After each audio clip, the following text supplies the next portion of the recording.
Call this meeting, the Anchorage Assembly, to order. Madam Clerk, can you please call the roll? Oops. Yes, Mr. Chair. Mr. Weddleton? Here. Mr. Dunbar? Here. Ms. Quinn Davidson? Here. Ms. LaFrance? Here. Mr. Croft? Here. Mr. Rivera? Present. Mr. Trainee? Here. Mr. Peterson? Mr. Peterson is excused. Mr. Constant? Here. Ms.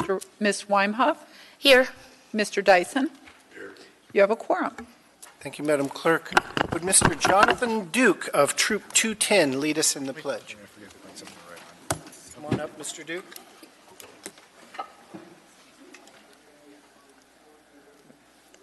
I pledge allegiance to the flag of the United States of America and to the republic for which it stands, one nation, under God, indivisible, with liberty and justice for all.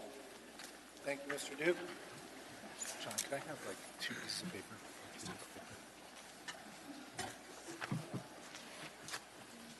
Wonderful. Do we have any minutes of previous meetings? Then the mayor's report. Mr. Mayor, do you have a report for us? Nothing to report. Thank you, Mr. Chair. Thank you, Mr. Mayor. There's no Assembly Chair's report. Committee reports, we can start on this end. Ms. Swarovski, is anything you'd like to tell us about? No, but can you come back to me? Okay. Mr. Weddleton. The Community and Economic Development Committee met on Thursday the 7th, and we continue to look at how to define discounts for marijuana sales kind of in regards to the tax, and we have something that you'll be seeing soon. We also talked about area restrictions for liquor stores, which we've been talking about for quite a while and have revived it, and we'll see more of that in a month or two. And you'll see this evening finally something out for the public on changes in rules for mobile food units. Thank you. Thank you for your work. Mr. Dunbar. Nothing to report. Ms. Quinn Davidson. Nothing to report. Ms. LaFrance. Thank you, Mr. Chair. The Health Policy Committee is scheduled to meet next Wednesday, February 20th at 12:30 at City Hall. I understand that time may need to change. On the agenda for that, 4As will do a presentation and focus on community services as well as the syringe access program, and AHD staff will begin a presentation conversation on environmental health. Ms. Quinn Davidson and I are co-chairing this committee, and I will be in Juneau next week at the AML, and she will be chairing. Thank you, Ms. LaFrance. Mr. Rivera. Thank you, Mr. Chair. So the regular meeting of the Assembly Committee on Homelessness for this month, February 20th, was canceled. Instead, we are going to be doing some site visits to a couple of permanent supportive housing sites. It'll be on that date, February 20th, the time to be determined. We are hopeful to get out before the start of the Health Policy Committee meeting. Thank you, Mr. Chair. Thank you, Mr. Rivera. Mr. Trainee. Nothing, Mr. Chairman. I just want to ask Mr. France something. Did you say NLC's meeting, ma'am? Did you say National League of Cities is meeting or Alaska No, Alaska Municipal League. I understand they got a proposal coming forward to have a sales tax for their areas they could collect on internet sales. Have you seen that? Yes. Would you remind them that military internet sales will not be taxed? They're Will tax-free, and they may not know that, but Alaska got a lot of guard in the communities. So when they're figuring out the tax money coming in, they need to take into the fact you cannot tax a military site. For example, we can't tax Elmendorf, nor can you tax anything they order in their catalog. Federal law. Got it. Thank you, Mr. Anybody that's ever been in the military can order from the BX. They've expanded that over the years. Thank you, ma'am. Thanks, Mr. you, Mr. Trainee. Mr. Constant. Thank you. Yes, the Utilities and Enterprise Committee will be meeting on Wednesday, the 20th, which is an unusual date and time. We'll be meeting from 2:30 until latest 5, as Mr. Dunbar is fond of saying. That time is a ceiling, not a goal or target. And we will be meeting with the port engineering contractors and having a collaborative discussion about the way forward on the port project. The invitation officially went out today. That is just after the Health Policy Committee, and it was scheduled for 2, so we moved it to 2:30 because we figured we couldn't get everyone over here in half an hour, and so we made it an hour. And so if the Health Policy Committee changes, just know that it bumps up against this meeting. And so anyhow, I hope you are all present for that meeting because we are engaging in a very close scrutiny of a very large potential project. Thank you. And it'll be here in these chambers. Yes, right here. Thank you, Mr. Constant. Ms. Wimhoff. Nothing to report, Chair. Thank you. Thank you, Mr. Dyson. Yeah, thank you. The Public Safety Committee, we had a hearing and I think it went well. There's lots more information coming in and I expect we'll have another one within 3 weeks or so. But please let me know any earthquake safety related issues that you're thinking about and we'll try to work together on them all. And the administration is certainly working on some issues. I think we're working collaboratively. Anyways, lots of work to be done. It's going to take months. And thank you. Thank you. Circling back to Ms. Brodsky, we can come back later or embarrass her at a time certain. It's all for committee reports. Can I get a motion to incorporate the addendum? And I believe there's one laid on the table item. Move to incorporate the addendum and lay it on the table items. Second. Thank you. It's been moved and seconded. Any objection to incorporating the addendum and laid on the table items? Does he read those before or after?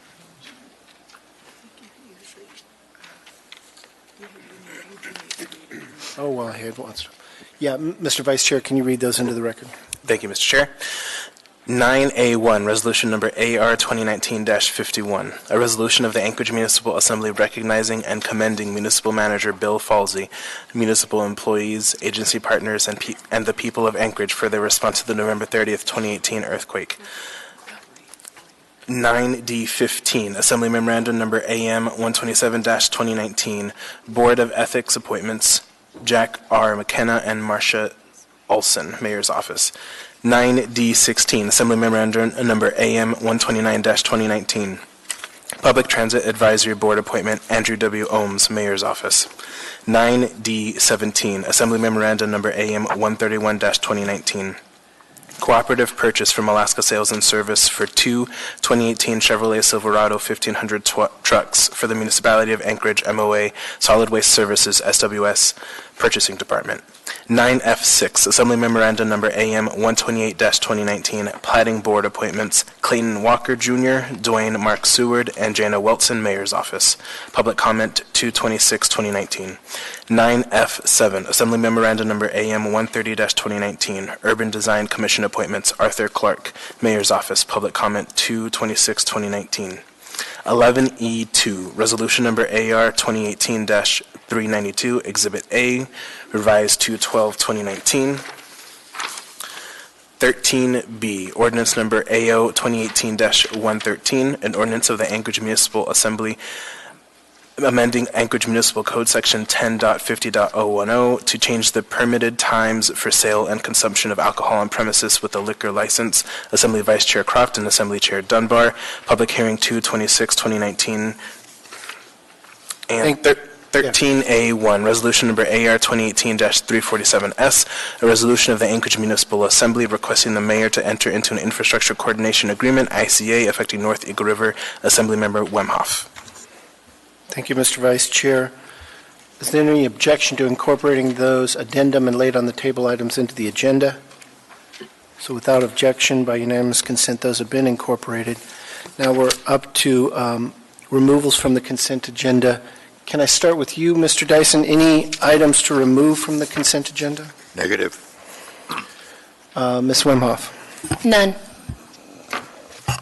None. Great. Mr. Trainee? Nothing. Thank you, Mr. Chair. 9 Foxtrot 2. 9F2. Ms. LaFrance? Thank you, Mr. Chair. Nothing to pull. Ms. Quinn Davidson? Thank you, Mr. Chair. I'd like to pull 9A1 for reading. Thank you, Ms. Quinn-Davidson. Mr. Dunbar? Nothing tonight. Thank you, Mr. Dunbar. Mr. Weddleton? Nothing.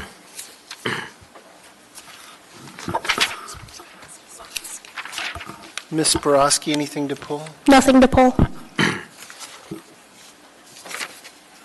And Ms. LaFrance, your conflict item comes later in the agenda, so it doesn't need to be pulled, right? Yes, that's correct. Good, just want to make sure on that. So all I have then for pulling off the consent agenda is an item 9A1 and 9 Foxtrot 2. Can I get a motion to approve the consent agenda minus those two items? Move to approve. Second. Any objection to approving the consent agenda besides those two items? Seeing none, the consent agenda is approved without those items. First item then before us is 9A1. Can I get a motion on that? Move to approve. Second. It's been moved and seconded. Any objection? Seeing none, that passes unanimously. You're reading, and who's presenting? I'll present. Mr. Falsey, you want to come forward? You are mentioned explicitly by name. In fact, you're the subject of it, so you might as well be up here. You can read if you'd like. Yeah.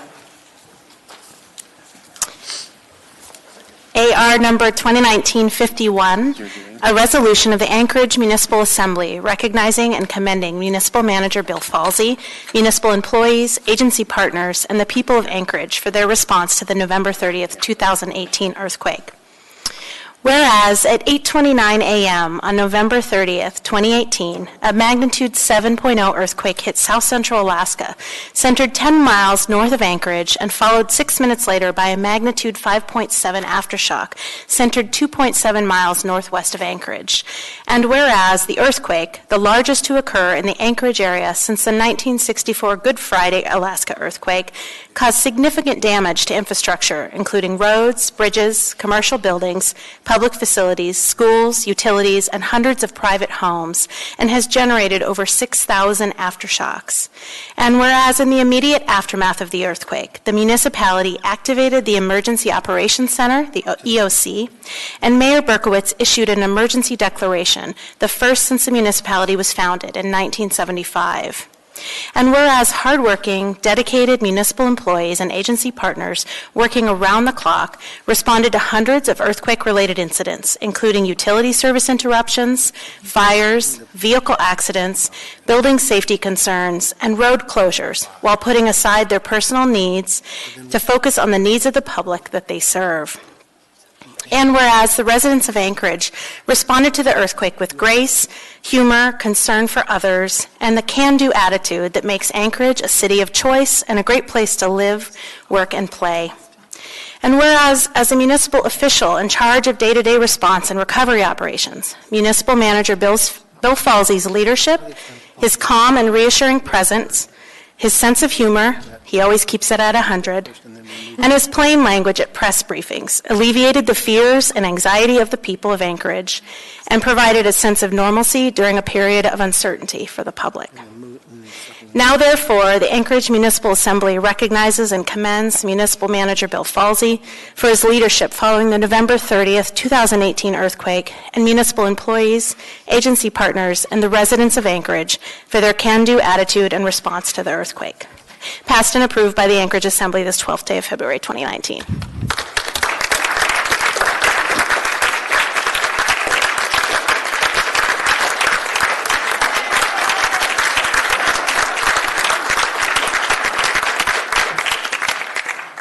Mr. Falsey, do you have a PowerPoint presentation for this?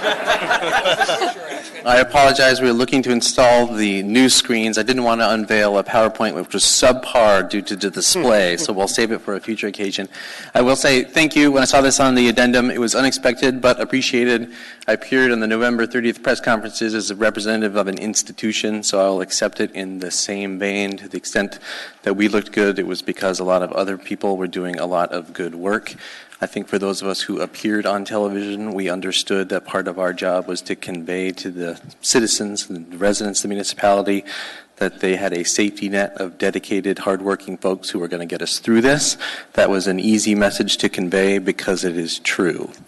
So on behalf of the entire municipality, I'll thank the Assembly for giving me yet another occasion to thank all the municipal employees and non-municipal responders who participated in the earthquake response, and also to add one additional note of thanks. A lot of us who participated in the earthquake response were supported by spouses and kids and family members and friends who let us go for pretty much a solid week, and I think we would not have been able to respond had that not happened. So to all of the men and women who very capably served the city, and to all of the men and women who supported us while we were capably serving the city, thank you. Thank you. Hold on, Ms. Borowski, did you want to say something? Yes, I just wanted to say that I think the only thing that kept my classmates and other kids around the district calm besides the memes was your press conference. So I wanted to thank you for that. Well, thank you. And then we have appointments as well.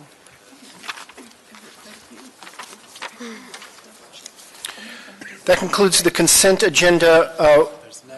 9F.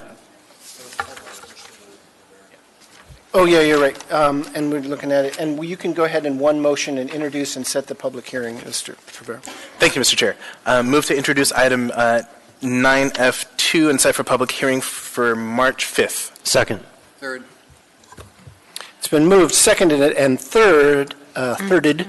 Is there any objection? And if I could just state, this was at the request of the administration.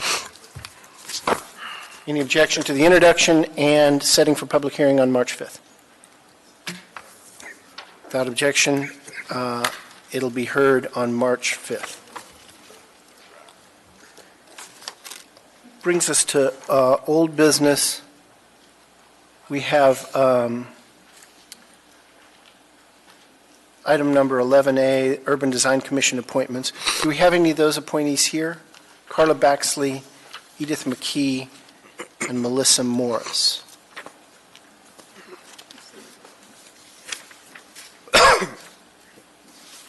So we asked for motion on that.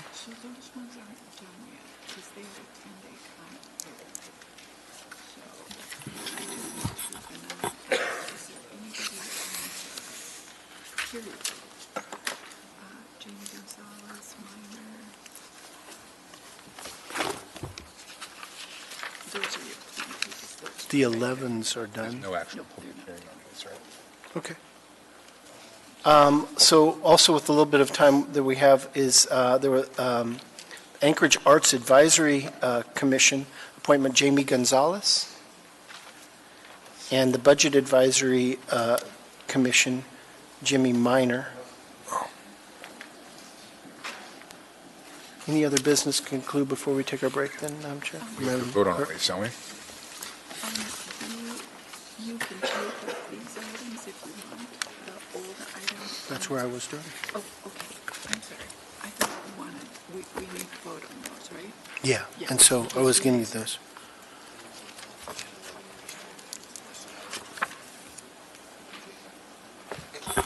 So then we had item 11A from the mayor, subject Urban Design Commission appointments for Carla Baxley, Edith McKee, and Melissa Morris.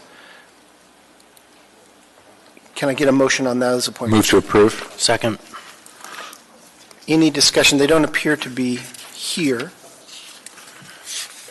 You ready for the question? How about, is there any objection to that appointment, those appointments? Seeing none, those appointments are approved. And then item 11B, Planning and Zoning Commission appointment, Danielle Bailey. Can I get a motion on that? Move to approve. Second. Any objection to that appointment? Seeing none, that is approved unanimously.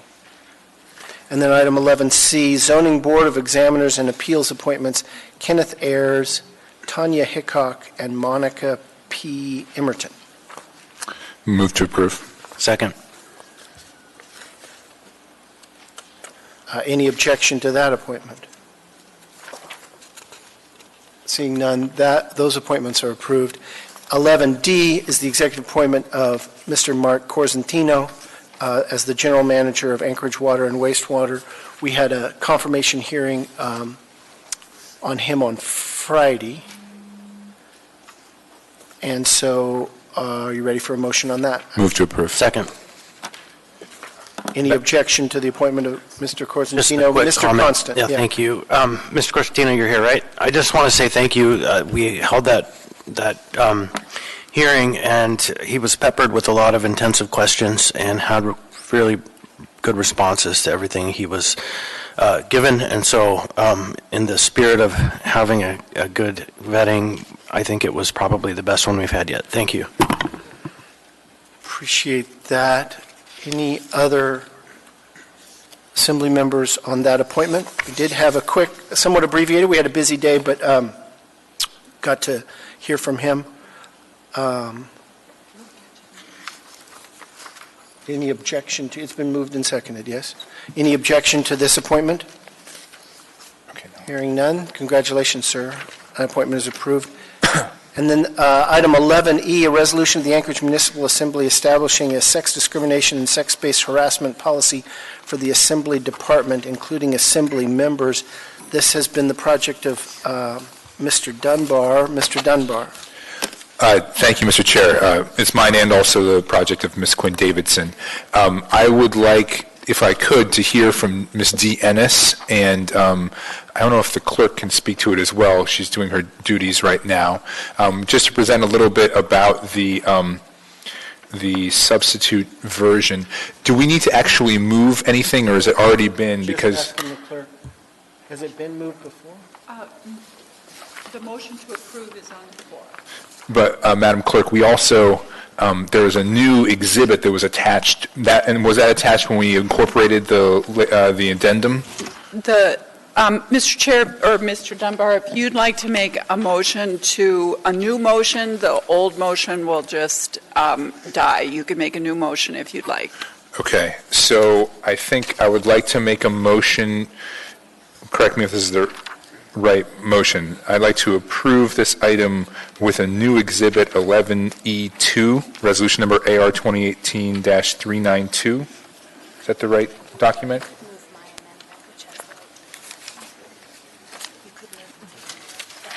Welcome, Ms. Ennis. So we've been given a new attachment. There's an effective date of... We have a separate amendment that Ms. Quinn Davidson is going to move to change that effective date. But we also, I wanted to hear from Ms. Ennis about the substance of the small changes that they made. So I'm just trying to get us on the right document to start with. So we should start with the December 18 document and then work from it? Yes, and it should be in your addendum folder. Should be in the addendum blue folder, and it's December 18th, page 1 of 5, Yep. P&P 2018-1. Why don't you go ahead and move that? We'll have that before us. So I think that's what I intended to do. And is there a second? I'll second. So it's been moved by Mr. Dunbar, seconded by Ms. Quinn Davidson. And so, Mr. Dunbar, do you want to ask or have Ms. Ennis? Ms. Ennis, could you please discuss, I don't know if no, there's some other folks here, maybe if she could come down as well. Anyone who worked on this, if they want to talk about the work y'all did, and then sort of substantively what the policy does, that would be great. Okay. As you know, we went through a couple of work sessions on this, and I think most people here were part of that, but just to back you up a little bit, what we did is the municipality administration has their own sex discrimination policy and other forms of discrimination, and Mr. Dunbar wanted to bring forward a policy applicable to the Assembly. We had to walk some fine lines in that effort. One is they are employees within the Assembly department. So the clerk's office, for instance, those are all employees, and they actually fall under the administration P&P, which is 40-38. And should, by the way, it references in the overall policy that it's an attachment to the Assembly policy, and I don't think it is an attachment at this point, but it does reference that. And the reason for that is ease for people who are using this, that they also can see the attached policy. So we had to walk that line to begin with. Then the obvious other concerns are the differences between administration and assembly, separation of powers. To accomplish all that, it went through Assembly Council, municipal attorney, ethics people, the ER, OEO, so lots of input on this. And it started at a much longer policy, I think about 12 pages, and it's down considerably. In our last iteration, so it's the third exhibit to the resolution, and it reflects the input of a lot of the Assembly people, we tried to cut out some of the problematic procedures is one of the things. So, for instance, in the first iteration, the Assembly would get an independent investigation. If an Assembly member was accused, it would go to the Assembly in executive session. There could be censure and that type of thing. And we finally said, wait a minute, really, this probably isn't something for executive session. The Assembly doesn't vote on discrimination. It goes back to the Assembly administrators. We also kept the role of the municipal attorney involved in this. And the reason for that is we need for you not to shoot yourself in the foot. You need that resource and have an independent person. So if you go to page 3 of this, reporting and referral responsibilities, you'll see that employees follow the municipal policy 40-38. The division managers have to make sure that their employees are aware of that. And they have to report allegations of discrimination, harassment to the chair of the municipal attorney. And by the way, we did distinguish between Assembly employees and all other Assembly people, basically interns, volunteers, Assembly members, and volunteers, because you don't fall under the personnel rules.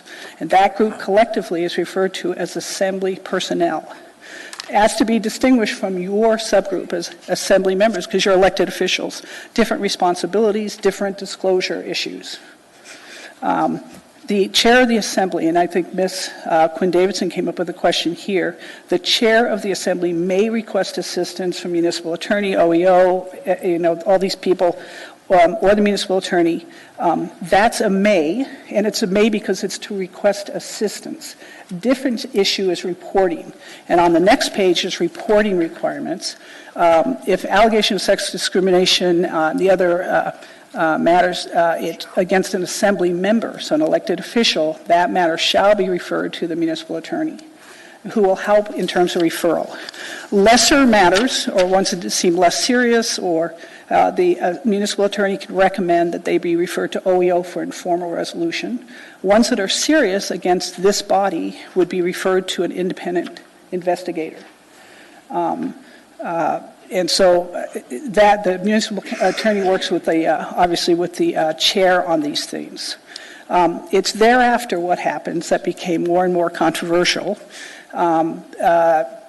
And again, we took out the censures and executive sessions and simply said, hey, we're going to work with the municipal attorney, investigator, and chair will work with this.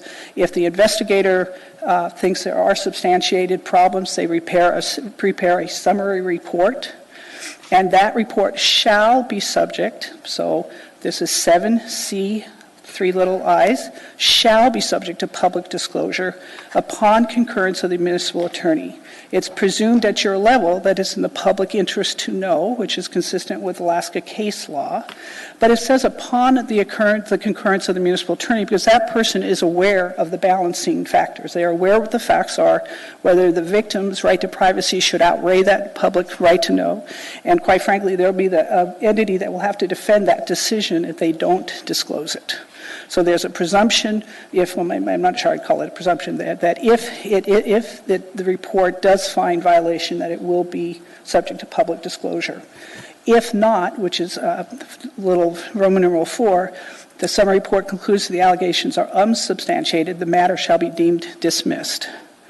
And so this is trying to provide a procedure that balances the rights of the public's right to know, for certainly with an elected body, against different rights of privacy, the victim, the witnesses, and unsubstantiated reports and or lesser reports, something that really isn't an allegation of sexual discrimination, but gets brought up in that format, so then appropriate referral. All victims always have the right to go to a compliance agency, assuming they haven't missed deadlines. they always can go to a compliance agency. Compliance agencies are AERC, Anchorage Equal Rights Commission, the State Human Rights Commission, EEO, so they have a whole slew of remedies available to them. This is just a public process for the elected body. Thank you, Ms. Ennis. I have Mr. Dunbar. Yeah, Mr. Dunbar. Thank you. So I just want to thank Dee for her hard work. Thank also the clerk. We are fortunate to have quite a lot of institutional knowledge on this topic in particular at the Assembly Department and the Municipal Attorney's Office. We've seen what's happened in the legislature, and they were largely caught flat-footed because they didn't have appropriate policies in place. Now, this hasn't been tested yet, and we'll see how it works. But I think it's good that we're doing this proactively instead of reactively to an incident. And that's why I started this process actually in June or July, I think. I mean, it's taken a while to get to this point. So I'm hopeful that we'll pass it tonight. And I know that my colleague, Ms. Quinn Davidson, has an amendment that she would like to propose. Thank you, Mr. Dunbar. Further questions on this of the sponsor of Ms. Ennis, Ms. Quinn Davidson?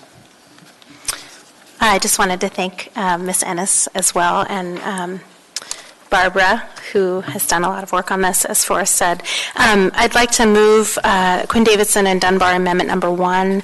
You're just receiving these, and you're late on the tape, in your amendments folder. The only thing it does is correct the date. So it currently says on the exhibit that the date is December 18th because we intended to pass it or to get approval from this body on the 18th, but we'd like it to read whatever date it is effective. It's been moved. Any second? Second. Moved and seconded. Any objection to Amendment Number 1? Without objection, then Amendment Number 1 is passed. Brings us back to the policy, the resolution, but the policy is amended. Further comments or questions of the sponsors or Ms. Ennis? Thank you both for working hard on this. It was needed, and you're right. We want to have these things thought out ahead of time. Are you ready, Madam Clerk, for the question? Would you ask Mr. Dunbar to ask us to add policy? He can direct us to do that. To add its direct us to supplement attachment A with P 40.38. He can just direct us to do that. Okay. Mr. Dunbar, the clerk wants to know if you want to request that the motion and the supplement be attached to P&P 4038, the resolution and the supplement. Yes. That was a somewhat leading question, but I thought you did. I knew you did. So the clerk will do that. Are you ready for the question? Yes. Madam Clerk, we can put it to a vote.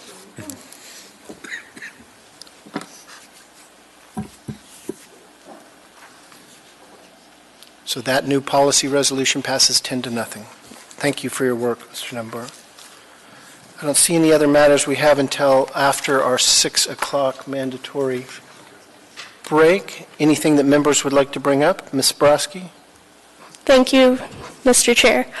I would like to take a moment of personal privilege and welcome my mom, if she could stand up, she supported me through this whole thing, kind of wanted to surprise her. Yeah. Excellent, thank you. We laid in wait for you. Any other member comments? Mr. Constant? And just to follow up on that, thank you. So Ms. Borowski and I were chatting earlier this week, and she mentioned something that we should all be mindful of, and that is that it's already almost time to be seeking her replacement. And so the turn of the wheel is quick, and so get as much as you can while you can. I would use the term successor. Succession. Fine, whatever term you want. We will look into that. Okay, we'll take our dinner break until 6 o'clock.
to order. Next item is 13A, AR number 2018-347. We have an S version. Mr. Trainee, Move the S version, Mr. Chairman. is there a second? Second.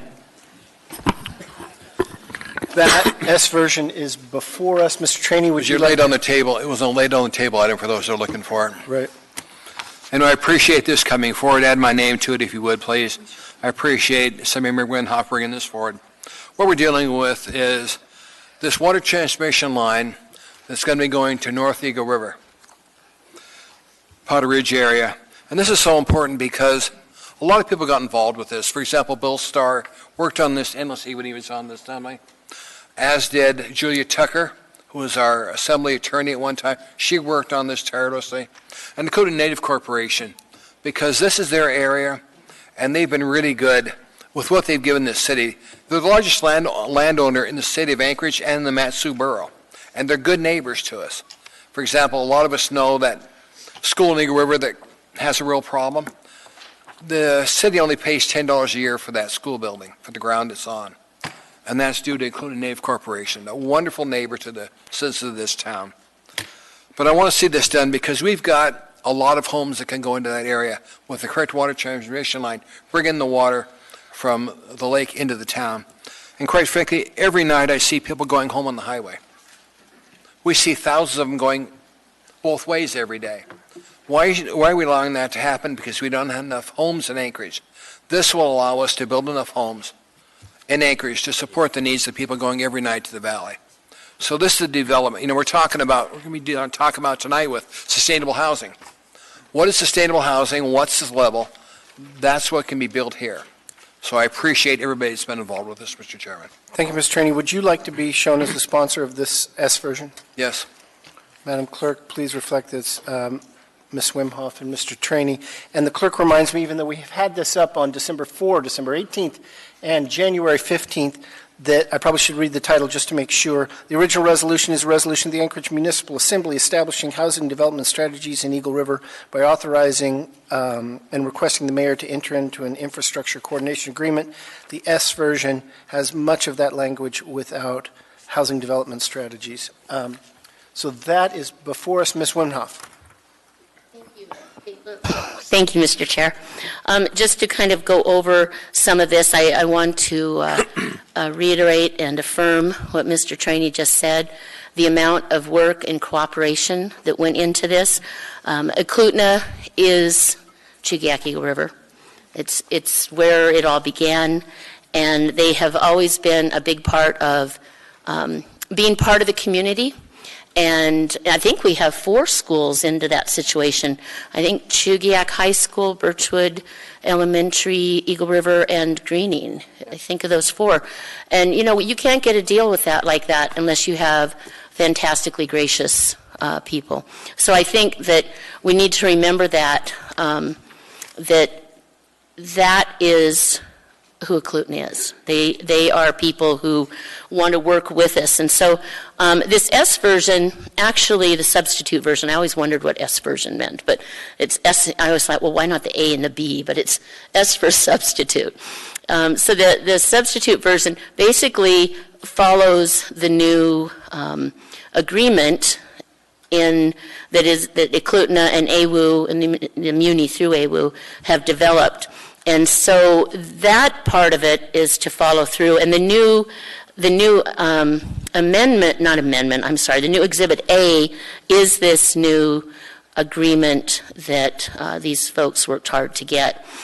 The revised title was probably something that took a great deal of understanding, definitely on my part, learning how important it is to have an infrastructure coordination agreement for North Eagle River, because in the future it will be important to already have the infrastructure set and the planning set to move forward with housing.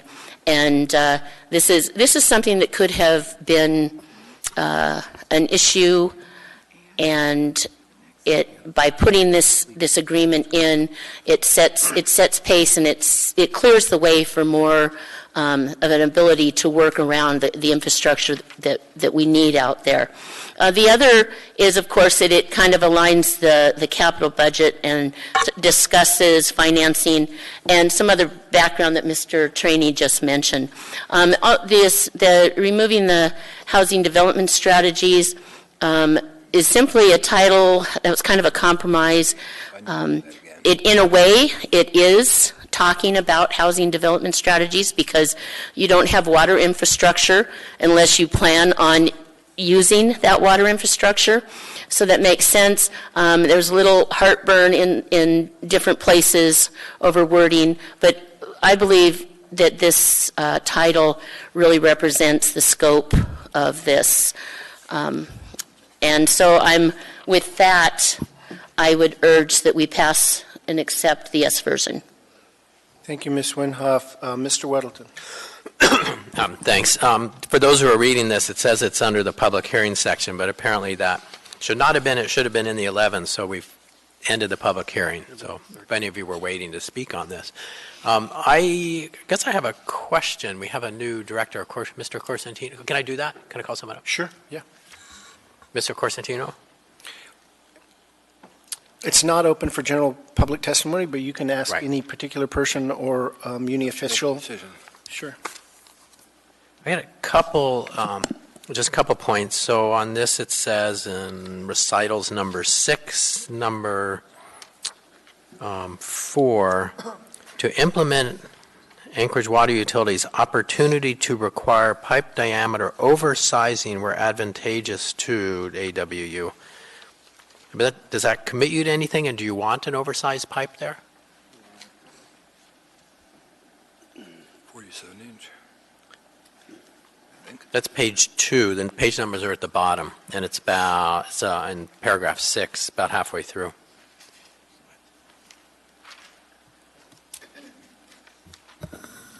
And if I could, through the chair, while our new general manager is finding his way through the recitals on the attached, I'd say this is the infrastructure coordination agreement draft term sheet, or not draft anymore, term sheet that we've negotiated and agreed to. So we're comfortable with all of these terms. I'll let the experts sing the actual song, but there is a little bit of oversizing in the sense, at the minimum, that a smaller line could serve just the 2 projects which are immediately on the table, but the larger full build out would depend on a larger pipeline. So I'll turn it over to Mr. Corsentino. So what was the question? Do you need a bigger pipe? The short answer is for the transmission, yes. Okay, because I think the discussions we had that there was some thought that this pipe was useful for the water utility for redundancy at some point, but with things that have happened in the last decade or more, there's no longer a need to use this for redundancy. No, it has some value for redundancy as a transmission main. So the oversized, the large diameter pipe is important. Okay, and I'm just worried that, just to reassure myself, sure, that we got this late on the table, so it's somewhat fresh, and it's a big decision in a way. And I want to make sure that you're not. This is to say you will cooperate and not be bound. So I'm going to read something, and you just tell me, yes, John, we got a lot of latitude, or if I'm wrong. But and this is on page 3, paragraph 3, and it says the general manager, I believe is you, of AWWU, has the discretion to proceed with the water project only if it is either economically feasible for AWU or there is an agreement guaranteeing connection or recovery of AWU's investment in the water project. Correct. Okay, is that the typical scenario when you do these things? Yes. Okay. Yes. All right, good, thank you. Did you get that? Yeah, Mr. Dyson. Yeah, thank you. I've been led to understand that this is maybe the first time that we've required a developer to invest in the trunk line off his site. Is that true? The Water Transmission Improvement District is a new tariff inclusion recently, specifically set aside for reasons for future growth to make it more reasonable for developers to meet our tariff requirements. I missed part of that. So this is a water transmission improvement district. Right. It's a newer inclusion we've added to tariff, so it went through the whole regulatory process. And it was put there to, still make sure that the utility can recover costs, but also allow for partnership or coordination agreements with developers to make it more economically viable for them as well. Yeah, so I think that didn't answer my question. What was the question? Is this the first time we've forced a developer to pay for the trunk line or part of it? No, typically in the past, a lot of our larger transmission mains have been paid for, like the Cluton line, for instance, has been paid for by the federal government. Mm-hmm. And so as far as, we've had developers pay for trunk mains, trunk to me means sewer, by the way. This is a water transmission main. So this would probably be one of the, Steve, I don't know if you have answered that. Is this the first time we've had a?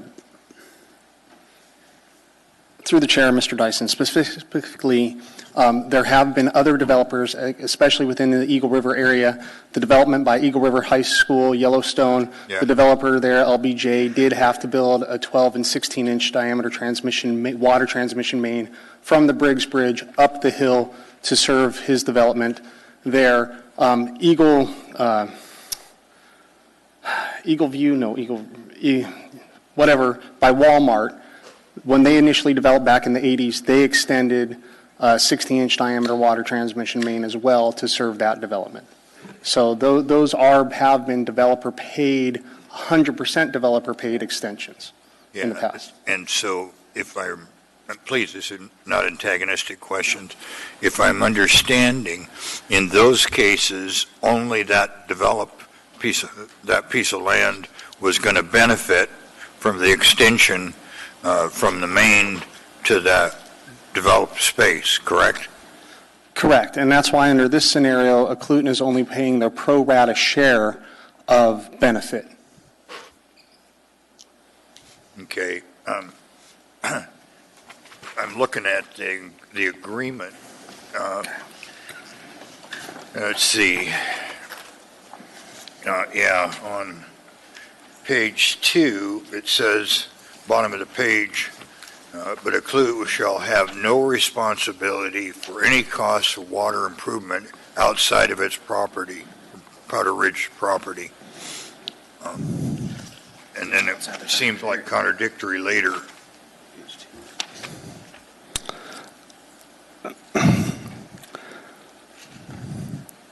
So on the bottom of page 2, so what we're trying to express there is that they are being assessed their pro rata share for the water trunk improvement district.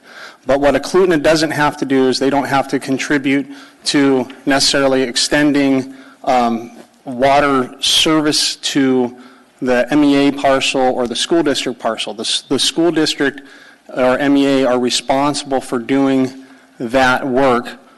So if a Cluton comes in and builds their subdivision before the school district does and develops their property, the school district will be able to connect to the main that a Cluton constructs as part of their development. But if, for whatever reason, other homes off want service, they then have to build the extension off of the transmission main to connect to them. A Cluton doesn't have to front that money unless they've already built the distribution lines to serve their development, and then those homes can then connect onto that to further extend it to theirs. That was the intent of that wording, is that they're not responsible for all this other off-site costs that come as part of the project. Yeah, so what seems to me, if I may continue, Mr. Chair, Mr. makes this an anomaly. I mean, normally you'd think that they'd just tee off of the 54-inch line or whatever it is that's going by there, and the fact that the engineering configuration and issues have to have a multi-million-dollar parallel line isn't really their fault, and for them to have to pick that up seems disproportionate. A portion of that, it seems disproportionate. Yeah, go ahead. Typically, those costs are recovered over a levy. This just ensures that we recover those costs in case there's no levies put in place. So that's why the term sheet allows for, it's a true-up sheet, if you will, to make sure that both parties are protected financially. Yeah, and so when does Cluton have to put up this money, or is it just a guarantee at the end of the game? If you look at the term sheet it's over 30 years. They have to put up the $7 million over 30 years? Correct. So, now, that being said, if they've developed it ahead of that and once they've sold the properties and it's levied, that comes off of that. That's how it's paid back. sure, but I don't think you mean that you take $7 million and divide it by 30, and that's the amount that they have to pay you every year, correct? Through the chair, I would direct you to the bottom of page 4. There is a table that shows the guarantee payback schedule. There are milestone payments at years 6, 12, 18, 24, and 30 if the properties have not already been levied. Correct. Yeah, I saw that. So help me out here. So in year 6, they pay $1 million, right? Unless that's been developed at that time, that's why there's that example of the 10% of there's an example. If they've developed a portion of that, then that portion that they've developed and recovered versus levies gets taken off of that $1 million. All right, so I can see how this reduces the risk for the utility. And correct. Per tariff. Yeah. So I think there's the risk that this may indeed make their development project non-economic. And that's an unfortunate thing for us to do. Now, part of this is tied into the sewer lines, and can you explain that to me? That's a separate infrastructure coordination agreement that's still being worked out. Yes, but isn't some portion of this dependent upon that interconnection agreement? No. They can't go forward with developing yes. density without sewer. Oh, that's correct. Okay. Yes, that's fair. So we need to work out that separate infrastructure coordination agreement on the sewer side as well, and we are. That's not on the table tonight. Yeah, and I worry that I think some of the problems of this project predate this administration, but I worry that an administration who's not sympathetic either to development in that area in general or this particular project can slow roll it, with all kinds of contingencies like this and permitting process and in essence kill it. That I realize that's not your intention. I don't think it's the intention of this administration, but it does seem to me to put a significant amount of vulnerability to the project. Okay. Yeah, I'm sorry, that was a statement, not a question. Thank you, Mr. Chair. Thank you, Mr. Dyson. Mr. Trainee. Mr. Chairman, could you have Charles McQueen to come up here if he's here, please? Curtis? Curtis, to come up here. I think he was here earlier. Is he still here? There he is. Welcome, Mr. McQueen. The man of the hour. This agreement, is it good for you guys? Is it doable? It is doable. To the chair, first of all, there's a lot of people I want to thank that got us here. There was a lot of heavy lifting. I really appreciate the comments made by Ms. Wemhoff, yourself, Mr. Dyson. We are working well with the utility. There is some infrastructure improvements that are going to happen in North Eagle River unrelated to our development that this is going to help.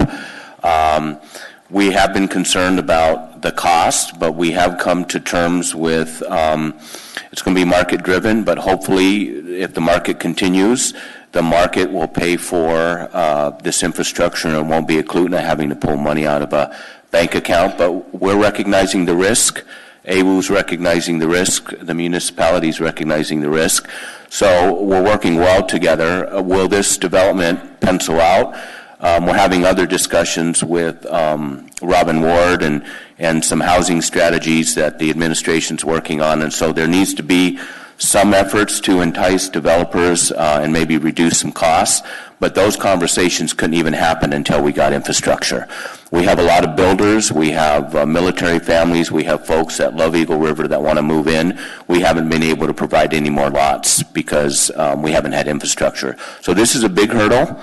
We're here tonight to celebrate that we've gotten over this. We think that the sewer ICA is going to be a lot easier to talk about because I think us and AWU have really come to an understanding of what makes sense for both of us. So we're feeling a little bit of pain, but I guess in a negotiation, there's a give and take. So we've given away quite a bit, but we're here to say we can move forward with this. How many developable lots will you have in your area when this goes through? Powder Ridge was 340 plus. This will be up to maybe 1,500 units, and I'll qualify that. The main product that Eklutna has provided to the market is single-family lots, but there's been a high demand of folks retiring that want to downsize, more condominium, more townhomes, more affordable.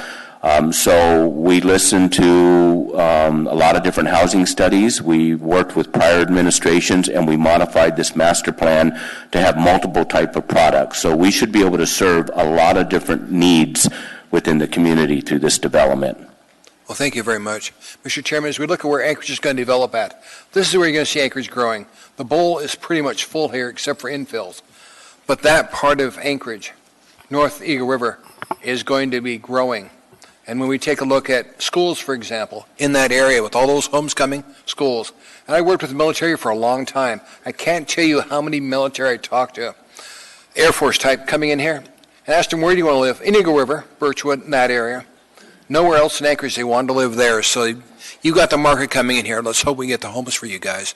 And I want to thank this administration for working with the Dakota Native Corporation to make this become a reality. I saw a lot of administrations come and go, and some of them had real trouble dealing with the Dakota Native Corporation. You guys didn't. You dealt with the problem of methane. We could not get the Southern administration to move off dead zero on that. You guys said, okay, we would take care of this problem, and you did it. So thanks for dealing with this problem so we can move forward. Thank you, Mr. Chairman. Thank you, Mr. Trainee. Ms. Wimhoff. Mr. McQueen, if you would stay just a moment. I also wanted to thank you for teaching me so much. I mean, I spent some time talking with Mr. McQueen, and I think I have a better understanding. And I think that I should reiterate and affirm Mr. Trainee saying that this is because people came together. And as you mentioned, not everyone, it's painful on both sides. But on the other thing that I wanted to say is in this Powder Reserve area, I think I was most impressed listening to how it came about and how it evolved as Eklutna Inc. answered the needs of the community. You know, here we're in single-family homes, but look, we need some more affordable housing, but look, the military needs some housing, and you really helped me understand that. And so I want to thank you for taking time out to help me understand, and also for letting the moose and the wolves go through. Thank you. Through the chair, you just beat me. First of all, thank you. You were a great listener. We also have one of our rising stars at our corporation was one of your former students, so you've taught some Eklutna folks as well. And yes, thank you for teeing that up, because as we sit down with the planning department and do phases, we're going to be highly sensitive to not want to do a lot of trails through that development, because we have created, we took 100 acres out of play of that development. Most developers would say break it up into as many little pieces. We wanted to have some thoroughfares for the moose and the wolf pack and the bears that are there, and so we want that experience, let alone it's our native way. And so there is going to be a lot of green space, and we are going to fight to make sure that that stays green space. Thank you. Thank you. Thank you, Mr. McQueen and Ms. Wimhoff. Mr. Weddleton. Mr. McQueen, sorry, question not for you. So, sure. Maybe this is a Falsey question. So I want to, or maybe don't go far, maybe, but this ICA, I'm just looking through, this is new. We haven't seen this before then, have we? It's because it doesn't really match up with this original version. Through the chair, no, I don't believe you have seen this. This is a product that we have been negotiating with Eklutna and AWU since the original item was introduced. I will say, taking a giant step backwards, the tariff authorizes us to enter into these agreements. So it's actually somewhat extraordinary that you're seeing it at all. The resolution doesn't necessarily even need to come into existence to give it a stamp of approval. This is an authority that the tariff has already given us to negotiate. We're happy to put this one out into the public, though, because I think it's a fine product and it is the first one that we're issuing. I think we've reached an important milestone here where it looks like we may have finally cracked the code and we're moving forward. But I'm happy to answer questions on the document that we've put Okay, together. so that leads to, so we look at page 4, about in the middle, there's a bunch of bold letters. And in our normal editing, you put it in brackets in bold, it's deleted. But that wouldn't make sense. So it says That is bracket in correct. bold, 20 million for this, so that, if you blanked that, now it's nonsense. So interpret this. So we're all playing along with the internal machinations of this project right now. So this is a term sheet that will eventually ripen into a real infrastructure coordination agreement. We have now established a framework, which is whatever the project actually costs, the Eklutna share will be 35.48%. We are penciling in the actual cost to be $20 million now, because that is our current estimate, but we're refining that estimate with some engineering work now, and before we go out to ballot, we'll sharpen that. And so that number will turn into whatever the real number is. It could be 19.37 million, and then the sentence would then read in the final infrastructure agreement that the Eklutna share is 35.48% of 19.37 million. Okay, so don't look at this like it's normal editing that we do. This is just Correct. something, okay, that This makes is sense. not a legislative document. All right, thanks. Are you done, Mr. Weddle? Done, thank you. Yeah, Mr. Weddle, or Mr. Dyson again? Yeah, thank you, Curtis. Have you seen Ms. Wemhoff's revised item here, agenda item? I got to talk with Ms. Wemhoff yesterday about it, and she talked through what the revisions would be, and we're satisfied with that. But you haven't seen it? I have not. I'm going off what I'm hearing. Yeah. I think you can trust her word, but there's chance for in that communication.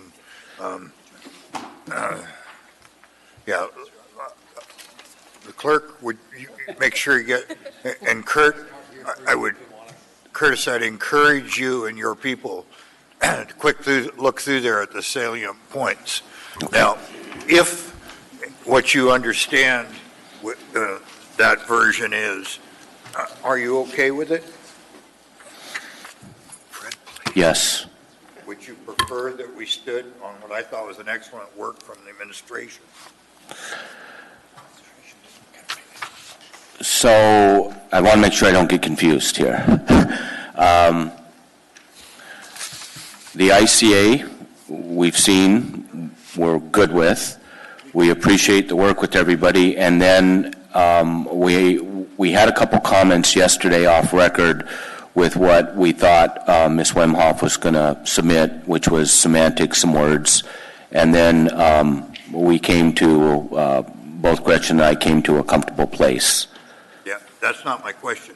Okay. Would you prefer that we went forward with what the administration had produced and previous to Ms. Wemhoff's substitute? We did. We were ready to go prior to the document that Ms. Wemhoff put together, but saying that, our main focus tonight was this is going to be a multi-stepped process. There's a lot of things that are going to have to happen. This is the first big significant step with the water line. We're optimistic that we're going to have the same positive process dialogue with the sewer, with AWU. And then we're very hopeful after talking with Robin Ward about the future of housing. We've got to get the costs down as developers. We've got to be incentivized to develop. There's a lot of other things that are going to happen to make this development successful, but none of those conversations, it would have been a moot point until we at least got infrastructure addressed. So tonight's the first step. We've still got some heavy lifting to do. Thank you. Mr. Chair, I believe Mr. Falsey wanted to speak. Well, Mr. Chair, I was just going to clarify that we didn't introduce the original resolution, so we actually suggested several of the changes that now appear in the substitute version. I think Assemblymember Wemhoff actually had more modest aims, and we encouraged her to clean up some of the language which is now fallen behind the times because we have come to agreement on an infrastructure coordination agreement. We've already aligned the capital budgets. We corrected the names of certain funds. The meat of the issue is the infrastructure coordination agreement. There we have sung Kumbaya. There we have reached agreement. The resolution is a two-page celebration of that. I think that there's no violence that has been done to the original intent, so we are supporting the substitute version if the Assembly wishes to pass something. Thank you, Mr. Chair. Thank you, Mr. Dyson. Mr. Dunbar. Thank you, Mr. Chair. I think Mr. Falsey just said what I was going to ask about, but I want to ask a further clarifying question because I think there was a little bit of confusion here. So we have before us 13A, which has an ICA that does not represent a meeting of the minds between AWU and the Eklutna Inc., correct? That is correct. And now we have an S version, A1, which is Ms. Wemhoff's substitute version, not the original sponsors. But it has, in the ICA that is attached, the memorandum, it does have a meeting of the minds. Is that correct?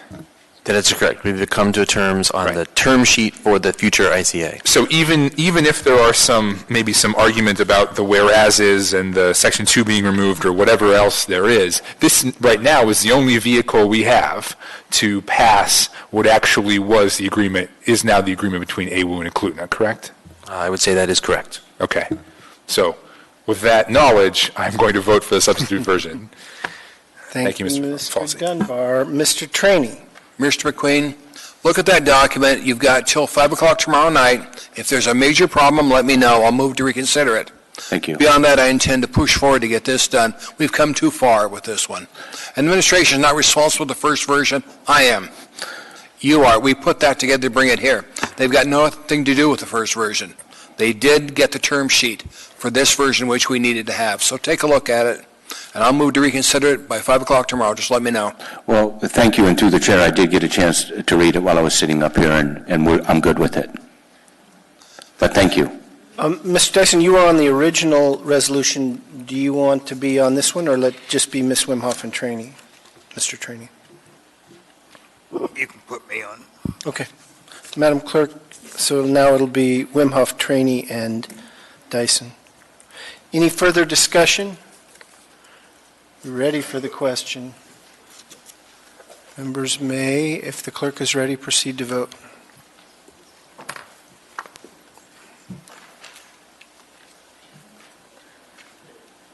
So that item, Assembly Resolution 2018-347S, passes 10-0. Next is item 13B, an ordinance of the Anchorage Municipal Assembly amending Anchorage Municipal Code Section 1050-010 to change the permitted times for sale and consumption of alcohol on premises with a liquor license. This had been heard on December 4th for public hearing. Public hearing was continued till today. We didn't catch it for the agenda, so it was not on the agenda. Therefore, we're not going to take any action on it, and we're going to hold it over to another meeting with additional public hearing to make sure the public has the opportunity. As I said, it was noticed for today, but then not on the agenda. A lot of people use the agenda as their notice. So we will continue public hearing, but then hold it over till the next meeting on February 26th. So public testimony is continued on this item on bar sales times, AR 2018-113. Any member of the public who would like to testify at this time on this ordinance? Who has not already testified? Anyone at all? Don't close it.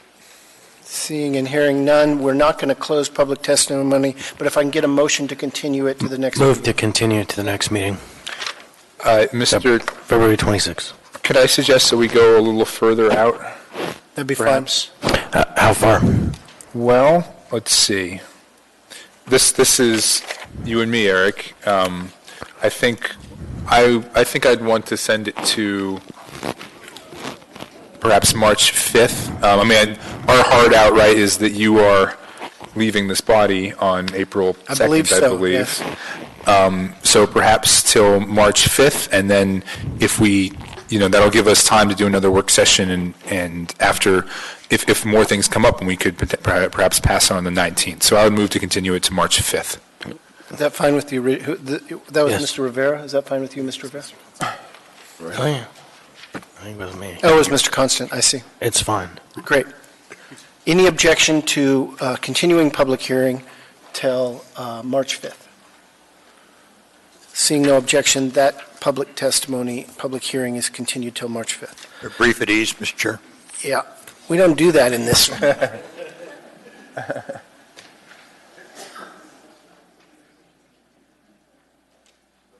Now they're going to wrestle.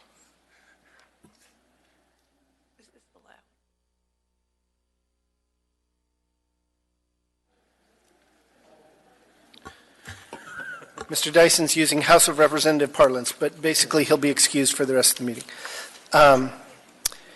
Item 14A, a resolution approving an administrative agreement, 14A, AR number 2019-3, a resolution approving an administrative agreement, AA 2018-02, between the Municipality of Anchorage and the Anchorage Municipal Employees Association, Incorporated, Anchorage Police Department Employees Association, General Teamsters, Local 959, and the International Brotherhood of Electrical Workers Technicians, Local 1547, agreeing to a VERA Whole Health Clinic Health Assessment Incentive. Public testimony is, or is it a resolution and we're not, Madam Clerk? Public hearing is now open. It's appropriately for public hearing. Any member of the public who'd like to testify, please come forward. Give us your name, spell your last name, identify your neighborhood of residence. You're looking dapper today, sir. Oh, thank you, Mr. Croft. Ron Oliva. The reason I'm going to address this whole health clinic, one of the things I proposed as a candidate for assembly was tax on drugs. And there was 3 classifications of drugs. And I said the spread was so great, not alcohol tax, it's a narrow margin of profit. But in the drug industry, it's gigantic. And you can take the app provided by the municipality, go from Walgreens at $228 for a prescription, go kitty corner to Fred Meyer and get it for $22. There's room for a tax in there. Now, how you structure it is important, but I lost the endorsement of the unions based that the tax on drugs would affect senior citizens and their membership. And so I endorsed this clinic health assessment to help minimize the use of drugs, but also they should put it in their contract to help that tax, because it's going to be around the city and it's a fair methodology to handle the union contracts and finance it independently. That's an opioid tax, that's a drug tax. It's easily paid for because the drug companies have raised the price of drugs across the board 6%.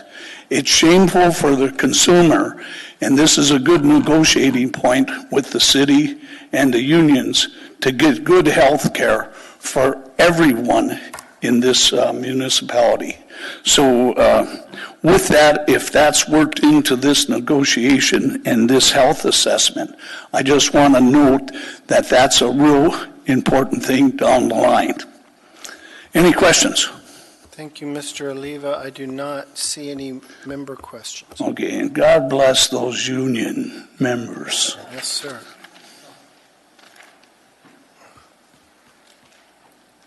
Any other member of the public who'd like to testify on this item? Anyone at all? Seeing and hearing none, public testimony is closed. What's the will of the body? Move to approve. Second. It's been moved and seconded. Discussion, Mr. Constant. Thanks. I would like to ask Ms. Penny to come up.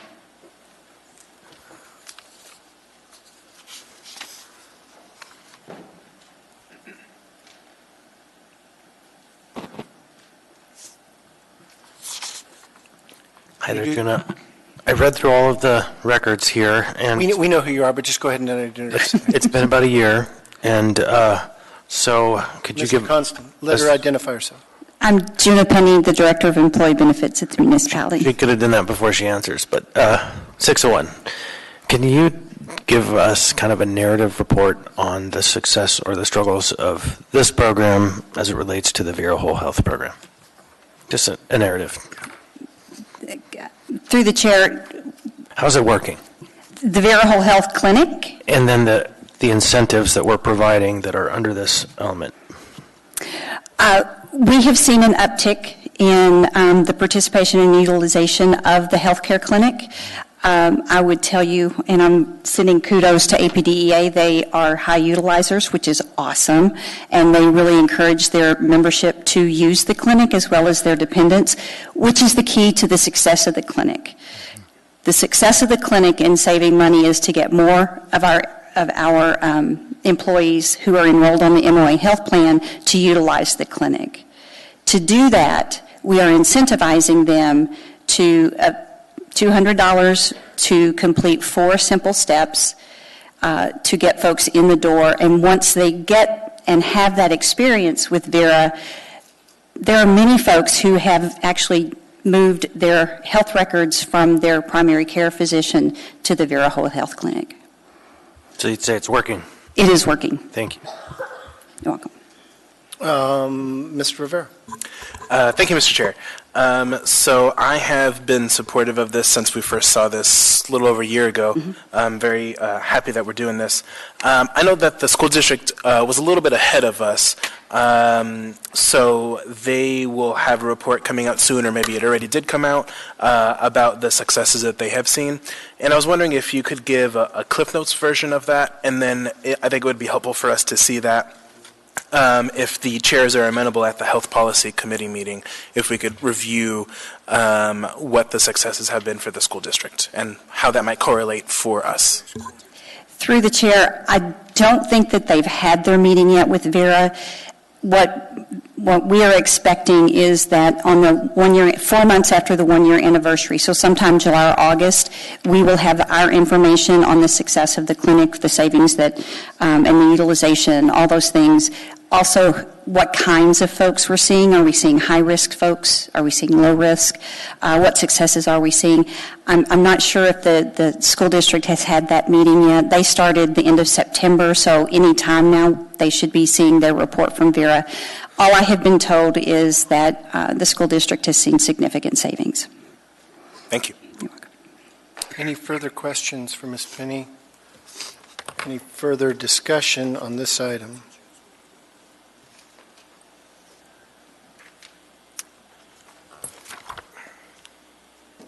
Great. Are members ready for the vote? We close public testimony. Yes. Members may proceed to vote.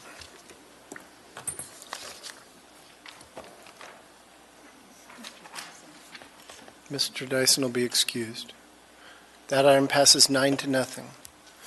Brings us to item 14B, an ordinance of the Anchorage Municipal Assembly amending Anchorage Municipal Code AMC 2103-100 land use permits, AMC 2104-030 commercial districts, AMC 2105-040K telecommunications facilities, AMC 2106-020 dimensional standards tables, and AMC 2112 nonconformities to bring the Title 21 requirement, a land use permit, into parity with Title 23, correct the building height increases sections in the B1A, B1B, and RO districts, and fix cross-references in Title 21.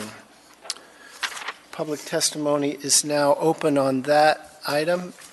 Any member of the public may testify on AO 2019-11. Anyone at all? Would anyone like me to repeat the title? Oh, Mr. Leva, welcome. Ron Oliva. I don't want to make this a political evening running for assembly, but these issues came up at the Builders Home Association. And Title 21, if you keep tampering with it, you might as well rewrite it. It's a hard title and building code to follow. And every time you make changes, you have to change your whole financial outlook. And this puts a burden on the homeowners, the home builders, and also the taxpayers, because you're not sure what the rules are going to be. You keep changing the wild card in the deck of cards, and that makes it very, very difficult to plan. So when you do this, it looks good on the surface, but I hope you did your homework on this, because more changes will keep coming. And as they get more customized, hey, they get more specific, and they become useless, because you don't know what the rules really are. So I caution you on that. Any questions? I don't see any questions for Mr. Oliva. Okay, thank you. Thank you, sir. He's really not. I doubt they would. Not using it too much. Any other public testimony on this item?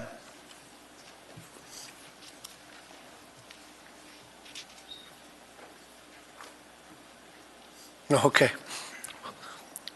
Once you walk that far, you might as well testify, sir. Okay, good. Another issue, good.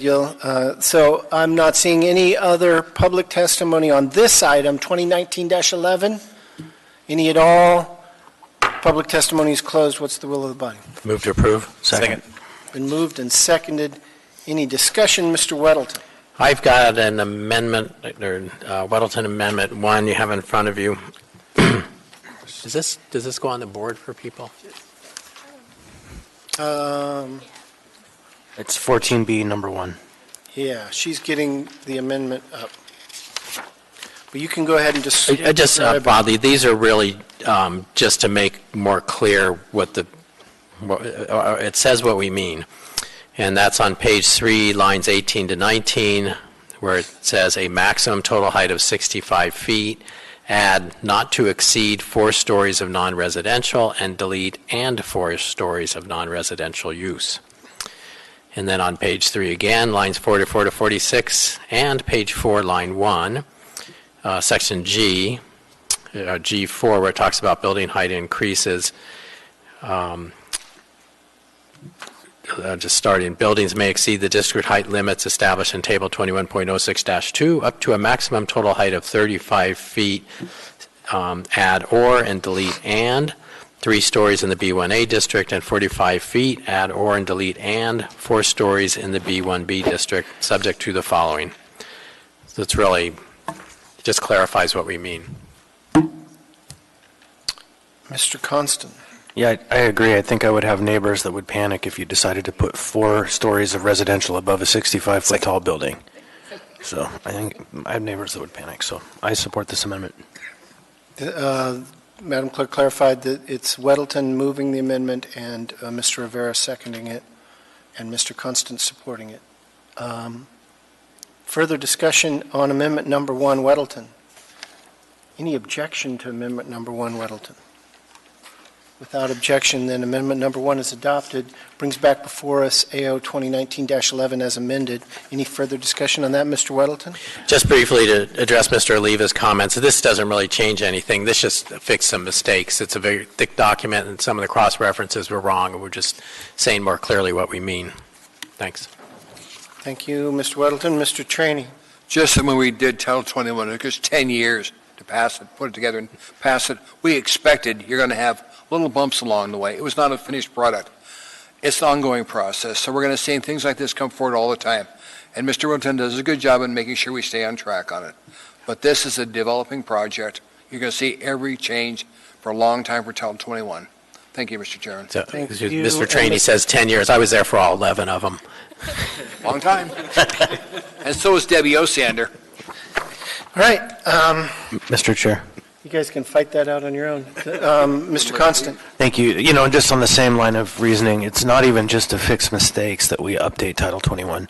It is, in fact, to move progressive policy forward and improve what we have. And we're looking at downtown uses for mobile food units that might fall under, or connexes under this title, and these are ways of evolving. And so it doesn't stop. It's never going to stop. So, thank you, Mr. Constant. Further discussion? Ready for the question? Should have thanked staff. Members may proceed to vote. Should have thanked staff. So that item passes. Can we put up? Yep. It does, but we can prove it to you. Passes 9-0. Next up, item 14C, AO number 2019-15, an ordinance of the Anchorage Municipal Assembly to protect the health of children and firefighters by amending the Anchorage Municipal Code to add a new chapter 15.100, consumer products, and a new section to prohibit certain consumer products containing flame retardant chemicals harmful to public health and development. We had previously discussed that we will continue public hearing, but you're also welcome to testify at this time. So I'll open public hearing. Anyone that would like to testify, any member of the public, please come forward. Mr. Dunbar? I'm sorry, Mr. Croft. I think it might be worth clarifying for the public. If you testify tonight, you likely won't get to testify the next time if it's continued. Yeah, but they don't know. Right, so we're going to continue public testimony. You're only allowed to testify once unless there are substantial changes to the bill.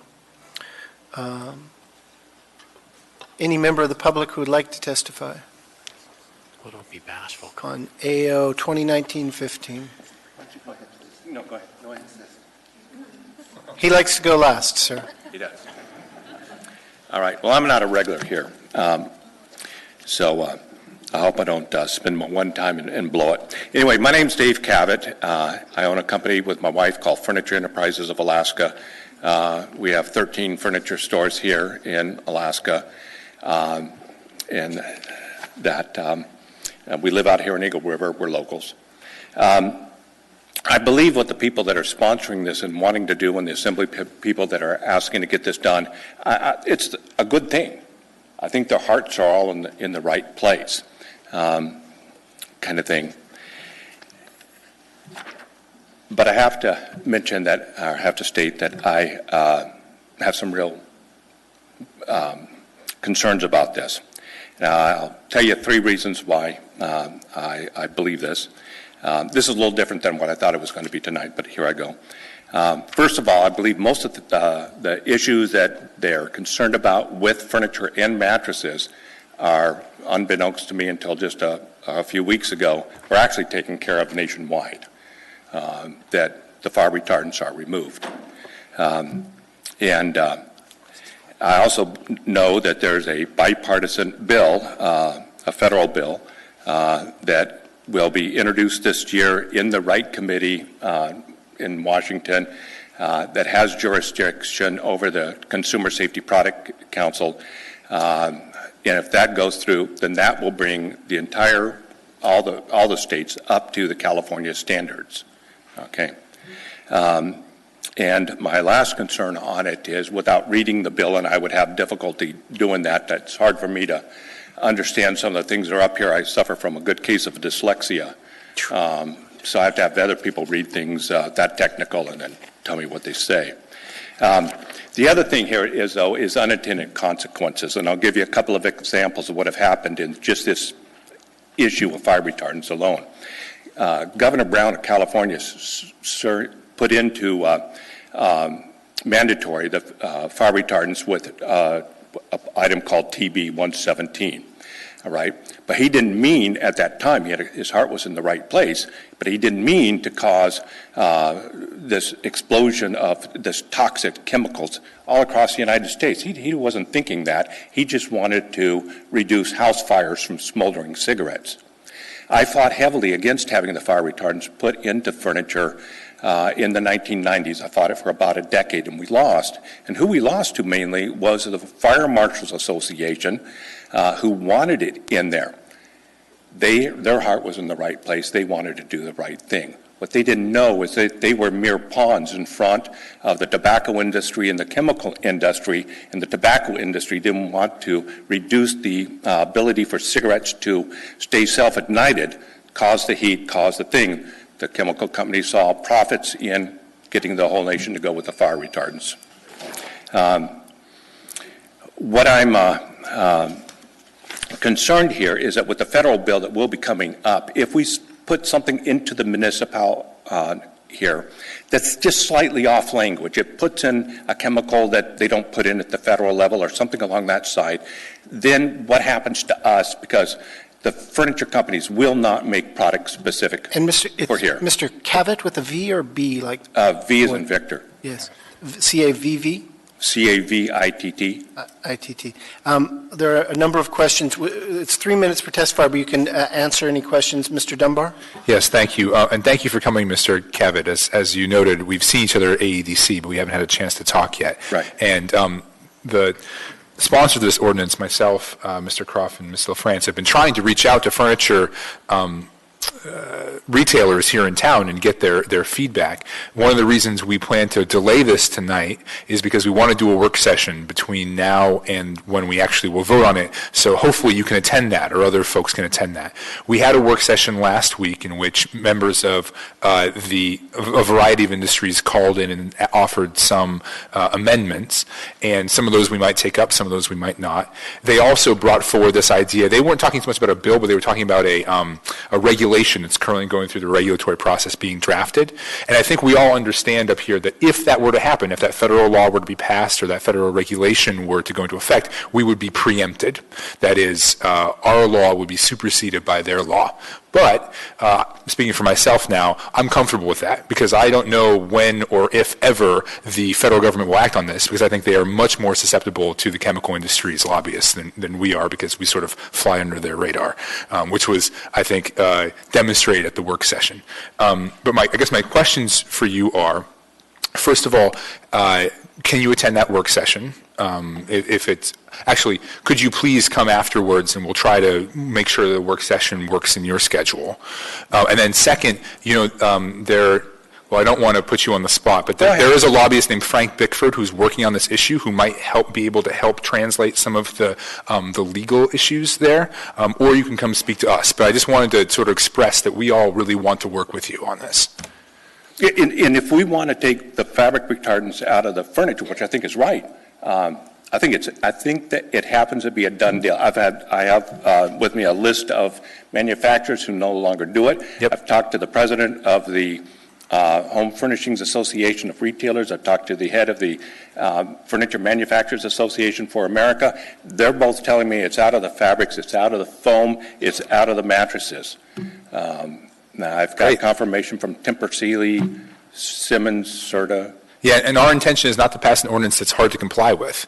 And if the case is that everybody's already in compliance because they're not using these chemicals, I know too. On this federal thing, the guy who is sponsoring it is the chairman of the committee. I don't go to government things, but it's like the consumer transportation science thing or whatever. He's the chairman of it. He's the one who sponsored the bill. And he's from Mississippi, which is the largest manufacturing state of upholstered. They make more upholstered furniture there than anything else. So I think his people in Mississippi want this to be federal. Okay. Well, I guess my question to you then is, do you think you could be available at that work session, and can you reach out to us before you leave tonight? I am leaving town. I leave Sunday. I have to go to Georgia for a furniture meeting. Well, perhaps We'll try and get it. We want to get you a copy of the bill. To the extent that you haven't had one, we can get you one tonight. But also, if you can email us, it's easy to find on the Muni website. Just go to Assembly, and it's easy to email all of us. We can also give you our individual or the mass email, because we have been trying to reach out, and we heard about you and wanted to talk about this issue. Is some of your concern on the labeling, that is that there might be inconsistent standards on what labels you're required to put on your products? You know, the labeling, again, I see here and stuff I get off the internet that Lazy Boy, I have a Lazy Boy store. I didn't know they didn't, it's not in their product. It's not in Flexsteel. I didn't know because we fought so hard to keep it out. Then they're telling me, the group here, the local ACATs, I think they're called, they came to me and they said, well, is it in your furniture? I said, it's all in my furniture because it's federally mandated. And, but it's been taken out. The manufacturers just didn't tell us they took it out. Interesting. Thank you. Thank you, Mr. Dunbar. Did that conclude? Yeah, Mr. Trainee. Thank you. We talked earlier, Sherry. Would you tell the body exactly which stores you go in Anchorage? Because I want to make the body understand how big of a retail salesman you are in the state of Anchorage. You said 13 stores. Which stores? All right. My wife and I, we own Sadler's Furniture here at Anchorage and Fairbanks. We have a Ashley store in Anchorage and one in Fairbanks. I have an Ultimate Mattress store, Williams & Kay, and I'm the mattress firm franchise for Alaska with 4 stores. So we need to have this gentleman come and talk to our committee on this, because he's a major retailer in this town. What we don't want to do is pass something that makes his life worse and doesn't get done what you're trying to accomplish. Thank you. In a recession, it's not easy anyhow. Right. Thank you for being here, sir. Mr. Weddleton. Thanks. Just to clarify, a work session is usually at City Hall, and it's much less formal. We sit around a table, and it's a little more conversational than this setup. So it's often way more productive for nitty-gritty than this would be. But one thing we've run into is some other local retailers have spoken, and they said, well, when they order stuff, their distributors are not going to they're going to send what they have, and they're not going to label it or get rid of the fire retardants just for the very small Alaska market. But California has these requirements. Is it possible to order from, I mean, is that a problem that you can't say, send me stuff without flame retardants? And is it possible for you to say, send me the stuff that's okay in California? Okay. Now, California has like 40 million people, out of 327 million people that live in America. And then with that, when San Francisco outlawed them, then Governor Brown came back in his second term and turned around the TB 117, got rid of it. So then that made it wrong to put the fire retardants into California.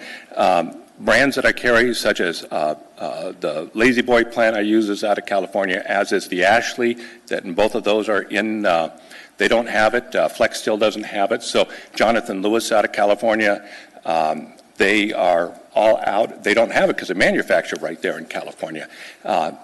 None of the manufacturers that I've been able to find yet have the flame retardants in it because they all need that.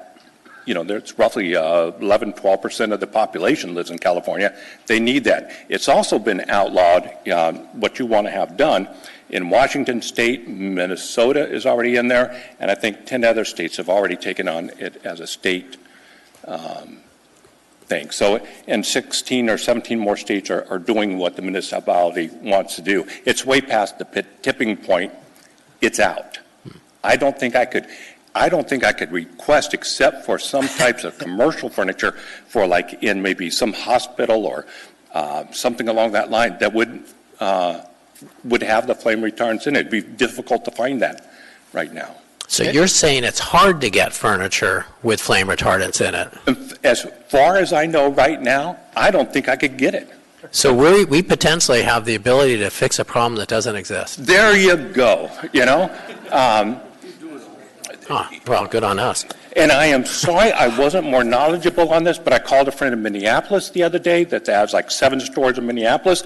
They didn't know their state had changed. I talked to 2 retailers, one out of Spokane, another one out of Tacoma. They didn't know that the laws had changed in their states. But everybody's I don't want to say everybody for sure, because then somebody will rat out that I'm not right. But I really, truly believe it's just not there anymore. Mr. Chair. That's very important. Thank you. I think a lot of this is good for a work session. We got a lot of people in line that want to talk. Mr. Weddleton, can we move on? I'll save it for the work session. Thank you. Thank you really very much, sir. And I gave you a copy of the bill, and on the back is our way to email everybody. It's the mass email address for the Assembly. Thank you, guys. Thank you. Further public testimony. Welcome, sir. Thank you, Mr. Chair. Thank you for the opportunity to testify this evening. My name is Paul Miranda, and I'm an executive board representative for the Anchorage Firefighters Local 1264. I'm here today to testify in support of this ordinance. The Anchorage Firefighters Local 1264 support this ordinance and encourage its passage. Our organization is made up of about 380 firefighters, fire prevention personnel, and other support personnel within the Anchorage Fire Department. We face all types of dangers in the line of duty. While we cannot eliminate all risk, we do have an obligation to ensure that our firefighters work in the safest conditions possible. Eliminating dangerous chemicals that offer little benefit goes a long way towards achieving a safer work environment. It's no secret that cancer is a big concern for firefighters. The data exists that shows we experience cancer at much higher rates than the public. Much of this is attributed to the absorption of carcinogens during firefighting operations. When flame retardants burn, large amounts of cancer-causing chemicals are released and are absorbed and inhaled by firefighters. Recent studies have shown firefighters have 3 times or more the level of these harmful chemicals in their systems after a fire. Eliminating these flame retardants would be a step in the right direction. We hope that Anchorage follows the lead of many states and manufacturers who have eliminated the use of these harmful chemicals that offer little, if any, benefit. The Anchorage firefighters support this ordinance and encourage its passage. Thank you. Thank you, Mr. Miranda. Any questions? Mr. Constant. Thanks. Hello, sir.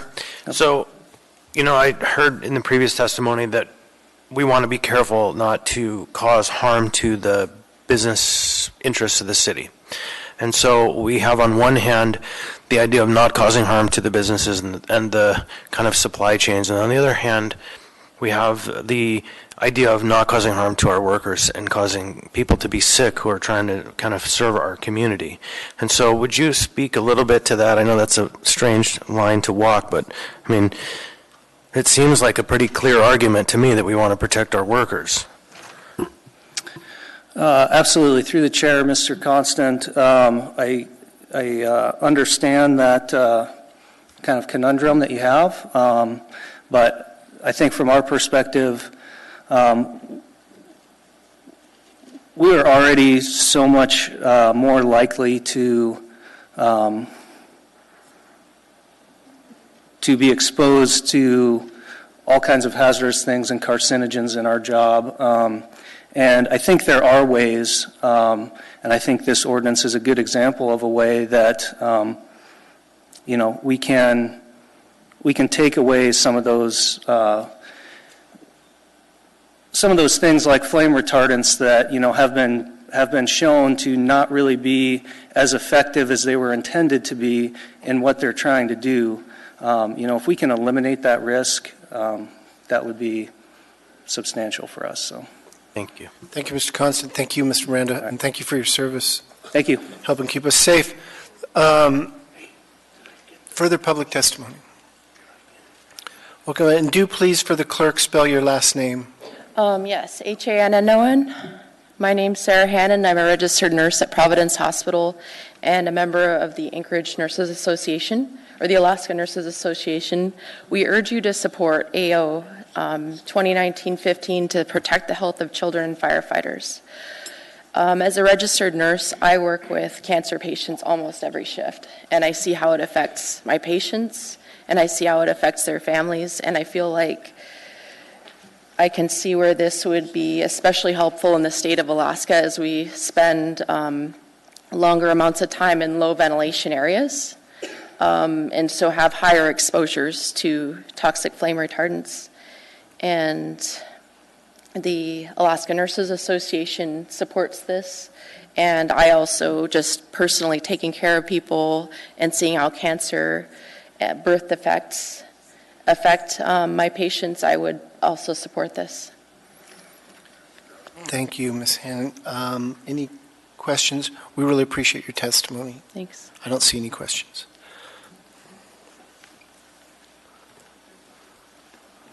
Welcome.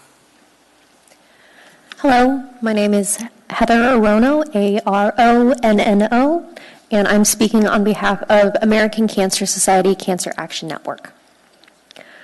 I just wanted to start by thanking the body for your dedication to protecting the health of Anchorage citizens through your work on this ordinance regarding toxic flame retardant chemicals.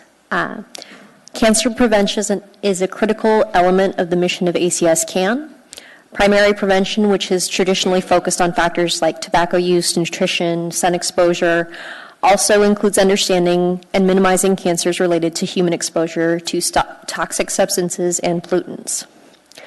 Exposure to various flame retardant chemicals has been found to have serious health effects, echoing some of the points brought up by the people who spoke before me. According to the National Institute of Environmental Health Sciences, exposure to many of these chemicals has been associated with adverse health effects, including cancer, endocrine and thyroid disruption, impacts to the immune system, reproductive toxicity, adverse effects on fetal and child development, and neurological function. Exposure occurs because flame retardant chemicals are often added or applied to upholstered furniture, foam, mattresses, carpets. Many flame retardants have been removed from the market or are no longer produced. However, because they do not easily break down, they remain persistent in the environment for years. They can also build up in people and animals over time. In addition to firefighters, children may be particularly vulnerable to the toxic effects of these chemicals because their brain and other organs are still developing. Hand-to-mouth behavior and proximity to the floor increases the potential of children to be exposed to flame retardants. Researchers have found that children have higher concentrations of flame retardants in their bodies than adults. ACS CAN supports this ordinance, and I look forward to Anchorage joining other communities that have taken action to protect the public from certain products with flame retardant chemicals. Thank you, Ms. Serrano. I don't see any questions, but appreciate your testimony. Welcome. Hi, for the record, my name is Anna Brawley, and I'm here representing myself. My last name is Brawley. And I was actually originally here to testify on behalf of Turnagain Community Council, but given that there will be additional testimony later, I'm going to reserve the council's testimony for a later date. So the comments are on behalf of myself. I support this ordinance. I support passing this ordinance. I believe it is an important way to protect public health. And I also want to say that I'm a consultant. I'm not currently being paid to be here and to say this. I'm also not working for anybody who would pay me to oppose this.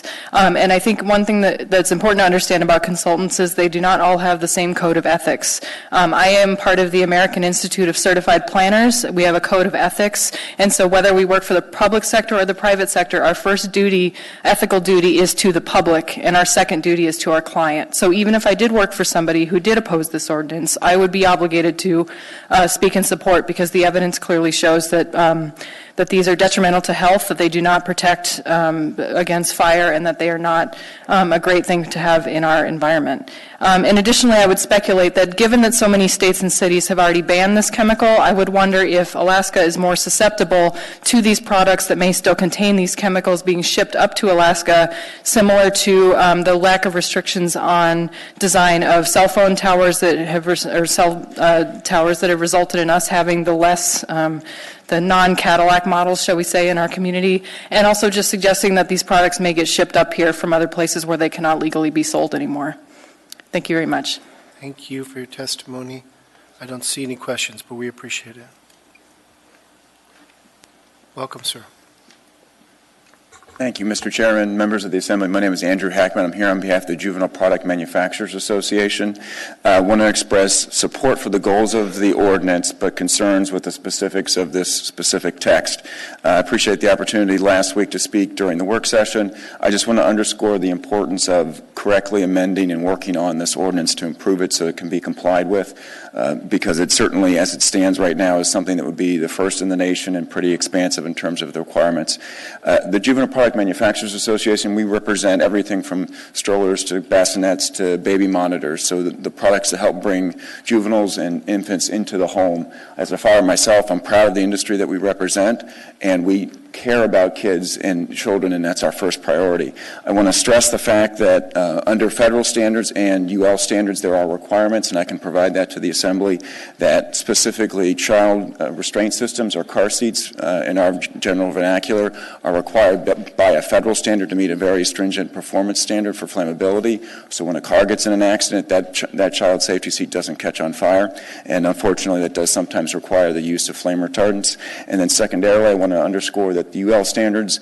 They govern the electronic components that go into baby monitors and items that light up and make sound for a child. And again, those components are regulated by those performance safety standards. So again, I underscore the need to make sure that we have an ordinance that's workable. We've worked with states like California to both remove flame retardants. There was a report that came out last Friday after the work session where the Department of Toxic Substance Control validated the fact that the juvenile products industry has been a leader in removing those chemicals, and their testing data shows that we're able to remove those chemicals. So again, we support activities that can help us get to that point, and I look forward to working with the Assembly during the work session. We appreciate your testimony here. And did we fly you up? You flew up for this today? I also have to be in Olympia later in the week, and I'm from Union, Maine, so okay, well, the cold weather is something I'm comfortable with. Works then. We'd be interested in that, particularly that study you referenced that came out after our work session, but any other materials that you want to provide for us. Mr. Dunbar. Thank you, Mr. Croft. And he just touched on something I wanted to ask you. So you're not local. You were sent here for this ordinance. Is that right? I was sent here on behalf of my client, yes. I'm a little bit surprised that our relatively small market warrants sending a lobbyist up here to work on just this. It would be a national, if not a world standard, if we adopted the text as it stands right now. So I know that one issue that you, I apologize if I conflate you and the other lobbyists that called in, inaccessible parts and inaccessible electronic parts, I think that was an issue, right? And I'm curious, we've heard tonight that there are a number of other states that have banned these chemicals. Have they made exemptions for those kind of inaccessible parts? Through the chair. Yes, every other jurisdiction that has taken action on children's products that contain electronics have exempted inaccessible components such as electronics on this issue. Well, I mean, we have a document here from a local organization that says exactly the opposite, that 13 other states banned one or more toxic blah, blah, blah. None of these states exempt any accessible parts. And so I think that's one of the concerns we have now is we're not sure who is sort of telling us the truth, or maybe everybody's telling us the truth and we're not understanding the full picture of this, which is one of the reasons I think we're going to work on an amendment and work at the work session. But that's all for me, Mr. Chair. Thank you. Thank you, Mr. Dunbar. Mr. Weddleton. Thanks. A couple questions. One, can you define what juvenile products are? Yeah, juvenile products generally are those products intended for children under the age of 3 that assist and help care for a child. Okay, so it's not like toys and... No, I don't represent the toy industry. So we heard from someone who owns a bunch of furniture stores that we're kind of at a tipping point, and it's actually unusual to get furniture now with flame retardants in it. Did you feel like that's the case? I don't know, maybe you don't know furniture, but in your industry, are we moving away from dangerous flame retardants? Through the chair, I don't know furniture. That's not my area. But in terms of juvenile products, yes, the California DTSC study showed they put a standard in place 2 years ago, and their testing data has shown that we've been able and that they've not picked up products that have flame retardants in our categories. It certainly is the case. I was on a conference call last week with our members getting an understanding of where we've made progress, and we've made a lot of progress in this area, particularly for car seats and for those inaccessible electronic components. Because of the standards, there's a NHTSA standard for car seats, and there are these UL standards for the components, the electronic components themselves. Juvenile product makers don't make the internal components. Those are generally, they could go from your cell phone all the way down to a juvenile product. So, those are components that are made for a larger supply chain. But those, to meet those performance standards, generally have to use flame retardants to meet those standards. But we are working with those suppliers. We are all trying to remove them where they're not necessary, and there is progress being made. Okay. So when we have a work session, are you able to call in? You did prior, Absolutely. and that was pretty good. Yeah. All right, thank you. Thank you, Mr. Weddleton. Ms. Quinn-Davidson. Oh, I'm sorry, Mr. Chair, Mr. Dunbar, and I actually had the same question. But while I have you, could you just tell me again which organization you represent? I'm just getting confused because there were so many on the call the other day. Yeah, the Juvenile Product Manufacturers Association. Okay. Thank you. Excellent. Ms. LaFrance? Or, I'm sorry, Mr. Constant. Thank you. First then. So, thank you for being here, sir. You mentioned a couple of times that this piece of legislation would be boundary breaking across the land. Can you give us in fine point detail the elements in which this is different than every other place specifically?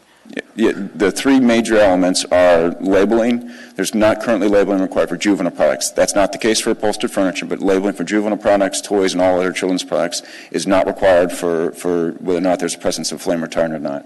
With regard to car seats or child restraint systems, all the other either jurisdictions, San Francisco is a jurisdiction versus a state, obviously, and all the other states that have dealt with juvenile products have exempted car seats. And on inaccessible electronic components, the standards that exist in all the other states, when it includes children's products, have exempted those inaccessible electronic components. Those are the three major elements. So just a quick follow-up then. Yeah. Your peers that you can't speak for, do you think that they would have other elements within this that are also somewhat extraordinary in their opinion, or is it just in this area that you think that this kind of breaks new ground? Mr. Chair, generally there's consensus around these being the three major pieces. I think the larger coalition had presented some amendments that would address primarily these three major pieces.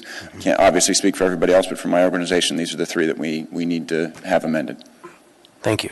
And the proposed amendment that we saw in the work session would address those concerns for you? Correct. Version 3. Ms. LaFrance. Thank you, Mr. Chair. Thank you for being here.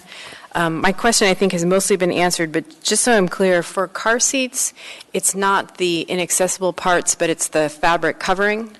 It's generally the plastic, I'm sorry, through the chair, Yeah. generally the plastic casing, because that's made out of a plastic generally, or a material that is coming from a petroleum product. It's very base, so that can be flammable. So my understanding is that the casing, not necessarily the foam, because the foam, and every component does have to meet flammability standards, but the foam, they've been able to move to elements that are not added flame retardant.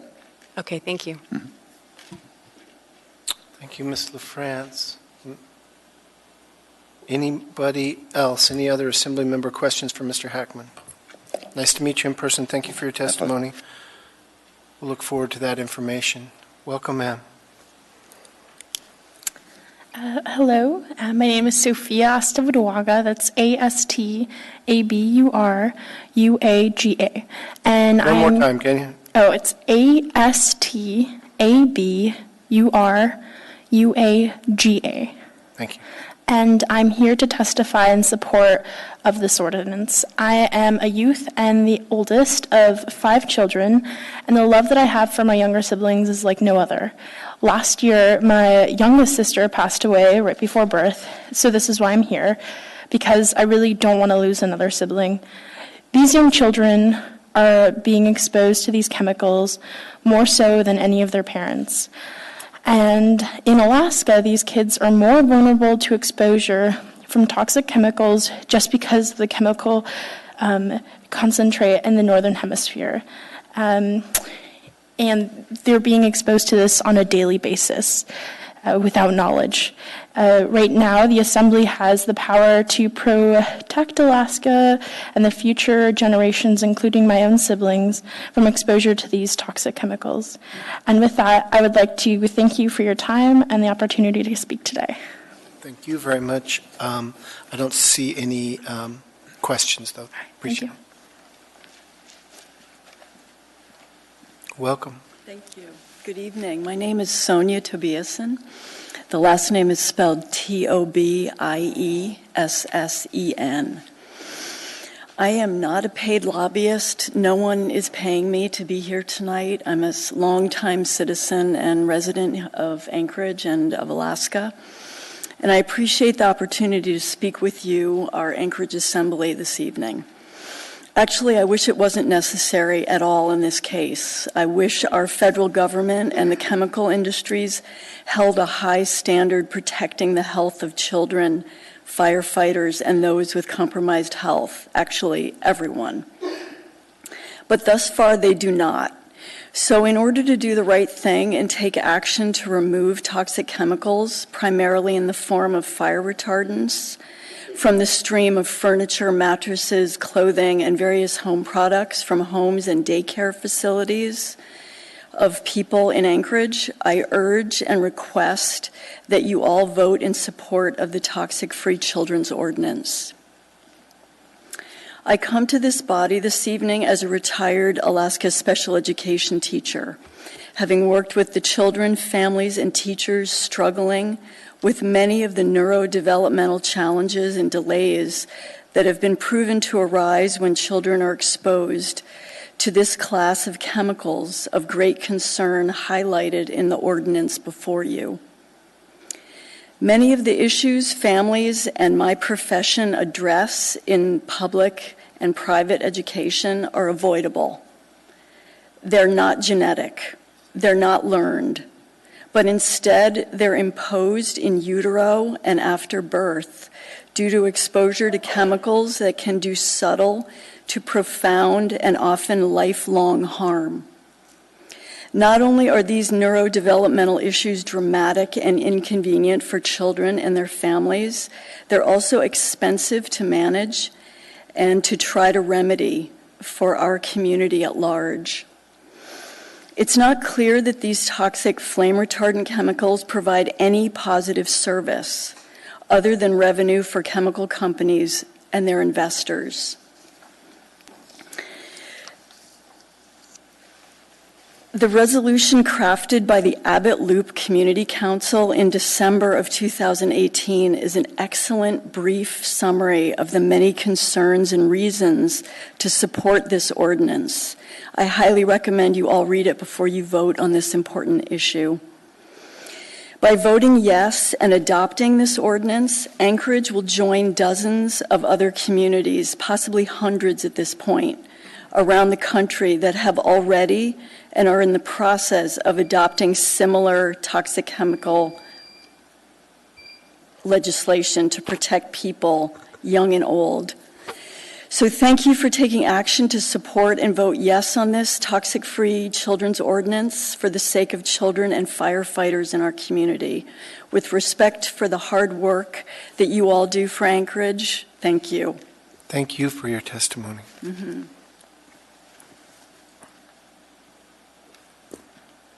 Welcome. Hi, my name is Veri DeSuvero. That's D-I and a space, S-U-V-E-R-O. And I am representing the Alaska Public Interest Research Group, or ACPIRG.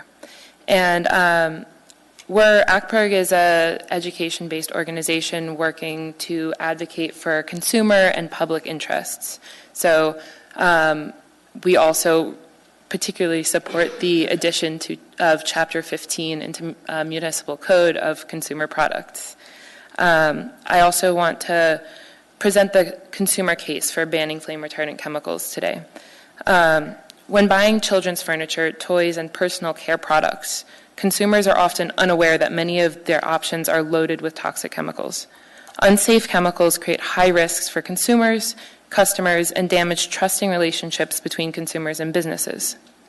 And 62% of chemical producers have said that their customers are interested in sustainable chemicals. Businesses have already begun to respond to consumer concerns like we've seen tonight, as well as Walmart, Target, Staples, who have all endorsed the transition to safer chemicals.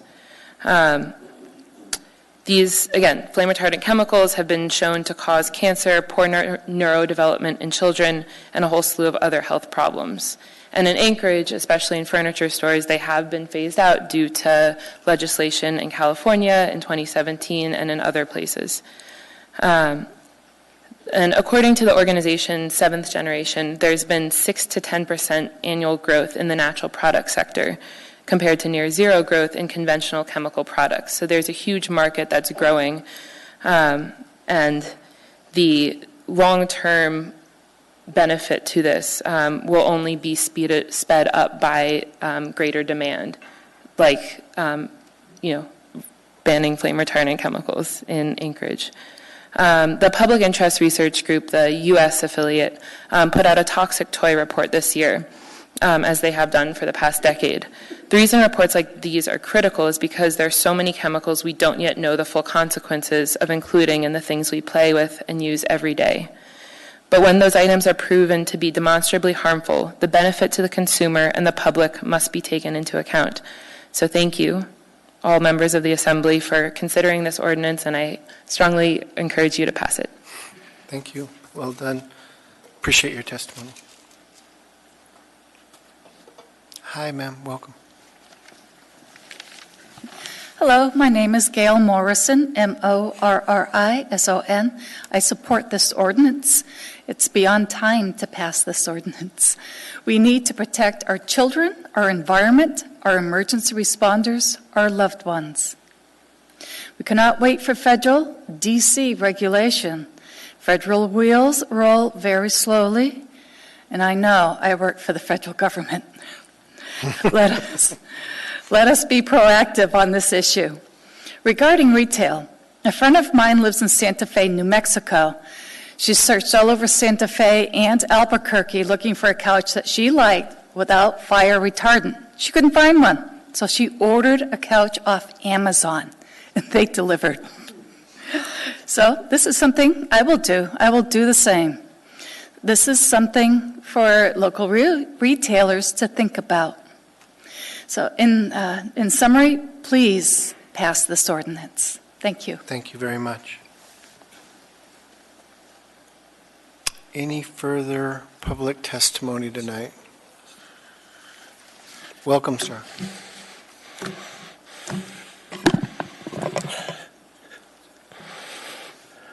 My name is Eugene Carl Haberman. I live in the Madison Valley. I follow the public process. The public process done appropriately, decision made by the governing body is more like in the public interest. Where do I begin on this subject? You had a work session last Friday. There were quite a few people there. Most of them, I believe, were lobbyists. Few from out of state. A lot of paper there. A work session, I've been told in the past, is that if we have time for the public to speak, otherwise it's not a place for the public to speak. But you certainly found time for the public to speak, particularly the lobbyists. And I have no trouble with the public to speak, including lobbyists, but it's a matter of how it was done. The matter isn't such a thing as where's all those paperwork that was loaded down at that meeting on the tables and on the website. I don't see anything there. And I'm concerned about the selectiveness of who you like to invite and who you not like to invite, and how the people can even hear what that meeting. That meeting was not a video audio, and I've warned you in the past. The people need to hear those discussions, and a lot of valuable information there, in-depth discussions. But the public is blind to the discussions unless they're there or they listen to an audio tape, which is frequently difficult for even assembly members to follow when they listen to those tapes, which went on the record by Assemblyman Weinhoff recently. So, what do we got going? More of the same. Nothing's changed. And you're dealing with a sensitive issue. But I am real concerned how this public hearing was opened up today. The words were said is, if you want to speak, as Assemblymember Dunbar noted, reminded the chair, that if you speak now, you can't speak later. And then Croft amended it, Assemblymember Croft, that if it's substantial changes. I remind you of state law that says you provide a reasonable opportunity for the public period at all public meetings. But I also remind you just a few issues ahead on infrastructure. That same example occurred, and the public did not have a chance. We were told we were going to have a chance, and we did not have it. And that's why you're hearing me right now, because I feared the same thing was going to happen, like it happened on infrastructure, dealing with Eagle River. And where the clerk told me, Lisa, while you were discussing, there was that was supposed to be on the 5 o'clock portion. It should never have been on 6 o'clock all the time, but it's always been on 6. So look what you've done, and that's where it comes down to this scenario, with this kind of scenario with Assemblymember Dunbar saying, we can have a chance now, but if we do substantial changes, yeah, you can speak later with that edited note by Croft. We need to change the scenario, and we need to connect with the people, and you need to stop holding these bloody meetings in City Hall away from the public. And also, one last note. You prejudice the proceedings by having more than questions, by having statements and comments. And so this whole item that's happened with the way you held your Friday meeting was prejudicial, and you start all over again. Thank you very much. Do you have any comments on the merits of the bill we're considering?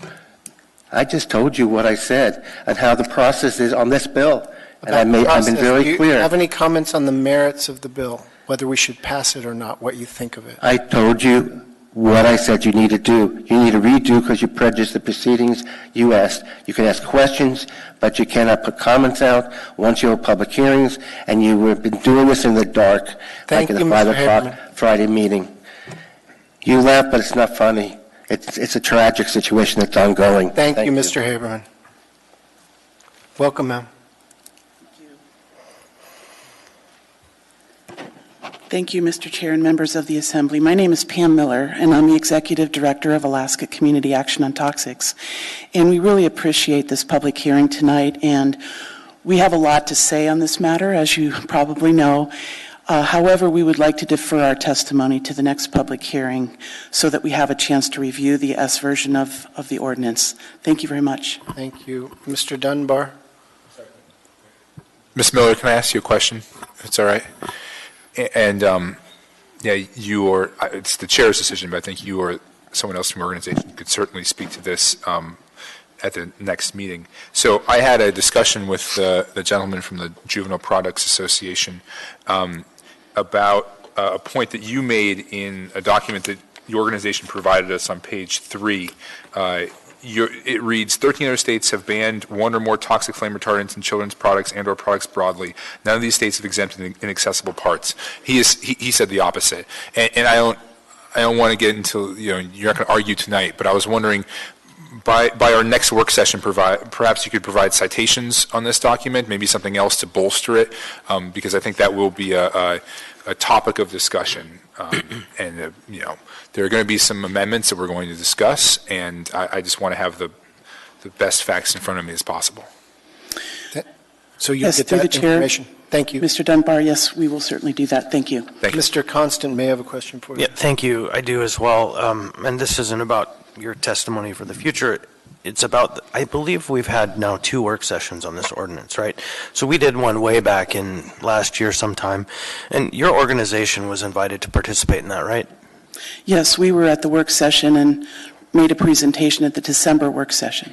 Right. So, okay. And I guess I just put that out there so that people understand that we didn't just have a meeting open up for lobbyists to speak last week because we're, whatever that last speaker said, that we're actually been pretty fair and open, and we're going to do his due diligence to have as many hearings as we need to get to the facts. Thank you. Thank you. Appreciate that. Thank you, Ms. Miller. Further testimony. I see that the fire chief is here, and I'm wondering if you had representatives, either you, Chief Hetrick, or representatives from the fire department that you'd like to speak. I thought there might be, is there a Mr. Davidson, a firefighter Davidson and firefighter Boyd? And I'm specifically inviting them to speak. They're in uniform, and I think that can be an issue, but not if they're invited to speak, so the chair is doing that.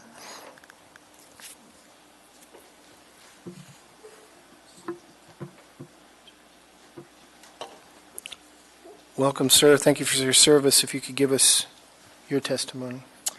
Yes, my name's Mike Davidson. It's spelled D-A-V-I-D-S-O-N. Closer to the mic, Mr. Davidson. Sorry, it's Mike Davidson. It's D-A-V-I-D-S-O-N. Great. Thank you. And it's my understanding that I can answer questions for you and perhaps share insight, but that I can't provide public testimony to you while I'm oh, sure. Well, then, uniform. The question I have, and there may be others from the Assembly members, is what do we know about the risks that Alaska firefighters or Anchorage firefighters face of cancer? We have heard general nationwide studies, but what indication do we have of the risk of cancer for Alaska firefighters? Right, so we believe there's significant evidence of risks associated with flame retardants. There's certainly risks when they're subject to combustion, right? Many of them create broad byproducts of combustion that are really threatening to us, including hydrogen cyanide. Additionally, as many of the speakers discussed, they present very real threats prior to their combustion. There's a growing body of medical evidence regarding cancerous processes that are associated with exposure to flame retardants commonly found in household products. Have there been significant expenses from the Anchorage Fire Department for either medical care or compensation for firefighters who've gotten cancer? Yes. So there's laws in Alaska that provide for protections for employees engaged in firefighting activities to develop certain types of cancers. We've had firefighters that have developed some of those cancers, and the municipality incurs costs associated with that for things like their medical care, are having to backfill their positions while they're no longer able to remain in the workplace. In addition, the city incurs costs for municipal employees that have suffered from cancers. I wonder if you could help me quantify those. I have to write, as one of the sponsors, I have to help write a statement of economic impact. So if you could help me quantify what the city or the state loses in terms of costs for firefighters get cancer. So I know it's a big issue, but whatever I can do to try and quantify that, I'd appreciate your help. Sure, and if I may, I'd offer up, I'm a municipal employee. I'm no longer in the municipal health insurance pool, but I was. I was diagnosed with papillary thyroid carcinoma in May of 2006. There's a greater than 4% increase in people that are exposed to certain subsets of flame-resistant chemicals developing thyroid cancer. I don't know, and probably someone in the room can better speak to it than I can, how the city's insurance pool works, but the treatment that was rendered for me was in excess of $1 million. I suspect that unfortunately the city in large part bore the cost of that treatment. And how long were you a firefighter before 2006? I've been a firefighter for 26 years in the state of Alaska, 22 with the municipality of Anchorage. Mr. Weddleton? Thanks. I think we've gotten a lot of information on this, and it sounds like these are nasty chemicals to some extent, but it's kind of the process is there were rules. People, I guess, were burning up in beds and furniture was burning and things like that. So this federal government or something says, okay, we got to stop this and make some flammability requirements so things don't get burned. So industry goes, what are we going to do? And they come up with these chemicals. All right, we solved that. Now we find out these chemicals are bad, and but we still have that flammability issue. Some look at him, some we can just ban them. Like, or this is pretty across the board. Just ban them. They're all gone if we can actually enforce that. But I think in some instances, and one I was thinking about a car seat. So you're a paramedic, so you deal with car crashes and stuff. And of course, it's a horrible thing. Your kids in the car, and a fire in a car is almost unthinkable for most of us. And so there's a balance there. I mean, this flame retardants could help in that situation where your kid's in a car seat and maybe it won't start on fire. Should we get rid of that? And then is it more likely we'll have kids burning? I mean, this is horrible to think about, but I mean, that's why they have these flame retardants on there to prevent that horrible tragedy. So can we exempt that? Because that's even worse than, some chance. I know it's higher, but, you have two awful things, the cancer for you and others, and also this fire. I mean, where do we draw the line? If I may, through the chair, you're being asked to strike a balance, right? And you're being asked to strike a balance both for a variety of risks as well as to allow our municipality to comply with things like federal regulation, right? And I think I've heard some people tonight say that they probably have some insight into how we best strike that balance. But I might offer up, I have been a paramedic in the state of Alaska for a very long time and worked in the fire service industry. I've yet to see a car seat combust.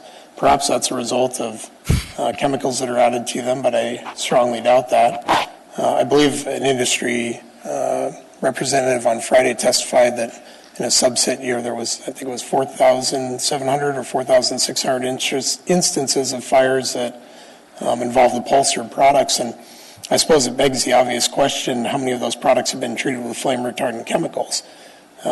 If that many products that were treated with these chemicals are combusting a year in America, then we probably need to ask how effective are the chemicals.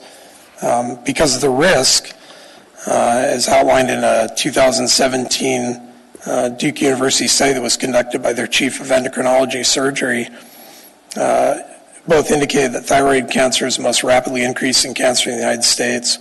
Her actual quote is, "There's a pandemic of thyroid cancer around the world. For too long, we've ascribed this to entirely overdiagnosis, so we're restricting screening. Studies like this suggest that we should be redirected to understand what additional causative factors are at play." I would hope in our quest to prevent people from succumbing to fires in car seats or couches or beds, we aren't creating a much larger epidemic. Right. Thank you, Mr. Yeah, good. Weddleton. Thank you. Mr. Constant. Thank you. And this might be a question more appropriate addressed to the body, but so we're hearing from our fire service professionals, and there's some pretty intimate and personal knowledge we're gaining about the costs. We're not going to get to the meat of this conversation until another meeting. And it's, not to say that you all have limited attention spans and memory, but I know that come next meeting, the feelings are going to be less, and we're going to miss out on attaching all of this conversation to the actual debate we're having. And so I'm hopeful that you will come back in 2 weeks and we will have you talk again, and that we would reserve some of these more meaningful topics for when we have an actual item before us that we're going to debate. Only because we could go at this for a long time, and this is a public hearing, but we need this information, but it might be more germane to have our staff in particular here when we deliberate the item itself. So that's just a question really to the body. Mr. Constant would like to carry on. Thank you, Mr. Davidson, for your testimony. Firefighter Davidson, appreciate it. Firefighter Boyd, do you want to wait till next time or come on and talk this time?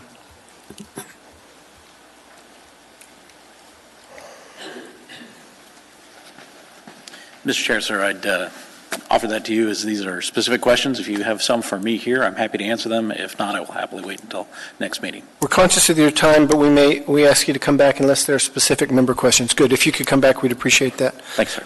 Further public testimony on this item? Mr. Chair, I move to continue public testimony until February 26th. Second. Been moved and seconded. We will continue public testimony till February 26th. Thank you all for testifying.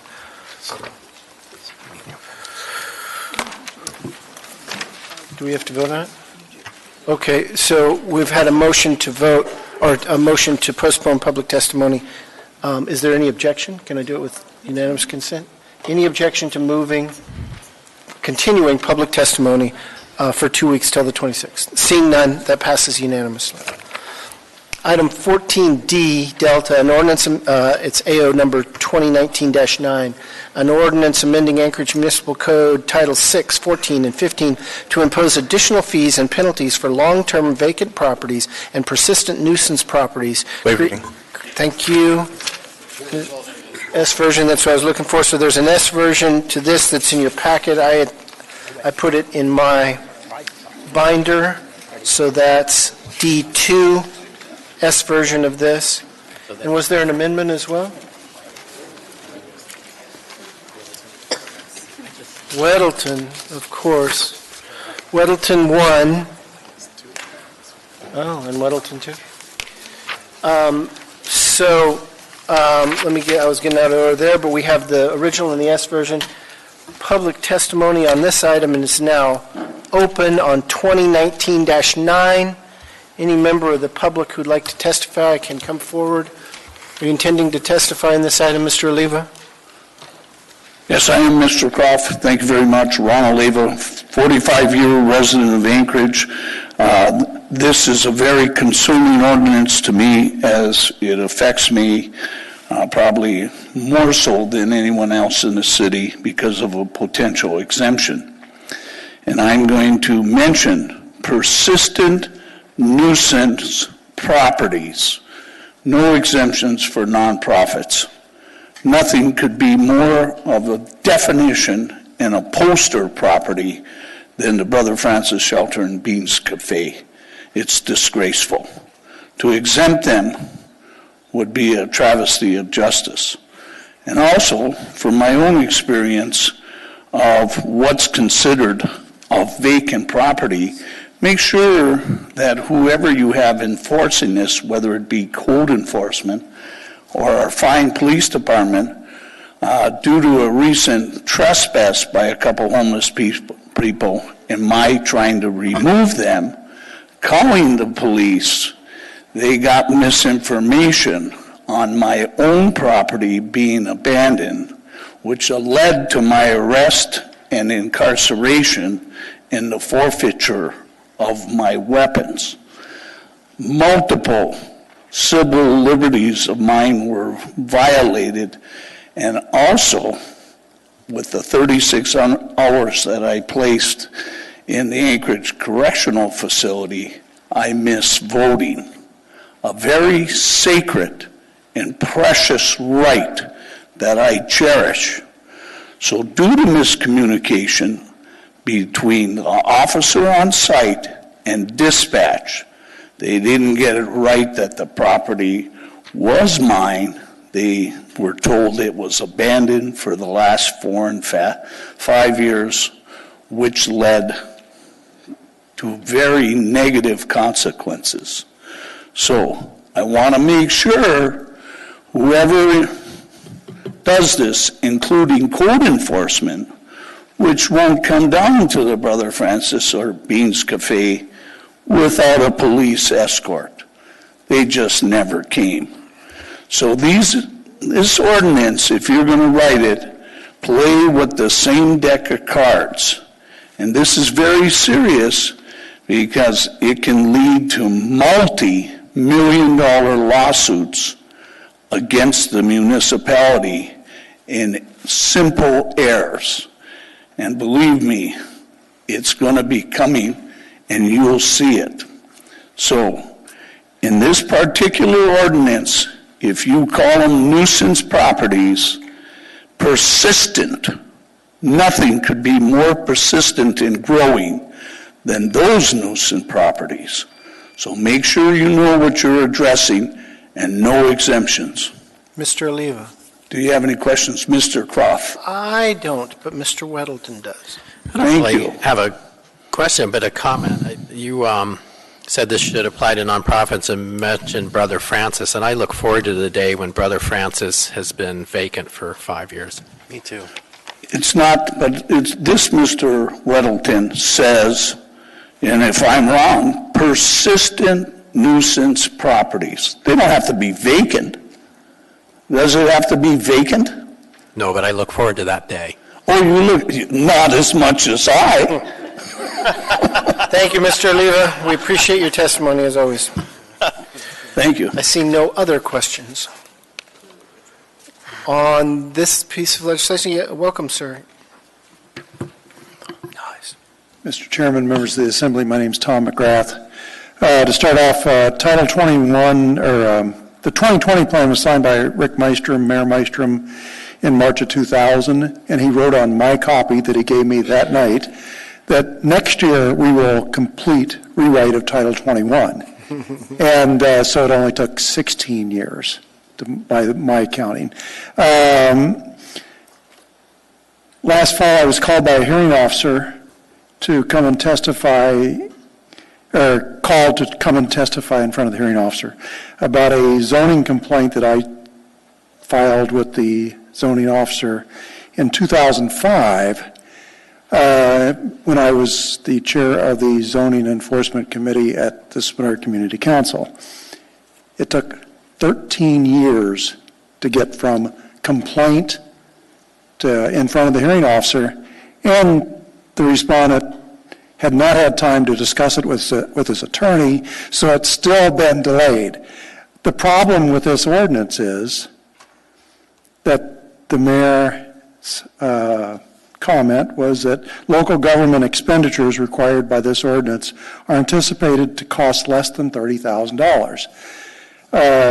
When I have a zoning complaint, I call Cora Weaver, who's worked there for years. She's wonderful, works hard. She's one person doing probably 10 people's jobs. So unless you fund this ordinance, why do it? We have to have some funding so that when there's a complaint like the one in 2005, somebody can actually go look at it and get it from there to the hearing officer to action in a reasonable amount of time.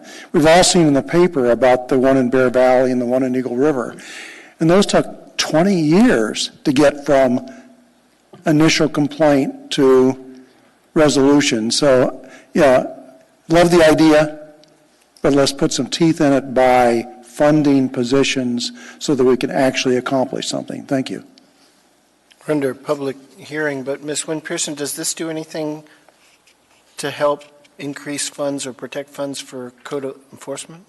Through the chair, yes. The Section 1 is actually the establishment of a nuisance property abatement fund, and the idea there is that we create a dedicated fund which won't roll over every year, into which certain revenues, including the increased registration fees that are imposed by this ordinance, will be directed, along with any proceeds from foreclosures, which are the result of nuisance property violations, and any recouped. So if we foreclose on a property for tax purposes, and in the process we also recoup some amount of money related to work done for nuisance property reasons, all of that goes into this fund. And the goal is to do exactly what was suggested, is to try and create a dedicated fund directing some of these revenues that come directly from this problem into a fund that can be used in order to continue this kind of work. And looking at the work that was done over the past year, some of these properties in the Bear Valley and the others that were abated this year, the total budget that program ran on was less than $200,000. So it's not a huge amount of money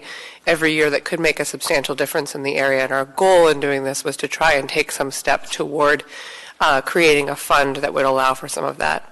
Yeah, and we'll come back to debate, but did you want to respond to that? Or? Well, just that to get to the point where you have a fine, you first have to go out and notice the property. To do it. So how many years will it be before we actually have any money in the fund to where we can do that work? So what I said to Mr. Constant, I think before the last budget process, we need to fund enforcement so they can actually get out and do the work. Because we used to have a top 20 in Spenard, top 20 offenders. And that list has stayed pretty much constant for the last 25 years because they never get there. So, Thank Mr. you. Constant, did you have a question for Mr. McGrath? Yeah, I do, actually. First question, a couple short ones. What do you think is a substantive amount to seed this fund with if we were to make an amendment? Well, right now they have 7 zoning enforcement officers, but they're always off going. They're going in so many different directions. They have so many hats that they wear. What I would love to see is 2 or 3 that are dedicated to nuisance properties so that we can actually get a handle on it. And then they would pay for themselves over time. Right. But it's not immediate because, first it goes to the hearing officer and due process has to be established. It's a long process. Absolutely. So, the last 2 budget years, first 2 years ago, we appropriated, after a fight, $200,000 for that effort. And then last year it was this year, I guess, $100,000. And so I think we're working on it on both ends, but what we're attempting to do here is create a fund that will actually self-sustain and do this in the long term. So I thank you. And the last comment I'll make is, you mentioned Cora Weaver, Fairview resident, code enforcement officer, enforces in South Edition, and she's the best. Thank you. She does a pretty darn good job. She's the best. Thank you. Thank you, Mr. McGrath. Further public testimony on 219-9S, long-term vacant properties and persistent nuisance properties. Sorry, ma'am. Welcome, Mr. Haverman. My name is Eugene Carl Haberman. I live in the Mattson Valley. Follow the public process. The public process is not appropriate decision made by the governing body. It's more like in the public interest. I'll be brief, very brief. The same arguments that I said earlier is very similar to this one. As you know, I attend more than just the regular assembly meetings. I attend your meetings that include work sessions and outside of this chamber. And this particular item was at one of those meetings, and I was present. And again, there was rather extensive discussion by assembly members there on this item before this public hearing tonight. And there was questions and comments raised by assembly members, and there were documents provided as far as visuals by the administration on the screen. And the end result was there was no printed documents that was similar to what was on that screen. So the public, and I'm talking about that screen, I'm talking about that meeting at the City Hall, and when it was labeled as work session, where if there's time, you'll have public comment, but it's been proven wrong in the case of last week. But the situation is, You're leaving the public out of that kind of information, vital information of what you're hearing and what you're saying. And you have these meetings like this one, and this was an clear example of that case that I'm bringing for you tonight. And you continue to ignore it. You conduct a policy of indifference. And the best thing to remedy the situation is to cease and desist, holding those meetings there, be out and open, and have it presented in this room. Video, audio, the public could hear, and you're more likely going to have more of an engagement with the public. And if it's done right, the public will be more comfortable with the decision and more supportive. But in this way, you clearly don't care. And the people are hearing what I'm saying, because what they're hearing is I'm repeating, informing you of this situation, and you're repeating to note it as you conduct a policy of indifference. Thank you. Thank you, Mr. Haberman. Any other public testimony on 2019-9, the S version? Anyone at all? Seeing none, public testimony is closed. What's the will of the body? We have Move to approve. now. The S version? Yeah, well, let's. Yeah, the S version. The S version has been moved by who? Mr. Constant. Whichever it is. Yeah. Got that, Madam Clerk? Who seconded? Mr. Weddleton. Second. Moved by Mr. Constant, seconded by Mr. Weddleton. Would you like to propose amendments, or Mr. Rivera, did you want to be in the queue? I'm fine with going with amendments first, but then I'd like to be in the queue first after. Mr. Chair, just to Mr. Weddleton, I would ask you move them individually. Beg your pardon? I would ask break you to- mine out? Yeah, thank you. I'll come, yeah. I'll Do you want come me to back to start, or you want to do yours first? Or I hadn't seen yours. I don't have any. I just know that one of them I want to not take on as the rest, so. Constant Amendment 1? No, that's a different item, but your A, B, and C, I would hope that you would So move it's all them me, okay. individually so that we don't. Okay, I move Weddleton Amendment, what do you want me, letter them? Well, you've already kind of lettered them with 1A, B, and C. Oh, there we go. Move So- Weddleton Amendment 1A. Can you handle that, Madam Clerk? Of course you can. So we'll just treat those as three separate amendments, and it'll be 1A now. So you've moved it. Is there a second on Amendment 1A, Weddleton? I'll second. It's been moved and seconded by Quinn Davidson. Mr. Weddleton. Okay, for those in the audience, this is a change to page 11, line 37, to change from 10 days to 30 days from the date of filing or recording that to notify the real estate department. And that gives banks, financial institutions, more time to let us know that they have filed for foreclosure. And this just is the reality of banking. I mean, 10 days is pretty quick, you know, if you, it meets the goals of the ordinance and the needs of the municipality and works within the reality of financial institutions. For the public, we've put it up on the big board there, and we'll be considering 1A, 1B, and 1C separately. Mr. Dunbar.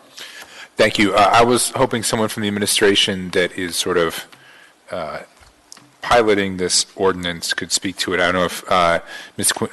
Wynn Pearson or Mr. Falsey might be willing to, but I would address a question to whomever. Is there some reason that the 30-day time frame wouldn't work or would cause an unreasonable delay?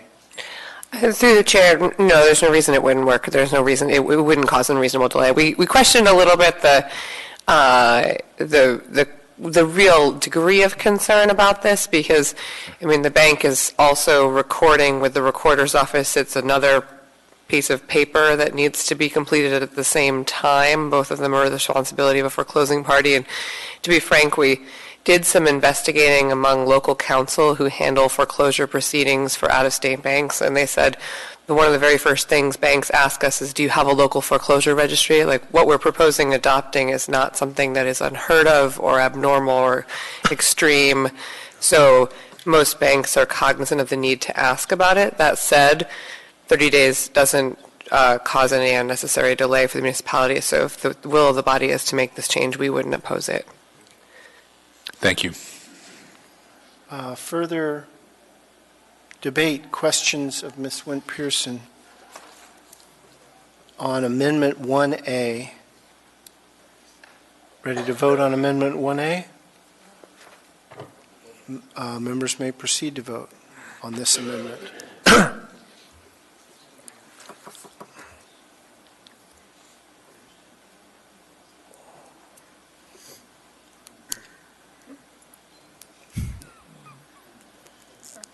That amendment passes 7-2.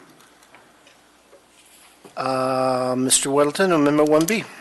I'd like to move Weddleton Amendment 1B. Is there a second for that? Seconded by Mr. Trainee. Moved by Mr. Weddleton, seconded by Mr. Thank Trainee. you, Mr. Weddleton. Trainee. This just changes the filing fee from, is it up there for people to see? Maybe I should read it. Coming back. Page 12, line 13, amend as follows. The fee for filing such a notice shall be add 1, delete $200, and change the digits from $200 to $100 per property payable to the real estate department. And this, if you're an individual saying my place is vacant, you pay $100, and if you're financial institution, you basically do the same thing. Say we're filing for foreclosure or something very similar, you pay $200, so it seems odd if we're just covering our costs. But also, the financial institution will pass this on to the homeowner or property owner. So it just seems odd. In one case, vacant property is $100, and if you're foreclosed on, it's $200. So this just makes a little equity. Ms. Quinn Davidson. Sure, yeah, thank you, Mr. Chair.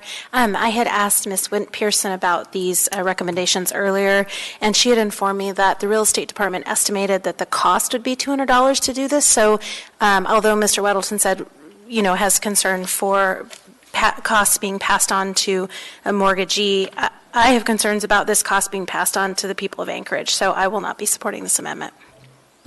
Excellent. Mr. Dunbar. Thank you, Mr. Chair. So, Ms. Wynn Pearson, I don't know if when you spoke with those counsel that work on these kind of things, if they got into this level of specificity, but I am curious the degree to which it's true that these fees are passed on to the consumer. I guess part of it is whether or not if the same person can come through the foreclosure process, I suppose. But I mean, what are your thoughts, or did you turn up anything along with 1B during your research? Through the chair, no, we didn't speak specifically about this mechanism with banks this is a new question that came up today. I would assume that somehow this would potentially be a cost that a bank would seek to recover from the equity in a property when they go through the foreclosure proceeding, that they wouldn't sort of directly bill the owner for this. But again, I'm just supposing in terms of my knowledge of the foreclosure process and how a bank would address these concerns. I would want to make one point about the disparity between the fee paid by a individual with a vacant property versus the fee paid by a bank. This is a one-time fee. The way our fee structure is built for individuals who have a vacant property, there's an annual fee, so every year the fee is paid. This is a one-time fee at registration, and it's designed, again, to offset the cost, to make this a revenue-neutral proposition for the municipality, to offset the costs of the real estate department in setting this up and managing it over time. Ms. Ward is here and can speak more with greater detail to what kind of expense the real estate department will incur in doing this, if you'd like to have more specifics from her. Not for the purposes of my question. Thank you. Thank you, Mr. Dunbar. Mr. Weddleton. Just to point out, will this, if it's decreased, does that increase the burden, the cost on the public? As Ms. Dawson-Quinn has said, but in fact, these fees go directly to a member of the public. I mean, we're creating a program, and all the costs are going to one or many members of the public. Okay. Further debate on Amendment 1B. Members ready for the vote? Members may proceed to vote.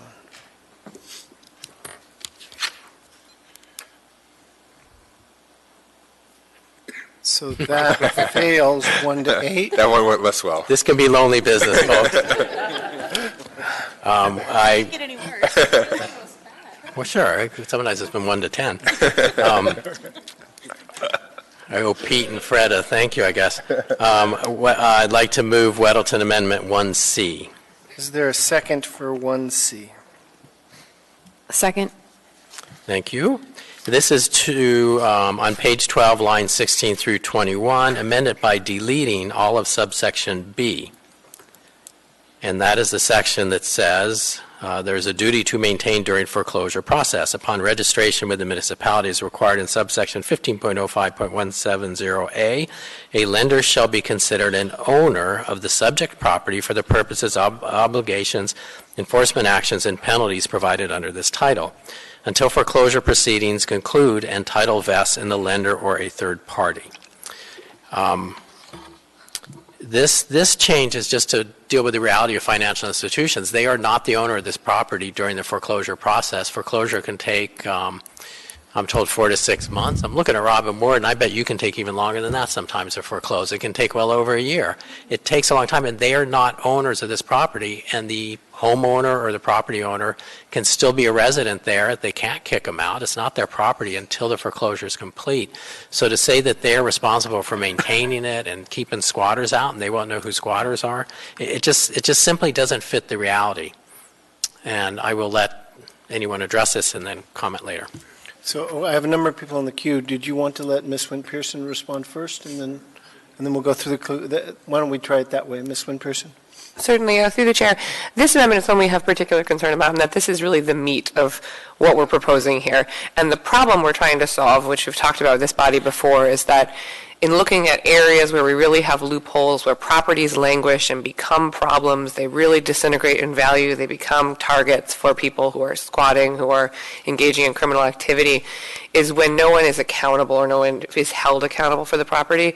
And in the experience of the staffs at the municipality who work in this area, often foreclosure takes quite some time, and we have a property that's held in bank ownership by an out-of-state bank.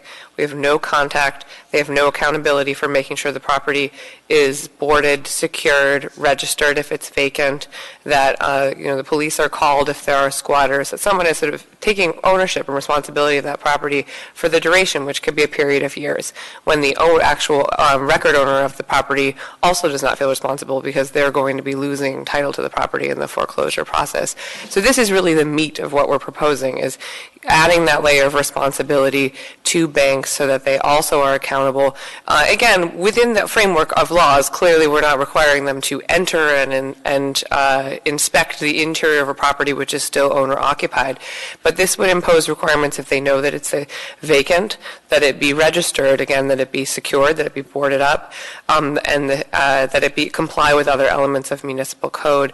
And the reality is if that we don't ask banks to do this, we end up having to do it, or else it is not done, and then the properties sit unboarded, unsecured, and become targets for, again, behavior that has real negative externalities on other neighboring properties. So this is an amendment that we'd be very concerned about adopting, again, because we think it goes to the heart of what we're trying to do with this additional requirement. So now I have, you have it on the list. Mr. Constant. Thank you. So Ms. Wynn-Pearson directly answered the same answer I was going to give, that this is actually the heart of the discussion we're having for this whole ordinance, empowering the muni to require the financial institution, which does have an ownership stake, even if they are not in possession of the property, they have an ownership stake. And if in the end they're the last owner of record, they have a duty. And we do have properties in our neighborhoods that sit and become hives of trouble, that the bank, you can't find them, or they just say it's not my problem. And so I think that if we remove this element from the ordinance, we might as well scrap the ordinance, because this is the thing that makes it work. Thank you. Thank you, Mr. Constant. Mr. Dunbar. Thank you, Mr. Chair. So I guess 2 points in a question. The first point is, if it's still owner-occupied and they're still living there, then it is by definition not vacant, and also probably less likely to turn into a nuisance because they're living there. The second is, in a prior life in law school, I worked for Alaska Legal Services Corporation, and we dealt, it was not too long after the financial crisis, and there was still fallout, and Alaska wasn't hit as hard as a lot of other parts of the country, but there had been a scourge of financial institutions abusing, particularly the non-judicial foreclosure process, and a lot of Alaskans lost their home. And I think it would behoove us to leave this in here in case something like that were to happen again, and we had a mechanism to hold some of those banks accountable when they, they cause a lot of Alaskans to leave their homes. And my last is a question for Ms. Wynn-Pearson, and I won't I won't support this amendment regardless of how you answer, but it's still worth asking. Is this novel? I mean, where did you get this idea? Is this something banks have dealt with in other jurisdictions? Through the chair, no, this isn't novel. Per the presentation that I gave a couple months ago, this is, again, in the last 20 years, and particularly since the financial crisis, in excess of 500 municipalities across the country have adopted some variation of a vacant and abandoned properties ordinance or a foreclosure registry or a hybrid ordinance. What we're basically creating here is a hybrid ordinance, and I believe we actually pulled this language from an ordinance somewhere in New York State. I'd have to go back to my notes, but we essentially were copying something that we saw working in another jurisdiction when we proposed this structure, again, making a bank have the same accountability as an owner during the foreclosure process. Thank you. Thank you, Mr. Chair. Thank you both. Ms. Wimhoff. Yes, a comment and a question as well. I'm looking at this about the lender becoming the owner, and yet we do have properties where there is no lender. The property's been paid for, and it does become a nuisance property. In some cases, the only recourse we have is someone not paying their taxes, and then we become the owner. So is that going to be the same situation? That's the question. Does the municipality then become the owner of properties that are in foreclosure due to lack of taxes when there is no lender? Through the chair, yes. We do foreclose every fall on properties that have been delinquent in their taxes for a certain period of time. Our real estate department takes care of that, and so when we do become the owner, then we resell the properties. Again, Ms. Ward can speak to the specifics of that if you want to talk about that process, but that will not be changed by that. We're aiming to close this loophole with respect to bank foreclosures, but with respect to properties where there is no bank loan, then we're back to the sort of the same remedies that we have, again, with the other enhancements here, hopefully with the creation of more funding and more rigorous fine schedule to be able to take action against some of those properties more quickly. Thank you very much. Mr. Trainey. Thank you, Mr. Chairman. I will not be supporting this amendment because, quite frankly, we each have properties like this in our assembly districts that need taking care of. Without this mechanism, might as well not vote on this ordinance because they'll be just dead on arrival. So I won't be supporting this amendment. Thank you, Mr. Wilton. Mr. Weddleton. Thank you. And I won't question Ms. Wynn Pearson because that would be a great peril. This is the meat of it. This is very important. And we all have in our districts places that are under foreclosure that are falling apart. This just is not reality. The banks don't have this power. So we're telling them to do something they don't have the power to do. So we can make pretend and pass this. I won't, but or we can figure out another way to do it that really fits within the reality. I mean, I would think Ms. Ward's probably working through her head now. Okay, so when we foreclose on this and it could take a year, and now I'm responsible for cleaning it up and paying these fines and so on. So this will, I guess, cut both ways. But this doesn't deal with the real world as it's written. Thank you. Ms. Wynn Pearson. Through the chair, not to place Mr. Whittleton in peril, but I just wanted to respectfully disagree to a certain degree, and I would bring I'm actually going to cite an article written this fall by Ms. Kelly, who's in the back, regarding a property and bank ownership that burned that had not been appropriately secured, that was occupied by vagrants. And in the course of writing the article, she spoke with a Wells Fargo spokesperson about how they manage properties that are in bank ownership, and they said, we have a property preservation team that conducts monthly inspections to ensure properties are being kept in accordance with local standards.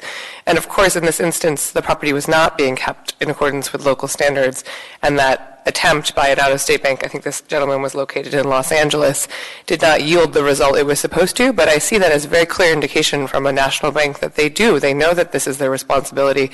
They have the resources to do it. They're just perhaps not utilizing them to the level we'd like to, and we'd like to encourage them to be more proactive.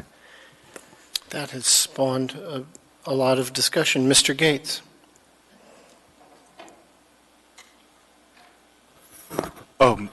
Thank you, Mr. Chair. I haven't done the research that Ms. Wynn Pearson has for this ordinance. Reading it today and speculating, I would just make a couple of observations. One was that subsection B that Mr. Worthington's proposing to delete. It says that you have an owner for the purposes of things provided under this title, which is Title 15. We have the Housing and Occupancy Code in Title 15 as well, so that bank and foreclosure will be responsible to make sure there's compliance to minimum public health standards for housing. Also, I wanted to note that this isn't just vacant properties. This is any time foreclosure action is filed. So that's what that foreclosure registry for that particular section is for. And then finally, listening to some of this dialogue, I have to wonder about private sector economic effects. We have a summary of economic effects attached to the initial ordinance, and it just names the revenues that we might receive, the public sector revenue. But listening to some of this dialogue and how some financing institutions have a team that goes out and makes sure that they're in compliance and so forth, whether the costs or economic effects for the private sector to comply with this kind of provision, I guess I was wondering.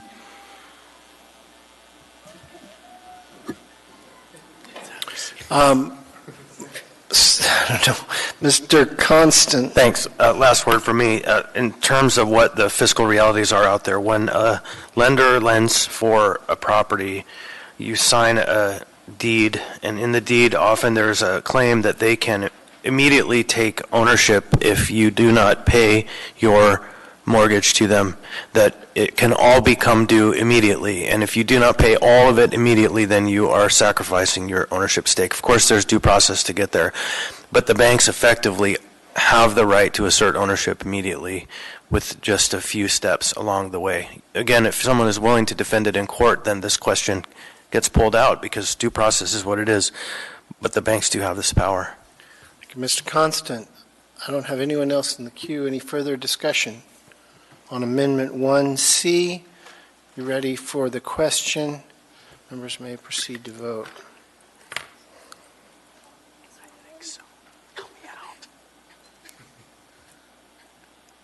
That amendment fails 1 to 8. Undaunted, folks. Yes. Are you going to be offering Weddleton 2? Continuing my quest for justice here, I move Weddleton Amendment number 2. Well, it's not the banks. This all trickles down to the property owner who's in a horrible state because he's got foreclosed on because his life turned around. I mean, this isn't... Were you going to move something? Or? Anyway, sorry. Weddleton Amendment 2, which stands alone. Second. Moved and seconded, Mr. Weddleton. This is a change on page 12, lines 41 through 47, and this restores the original language.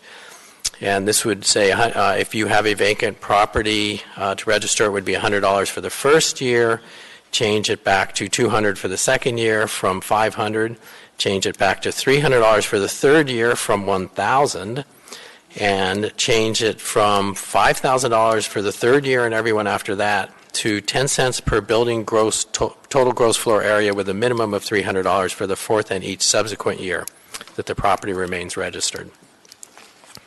I got a second, right? I understand that this, and I really support that we have a special fund to clean up these properties. And I was an advocate for the $200,000 we gave to code enforcement to clean up properties, and my district was very much a beneficiary of using those funds. We have some problems across the city, and this would be very helpful, to have a fund to dive in there and clean up these horrible properties. But these fees are just way excessive. $100 to register your place as vacant. Okay, well, that's a head scratcher, but okay, we want to get some information on the home, and there might be some cost for us. But second year certainly won't cost us more. We already know who they are. Third year wouldn't really cost us more. Now it's $300. So presumably we're trying to put a little incentive on people to get their home unvacant. So in the fourth year, you'd have $5,000. Oh, in this one it implies $1,000 in the third year. And in the fourth year and later, $5,000 because your home is vacant.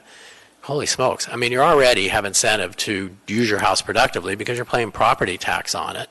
But another $5,000 on top of that. And I think, there's probably a lot of reasons it could happen. Time can move quickly. I have it's not a constituent. He doesn't live in my district, but he owns a nice piece of property. He's got a little abode on it. And he's older and he wants to live there. He can't. And one reason he can't is because he doesn't drive. He only takes the bus, and we have no buses in South Anchorage now. So it's vacant. We don't have a lot of money. So the $100 is a problem. 500 the next year? It can't happen. You know, 1,000 in the third year, he'd be at $5,000 a year plus his property taxes. It's just, that's more than he makes. And it's just not fair. I mean, his house, he's got to board it up. It's not a nuisance. But we're going to charge him $5,000?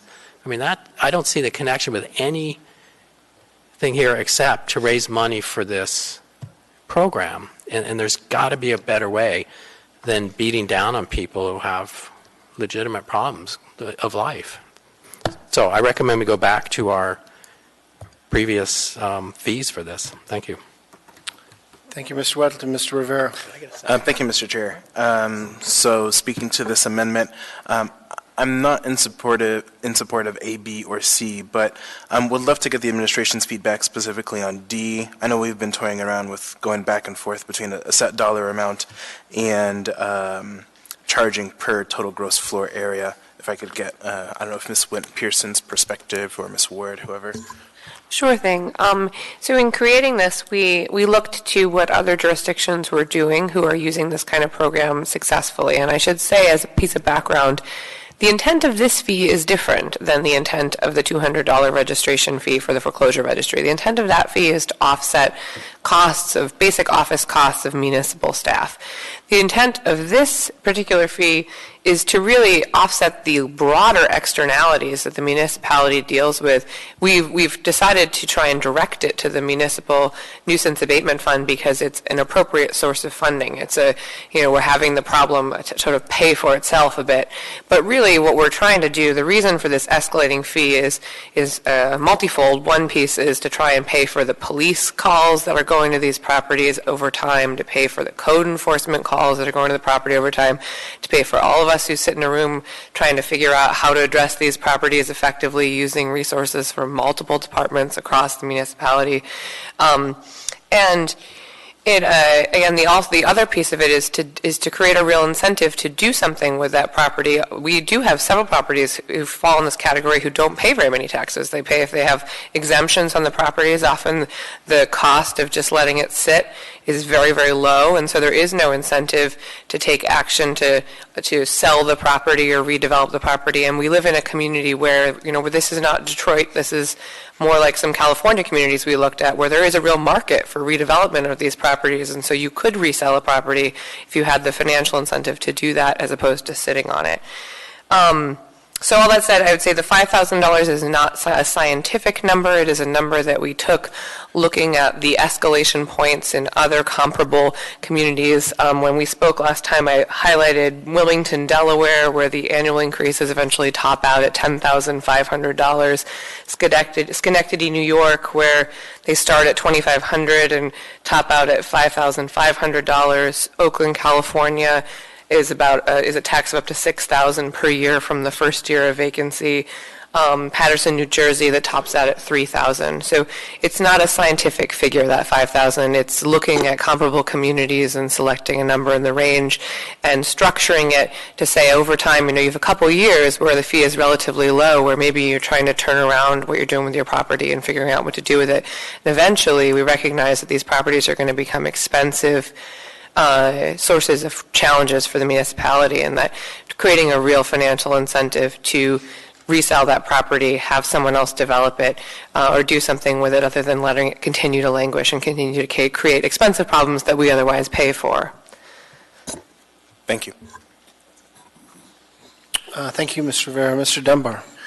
Thank you, Mr. Chair. And when we started this debate, I expected to support Mr. Weddleton's amendment. I don't think I'm going to, but I think we can maybe find some kind of middle path. But I will say, I think it's funny that me and Mr. Rivera spoke first, and perhaps some other people share our generational experience here, where the idea that you would own a couple of properties, a couple of homes, and you'd have one that you didn't live in, didn't rent, didn't sell, in a city is sort of outside of many of millennials' lived experiences, I'll put it that way. And so we very much do want to see properties come back into the market in one way or another. Now, I understand what Mr. Weddleton is saying. There are some limited cases where the person can be quite sympathetic. And I also like the the idea in D that if you own a much larger property, you would pay more than someone who is in a, a small house in Naka Valley and for some reason can't get that lived in, although I guarantee you if you try to rent a house in Naka Valley, someone will want to live there because it's a highly desirable neighborhood. But is there some way we could alter D, so for example, drop it to 1,000 plus, the 10 cents per building total gross or something along those lines? I mean, if that's something that Mr. Rivera, I think, had indicated, maybe something along that lines would be appropriate. But I do support the A, B, and C levels. Thank you. Mr. Dunbar. Mr. Weddleton. Okay, thanks. I'd like to point out on D with the 10 cents per, this isn't just residential buildings. That 10-cent fee could address, say, if you had a big building in Midtown that had been derelict for many, many years. To use this money with the thought that it covers the cost of dealing with these vacant properties, that's already covered with these huge increases in the fees and fines that this ordinance begins with. And we go up from a few $100 to $1,000 and so on. So that deals with the problems. If you have trouble with a vacant property, then these fees and fines kick in.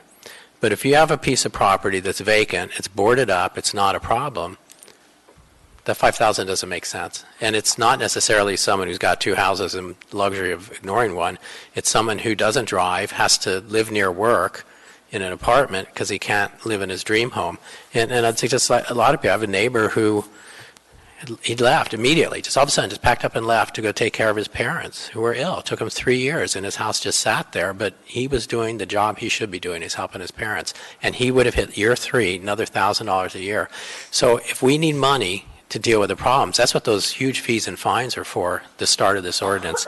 This is just punitive for people who may just be down and out. Thank you, Mr. Weddleton. Mr. Gates. Thank you. I would actually like to request a brief recess to discuss the point of law with our municipal attorney about this ordinance. You want a little break to discuss this amendment? Yes. Okay. The Memorial Dyson Brief at Ease. We'll take a little break and What's he wanted? we'll be back. Do you know how...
If we can, Assembly members return. We have a separate amendment from Mr. Gates that he asked, was working on at ease. But we also have still before us amendment number 2. Does anyone have an amendment to amendment number 2? Yeah, Mr. Chair, I would like to make an amendment to Weddleton Amendment number 2 to alter this to go back to what the administration had proposed for B and C, and then have an altered version of D with a minimum of 1,000. So it would now read A, 100 for the first year, B, 500 for the second year, C, 1,000 for the third year, D, 10 cents per building total gross floor area with a minimum of 1,000 for the fourth and each subsequent year the property remains registered. Can I get a second? Second. And Mr. Chair, just for the record, I would point out that the mover of the original motion is not in the room. And it's kind of weird to be, I'm just saying. But I do second. We're going to hijack his amendment while he's... And he's going to come back and vote yes. So let's, essentially, this keeps it at 100, which it always was, makes it 500 in the second. Well, 1,000 after that, but it could be more for a very large building. Yeah, and Mr. Rivera spoke with Ms. Ward, and apparently the Northern Lights Inn was about 70,000 square feet. Is that correct? So it would have actually been a significantly larger fee for those kind of, monstrous eyesores. But just regular eyesores would be capped at 1,000. Yep. Okay, Mr. Rivera, sorry. Thank you, Mr. Chair. I want to speak in support of this. As Mr. Dunbar stated, I talked with Ms. Ward, and I think this makes sense to provide greater equity between those sort of once-in-a-blue-moon kind of situations like the Northern Lights Inn and your average Joe. Thank you, Mr. Chair. Well, I do think I'd like Mr. Weddleton here, given that it's his amendment. That's a Robert's Rule of Order. Robbins rules. Mr. Chair, I would ask for unanimous consent that we table this for just a moment, and I would make another amendment proposal, and it's, I think, a quick one, if we can. Here he is. I'd really rather do them in order, Mr. Constant. Here we go. Thank you. Thank you for being helpful. Mr. Weddleton. There has been an amendment proposed to your amendment number 2, which would keep, as yours does, 100 for the first year. It would make it 500 in the second year. It would make it 1,000 in the third year. And in D, it would say 10 cents per building total gross floor area with a minimum now of 1,000. So it would go up, but cap at 1,000, except for those very large buildings that exceeded that 10,000 square feet. I didn't want to act on amending your amendment without having you here to respond to it. I think we'd say the trouble, we should vote on mine, pass it, and then move on. We certainly can do that. Rather than amend it. You have that right. Or we have the right, I guess, to with you here in the room, change your amendment. What do you want to do, Mr. Dunbar? Oh, I made the amendment to the amendment. I will say that if the amendment to the amendment passes, it will no longer really be Mr. Weddleton's amendment, and we should probably let him take his name off of it. Okay, we have amendment to Weddleton Amendment number 2, proposed by Mr. Dunbar, seconded by Mr. Constant. Any discussion on that? Everyone understand it? Oh, you didn't hear it, actually. We can vote on what currently is Weddleton Amendment number 2. Ms. LaFrance? Thank you, Mr. Chair. Just a clarifying question. If I recall correctly, there are exemptions possible to these fees. Is that correct? Ms. Wynn-Pearson. Through the chair, yes, in the definition section of Title 15, there are several classes of property that don't qualify as vacant, which take them out of this requirement for registry and for payment of the fee. So examples are seasonally occupied properties which are actively on the market for sale, our definition of vacant actually doesn't include undeveloped green property. It's really a property with a vacant structure on it. So it's always the option for someone, I think, to remove any offending structure and argue that their property is now simply undeveloped green space. So there are those carve-outs already provided in the definition section where you don't end up even triggering this requirement. Thank you. Thank you both. Are we now ready to vote on the amendment to the amendment? Madam Clerk, please set the board up. So this is on the amendment to the amendment. Let's move on. Dunbar Amendment to Weddleton Amendment 2. Suzanne. Sorry, Suzanne. That passes 8-1. Yeah. Okay, that was confusing. So now we have before us, do you still want it to be Weddleton Amendment number 2? No, it's very different from my thinking. We have Dunbar Amendment number 2 before us. Not that it matters a lot, but is there any other amendments to this amendment that sets the fee schedule out? If there's no other amendments, are you ready for the vote on that? Let's vote on amendment number 2, however styled. Didn't we already do that? Or you amended the amendment? Yeah. So now we're amending it. We're voting on the amendment.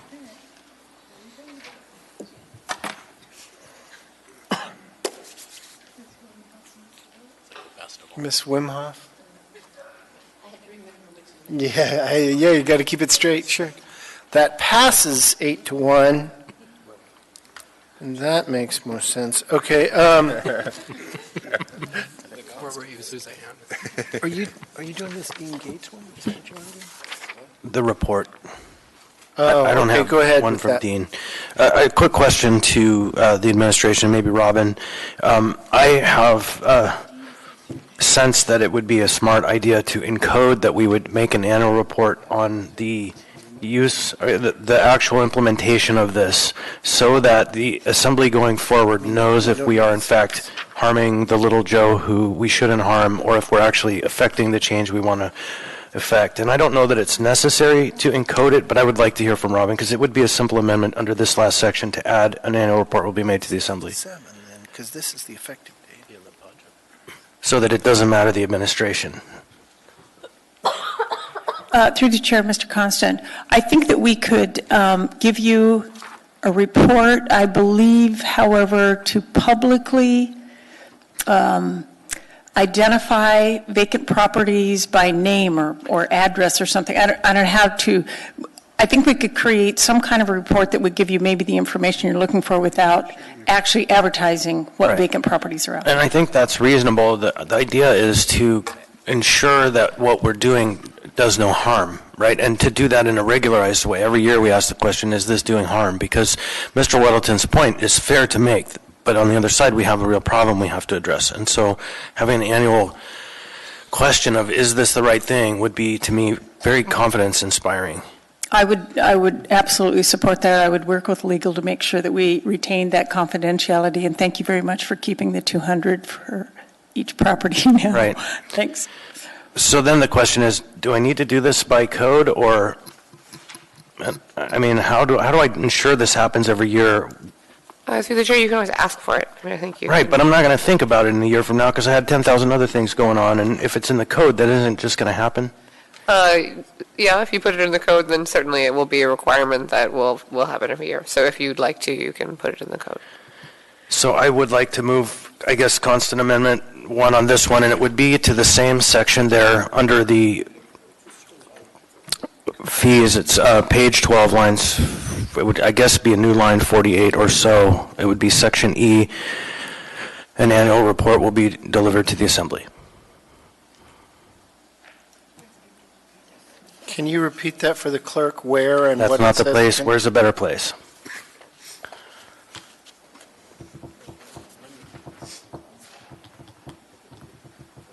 Probably the same report that we receive the foreclosures in, right? Because we get a regular report of foreclosures annually, right? Through the chair, Mr. Constant, I could certainly do that. Again, that is a little different situation because property taxes and net foreclosure is a very transparent and public And process. I'm, again, not Yeah. requesting that we identify the individual lot person, et cetera, but just we get a report on how this is done, individual, like this amount of money, maybe this square foot of a property, a report that tells us we're doing the right thing. Okay. So where would you recommend? Through the chair, I think you'd probably want a new subsection. I guess I think my answer, again, may vary a bit on what you're actually looking for. Are you looking for a report? Because the challenge is by address, we have a list. What we have is a registry of vacant properties. We have the address. We have, notes on any kind of code enforcement violations that have happened to the property. I don't know that we have a report that would show you whether the person is a bad actor or a person who's fallen. I'm not sure what you're looking for I'm to thinking quantify that in the report. it would be a report of the fines levied under this ordinance. So total fines levied. By property, but not identifying the property. Like we Mr. have Constant? 30 properties. And 30 properties, this property doesn't have to be individually identified. And you're looking for the fees charged, not the fines imposed, right? Because this is a fee, you're looking at this annual fee that's charged for registration on the vacant property registry, or are you looking for fines imposed for code violations on different properties? Hey, which is a separate can I interrupt? I'm sorry. You are the one who can. I apologize. Can you do an audit of this later? Can we do this at some other time? Or do you really want to do the report requirement? Dean, would you put it on your list of things to do to work with me to come up with a kind of another ordinance that would address this so that I don't forget about it? Yes, I can. Thank you. And then I've been handed from the mayor's staff that we need to waive application of AMC 399-020 in order to increase fees, which is, and so I move AO 219-9S be amended by adding a new Section 6 and renumbering accordingly. The new Section 6 reading, "The Assembly hereby waives application of AMC 399-020 to the increase in fees and fines enacted by this ordinance." Ms. Wynn-Pearson, why am I doing this? Mr. Chair, Mr. Gates pointed out that the code, that 399-020 contains a restriction on increases in existing fees, fines, or penalties that ties those increases to only the increase in CPI over the past, since the fines, fees, or penalties were last changed. There's an exception if the fee, fine, or penalty reflects an identifiable cost, and while I did describe the fact that these increases are not specifically tied to an exact cost, but rather to a generalized cost. So I think I would argue that we really are accommodating a cost that far exceeds the increases that we're proposing. If you look at the time spent by police officers, code enforcement agents, and other municipal employees, nonetheless, I think it is a good point and a good practice to be clear and transparent that you are acknowledging the limitation imposed by 399-020 and waiving that specifically with respect to this ordinance to allow the increase to exceed CPIU from the time that these fines and fees were originally adopted. Mr. Rivera? And I second that. So it was wise of Mr. Rivera and I to do this? Through the chair, yes. Yeah. Very wise. Any objection to that amendment? It'll be, I guess, Croft Amendment Number 1. Then without objection, it passes. Any further amendments to this bill? I still waited. You think that was a little quick, everybody? Any objection to that amendment as explained by Ms. Wynn-Pearson? Good, then it passes without objection. We're back to the main AO, the S version as now amended. Further amendments or discussion? Mr. Rivera. Thank you, Mr. Chair. One question for the administration. So I see that the S version does not have a C, a summary of economic effects. There is one for the first version, though. Is there any substantial change, or should we assume that the C for the, if there were one, for the S version would be the same? Through the chair, we didn't include a C with the S version because the changes are relatively minor. I do see that the one piece would be the addition of the $200 fee would certainly result in some increase in revenue to the real estate department, but we don't believe it would exceed the $30,000 threshold for requiring a C, so we didn't submit a revised C with the S version. Okay, thank you. Thank you, Mr. Rivera. Anybody else? Seeing no one, are you ready for the question? Clerk will set up the vote on the underlying bill as amended, C version. A minute. Wait, point of order. Are we on that amendment, or is this on the? Amendment, there was no objection, so we're on the voting, or main do we get as to amended. talk? We're on the S version as amended. Okay, and we're voting, or can I talk? Mr. Constant? Thank you. I just wanted to give credit to the citizens of Rogers Park and their community council, Guarantar, who brought together a working group that had met for months and months and months in conversation about how can we change the practice in this municipality to create a system that empowers the city to tackle effectively these nuisance properties. And this ordinance was crafted as a response to strong community input and demand. And so I just want to give thanks to all the people who started and kept the fire burning. Airport Heights, I'm sorry, you're right. It was Airport Heights, not Rogers. You're absolutely right. But that working group that got together and kept beating the drum, we have to do something, we have to do something. So kudos to them. Mr. Welton, did you want to speak? Just briefly, I'm going to vote against this, but I do like that there would be this nuisance abatement fund. I can stomach the increased fees because they address the real problems that are caused, but I just can't, I don't like that vacant house or property fee, as you all know now. Thank you. Any other comments from any other assembly members? Are you ready to vote? We're pretty ready to vote. Okay.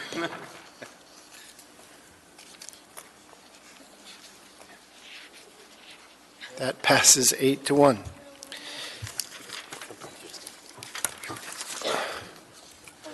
Next up is item 14E, AO number 2019-12, an ordinance of the Anchorage Municipal Assembly to incentivize the creation of housing in the Central Business District by amending Anchorage Municipal Code Title 12 to add a new chapter 1260, Tax Incentives for Housing, amending the fine schedule in Anchorage Municipal Code Section 1460.030 to include fines for violations of related reporting obligations, and amending computation of the maximum attainable tax revenue under the tax cap, Anchorage Municipal Code Chapter 1225.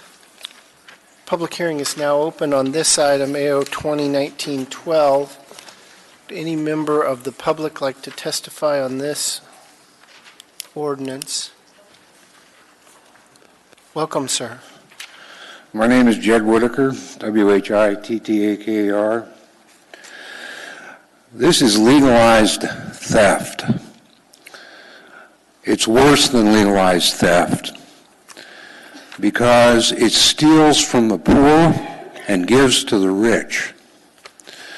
If this community wants to really do something about housing, the lack of housing in downtown, I suggest that the municipality put up a bond issue, 10 million, 20 million, 50 million, I don't know the number, but it would be a 50-50 match for any developer that wants to build downtown, and then the city would have an equity interest in that housing development and would benefit from the profit of new housing downtown. I think it's really, really wrong that poor people in Mountain View should be subsidizing through their property taxes some rich developer that's going to get this kind of a tax break. And it's not just the people in Mountain View, it's every property owner in Anchorage is being ripped off by this. So I hope that you can vote no on it. But I didn't just come here to talk about the reasons to vote no. I'm giving you a solution. The city should have a bond issue to build more housing. Because clearly the private sector can't do it themselves or is unwilling to do it themselves. If you have some seed money with a match, that's the classic public-private partnership, and the city retains an equity interest in the development and gets the profit, a corresponding amount of profit from it, I'll bet you that's a lot more successful than giving tax breaks to rich folks. Thank you for listening. Thank you very much, sir. Further public testimony. Welcome, sir. Good evening, Anchorage Assembly members. I appreciate that I can be here. My name is Sean Debenham, Debenham with Debenham Properties. My company owns land in West Anchorage just off the corner of Raspberry Road and Northwood Street. I am trying hard to break ground on a 12,100 unit market rate apartment building this spring. If this ordinance is passed, the unintended consequence of it is that all landowners outside of the downtown operate at a significant economic disadvantage to the downtown properties. This being the case, it makes it near impossible for me to move forward this spring on my market rate apartment project. Since I'm advocating for myself here, I will toot my horn a little bit. I was born here in Anchorage. I'm married and I have 5 kids. I live not too far from our West Anchorage property. I'm a former structural engineer. I have 2 graduate degrees from MIT and 14 plus years running a local property management and development company. And of important distinction, in the last 14 years, I'm the only landowner in Anchorage that has constructed the market rate multifamily development, and it's called the Residences at Northwood. In short, I know a thing or two about constructing multifamily housing. It is my job, my passion, and frankly, I think I'm pretty good at it. So when I say this proposed ordinance puts me at a significant economic disadvantage, and I probably will not be able to move forward with my development, it's not something I just lay out there. I have done the math, and I have determined that a 12-year property tax relief translates to a 20% reduction of cost of doing business. I simply cannot compete. This would be like passing an ordinance that allows Fred Meyer to buy groceries for 20% cheaper but not extending that to cars, or picking Holiday Gas Station to buy gas for 20% cheaper but not allowing Tesoro or Chevron to do the same. Of course, this would never, ever happen because it's just preposterous. So please don't do that now. All I ask is that you allow me to compete with my competitors. I'll do the rest. I'm pretty good at what I do. Now, finally, I'd like to put to bed once and for all this notion that downtown needs a 12-year tax break because construction in downtown is expensive and few housing units have been constructed there over the years. This narrative is true, but is only a very small part of a much larger story. The truth is that multifamily is super expensive in all parts of Anchorage. That in the last 14 years, only one market rate multifamily development has been built. Now let me repeat that. In the last 14 years, only one in the entire Anchorage Bowl has been built. The truth is that not only is downtown suffering, but the entire Anchorage Bowl is suffering. I ask that you put this ordinance to the side and instead come up with a comprehensive ordinance that allows those landowners like me to compete and build badly needed housing here in Anchorage. Thank you. Thank you, sir. We have a number of questions. Mr. Trainee. John, did you say everything you wanted to say? Yes. I timed it perfectly, and I'm right at 3 minutes. My other question is, what's the seismic zone that you're in now? Your property there on Northwood and Raspberry, do you know? I believe we're in seismic zone 3. 3? 3, correct. Thank you, because most of this property is in 4 and 5. It just concerns me if we're talking about a 12-year tax break on property that a good, strong earthquake, stronger than the one we had, could take it down. Appreciate that, Sean. Thank you. Thank you, Mr. Trainee. Mr. Constant. Thank you. Sir, you just made a pretty strong statement that your project is uneconomic if this happens. Correct. It'd be like, Are you working with a lender? Yes. And your lender is willing to work with you if you're that frail? I mean, that sounds like a pretty frail position to be in if granting a an abatement in a small area of town is enough to crush your project, doesn't that make some question about your project? So just kind of repeat, in the last 14 years, only one market rate development's been developed. So yeah, the margins are very small. But in this case, a 12-year tax abatement, it actually represents a very large economic advantage over other competing properties. In this case, we'd be competing because we're competing for the same tenants, and I would be at a much larger, or smaller. Right, but so economic forces being what they are, broad economic forces, they're different than your specific project, right? And so there are economic tides in this town, but your specific project needs to stand on its own whether or not this policy goes, right? I mean, that's the bottom line, is your project needs a pencil. Correct, and it can't do so with other external ordinances and negatively affecting it. So, this be like saying, hey, Fred Meyer, we're going to sell you groceries at 20% less, and Cars, there's a demand for food, and so Cars is just at a disadvantage. See, that's an interesting characterization. I don't see it that way. What you're saying is Cars and Fred Meyer, but what we're saying is you are Cars, but in the downtown we want to see a grocery store. And so we're going to make the climate better for someone who wants to open a grocery store. It could be you or someone else, right? And so in your model, it's A versus A, what you're proposing. But what's actually the case, we're not talking about awarding a massive project to an individual, but instead to an area, right? And so there's a pretty substantial difference then in your paradigm there, right? I would not agree. Okay. Thank you, Mr. Constant. Mr. Weddleton.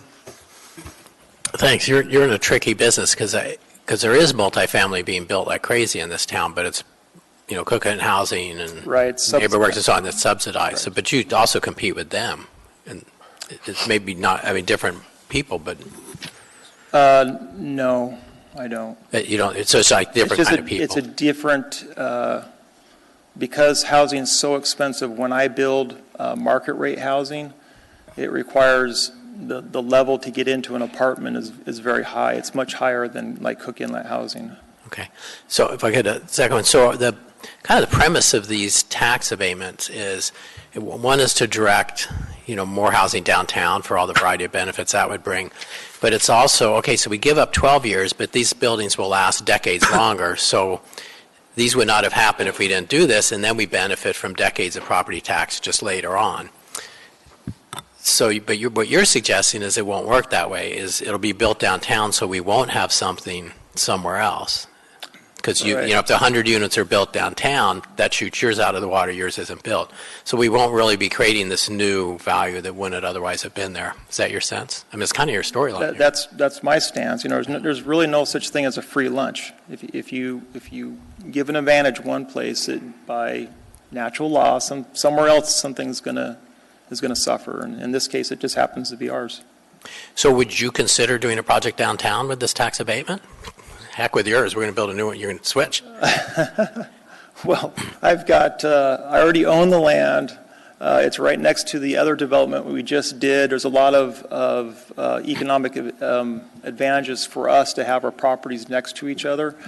And I already have a year into this, and I'm about, a couple $100,000 down the path. We're literally right at the process of just sending our design team out to start construction documents and break ground here this spring.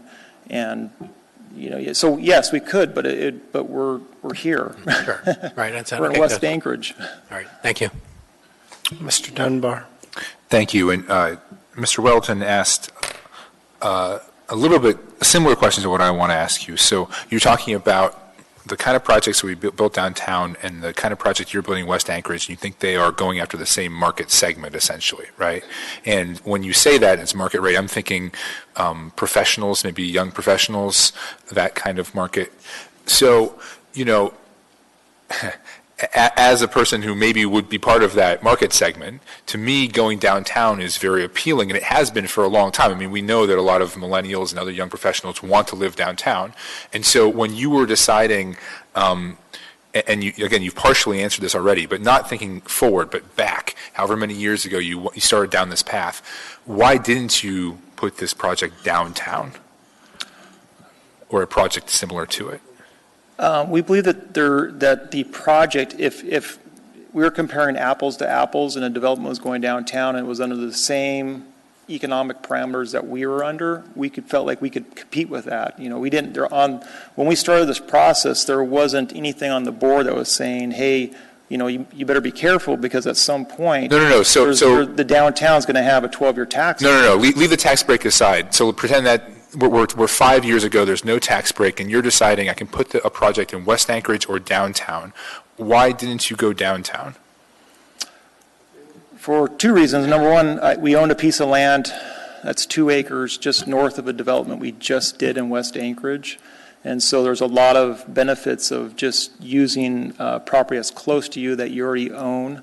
And that's the main reason. And then the other reason is that we felt like we could compete with downtown. We felt like we were fine. We could build it, and you know, if downtown built their development, that we could compete with them. You felt that a similar project downtown would have penciled 5 years ago?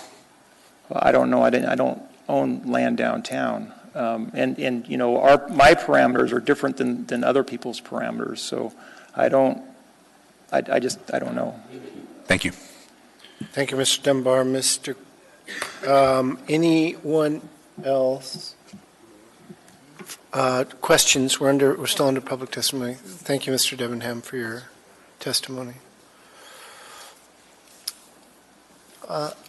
Other public testimony on this item? 2019-12. Mr. Oliva. Did you want to hear from Mr. Potter, the charter? Well, thank you very much. I'd like to school everyone. Someone has to be right in this room, and it might as well be me. Yes. Good evening. Ron Oliva, I'll regain my composure. There's no such thing as a free lunch. Double hit at MIT. The guy's not only got it upstairs, he's got it in the pocketbook. And doing the economic analysis, I just want to remind you of the Marlowe building. And hey, gave him a tax break, got an eyesore for a long time. You want to be real careful if that's assignable, because he went bankrupt, couldn't assign it. I think the trustee is still keeping that off the tax roll. And then the other thing, this staying under the tax cap, we want to look at the development downtown along the creek, because the railroad plans a big development and some condominium projects and near the campground, etc. But if we could get that land in a trade and get them preventing from leasing it and make it fee simple, I think it would be more marketable and allow a little more interest in owning the land and getting easier finance than a long-term lease. So we got to tackle that and get that in either municipal ownership through a trade and then into private ownership and develop the beauty of the creek and the whole waterfront area. So I think that's something to take a look at. And if you're going to trade the loss of taxes for 12 years, look for another source to substitute that. And I hate to bring it back to the freeloaders of the nonprofits who can earn executive salaries of $200,000-300,000, but in their buildings pay no taxes for our firemen, our policemen, our paramedics, and even with the churches.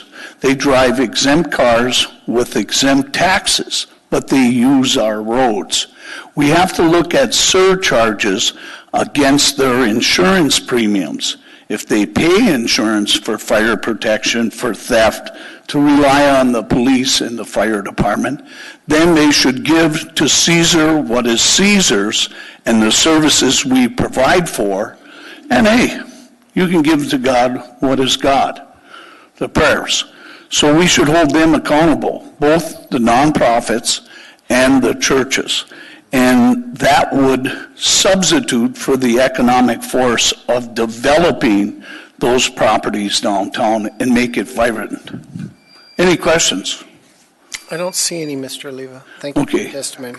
Everyone who believed in what I said and think it's the greatest thing you heard tonight, don't raise your hand. Thank you. Thank you, Mr. Oliva. Welcome, sir. Mr. Chairman, members of the Assembly, my name is Tim Potter. I am co-chair of Mike, the... Tim. There you go. Better. No, I didn't. Has my time started? Yeah, but I'll... Okay, Mr. Croft. Thank you for giving me my full 3 minutes. My name is Tim Potter, as I said, and I currently sit as the co-chair on the Live, Work, Play Housing Committee through AEDC. I'm not speaking for that group tonight, but just to let you know that we've spent years now trying to address issues with the shortage of housing across the board on all economic levels in town. As one person moves up and leaves behind their housing, that makes an opening for another person to move up to that housing. So we have a dearth of housing availability across the board from an economic standpoint. We also have a comprehensive plan, Assemblyman Trainee, and you and the rest of the Assembly members are obligated, as is the administration, to put forward and implement that comprehensive plan. Whether you like downtown and think like Lydia Selcraig it's going to fall off the map, and it may someday, we do have a plan that the public spent a lot of time reviewing, commenting on, and endorsing. Now, do I wish there was an incentive package for all residential in the entire city? Yes, I do. But this is a very important first step. And I would have to disagree with Sean a little bit, that I don't believe that it's really creating an uneven field for him to play in. There's plenty of field out there to play in. What it does do is it provides an incentive to try and work towards a terrible gap because of the cost of development, both in land, utilities, and other issues downtown. Let me throw out a little analogy that probably Mr. Weddleton will get. So you've got downtown, and for a long time, this city changed its code and said, for downtown development in the business core, you do not have to provide parking, which is really expensive. So you're getting an advantage. Well, just as Sean has talked about, he's the only one that's built a market rate housing project in town in the last 14 years. How many new office buildings have we built downtown?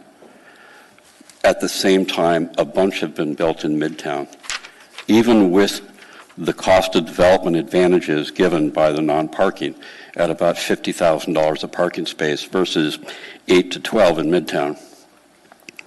The gap in housing for multifamily is somewhere in about 30 to 40%. So you can't build it and charge enough to pay what you should need to cover the costs. So everybody's fighting this. If we want residential downtown by putting forward this tax incentive, my concern is that it doesn't go far enough and provide an adequate backstop to the gap that currently exists. Any questions for Mr. Potter? I appreciate your testimony. I don't see any. Further testimony? Yes, sir. Yeah, I actually wish I'd have testified on that last deal y'all had up there, because it kind of coincides with this a little bit. My name's Joe Burnham.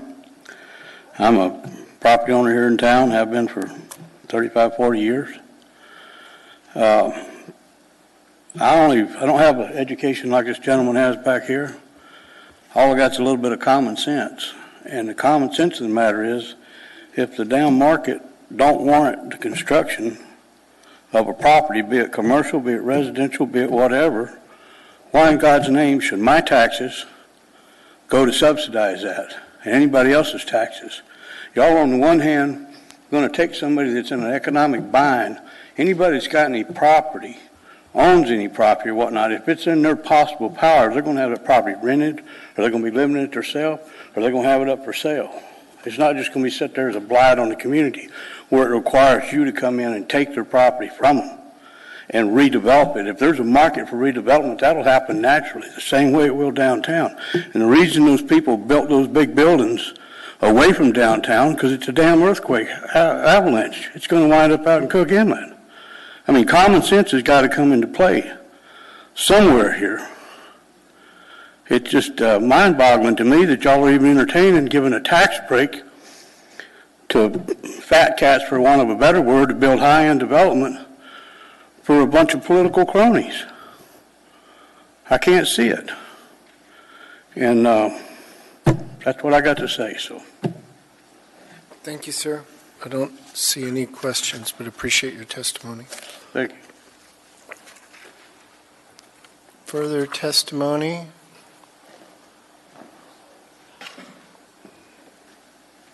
Welcome, sir. Mr. Chair, my name is Bill Popp. I'm President and CEO of the Anchorage Economic Development Corporation. I'm here tonight on behalf of my organization to speak in support of this ordinance. We have been working on housing issues as well as redevelopment in Anchorage for many years now. One of the things that we find is that in other cities across the United States that are seeing great success in community development, downtown is a core feature that kickstarts that for the entire city. Downtown is your most valuable real estate. It generates, from a tax point of view, it generates far more revenue per square foot than any other part of Anchorage. Yet only a modest portion of that revenue is spent in downtown. Most of that revenue goes out to the rest of the city, from Girdwood to Chugiak Eagle River to Muldoon to the west side, helping to support government services for the entire city. Housing downtown is a key element in bringing a little bit more order and a new sense of vibrancy and energy in downtown. Currently, we have no real resident downtown population. Census data tells us that there are less than 100 year-round residents in downtown in the old original city footprint. This is leaving a city that empties out at night and refills in the morning with the workforce that comes and goes, and then all the bad behavior that takes place after hours. If we really want to kickstart downtown, this is a major step towards doing that. That's one of the reasons our organization supports this ordinance. We believe that housing will bring all sorts of collateral development in mixed use, in new businesses downtown that are going to be serving the resident population, and that will be generating new tax base that currently does not exist in our downtown or in our city. We think that this has many benefits. It will take time for it to be developed. We think that it's a good first start. We think that it'll be a model for other types of incentivization in other parts of town that deserve that kind of investment in our city. And I think it meets the overall goals of our community based on the perspectives of the many different plans that we have enacted over the years trying to revitalize downtown. So for those reasons and many more that I won't go into here, we've provided you our written comments. I would offer our support for passage of this ordinance. And I would mention also collaterally on the record, it's my understanding as an ex officio board member of the Anchorage Chamber of Commerce that they too have also submitted a letter of support for passage of this ordinance, as has Cook Inlet Housing Authority. Thank you, Mr. Popp. Mr. Weddleton. Thanks. So, this idea that there's 100 residents downtown, so not many, but if you draw the boundaries, you're going to get that. And when I look at downtown, there's a lot of residential right around it. I mean, if you're in South Addition, you're a 2-minute walk from the boundary here. I mean, I like to park next to the Park Strip, and you're moments away. So effectively, there are people living right there within easy walking distance of the Not in the downtown core, though, Mr. Weddleton, and I want to point that out as a key element because downtown extends beyond the area just directly adjacent to the Park Strip. It goes all the way over to Ingra A Street, that part of downtown, which would be benefited by this, as well as a big chunk of the core of downtown. And when we talk about wanting a grocery store downtown, which is an often sought-after, amenity that everybody wonders why it's not there, or a drugstore, and you talk to the grocery store chains and the drugstore chains, which we have actively recruited, their answer after they do the demographic profile of the area, you don't have any residents. We're not going to rely on a transient business population that's going to probably shop closer to their house because they don't want stuff to melt before they get home. It just isn't, this is how you get these things that everybody seems to want is to get a resident population of a few thousand people in the downtown core if you want a grocery store or a drugstore or many of the other types of businesses that are currently lacking in downtown. Well, maybe, but there's no area closer to Bootleggers Cove than downtown. And I used to live at 12th and E. We walked downtown. And I've noticed a lot of willingness to develop, 8, 10-story apartment buildings in Bootleggers Cove. That's a fairly dense area with very high property values and mostly in the for sale market. This ordinance basically helps to promote apartments and lease arrangements. Because if you think about it, the tax abatement goes to the property owner. If a developer builds a condominium development and sells them, it's the property owners the people who buy the condominium, not the developer. So you're not really giving a solution to those folks on the development side that helps to balance the high costs of trying to develop downtown. All right, thanks. Ms. Quinn Davidson. Hi, thanks for being here tonight. We've had a lot of questions or suggestions of different time periods that might be appropriate other than the 12 years. And I'm going to ask administration when we get to it to explain how they came to that number. But do you have any thoughts in your experience as to what that period of time should be? There's a wide range of experiences that we've seen in other cities. We've seen ranges from 10 years to, in some cases, 20 years, depending on the type of development, and all points in between that we've seen in other cities across the United States. Oklahoma City, Cleveland, a number of different cities that have found that they've had a deteriorated downtown that's got declining property values, that's got an increasing amount of flat property in downtown, which is a loss of opportunity for the community in the sense of both tax revenues and economic activity and vibrancy, which, by the way, if you think about it, we can't totally prove this, but we've talked to any number of folks who agree with us on this. Downtown actually has more flat parking lot and vacant lots today than it had at the end of the Project 80s movement downtown. So in the last 30 years, we've actually increased the amount of flat square footage in downtown as opposed to getting any kind of real building going on downtown. Setting aside the convention center, the Denina Convention Center as being one example of success. But I couldn't give you a specific, but it seems to be in the range of what we've seen. Thank you. Mr. Trainey. Bill, how do we factor in earthquake zones 4 and 5 for failure with developing properties down there?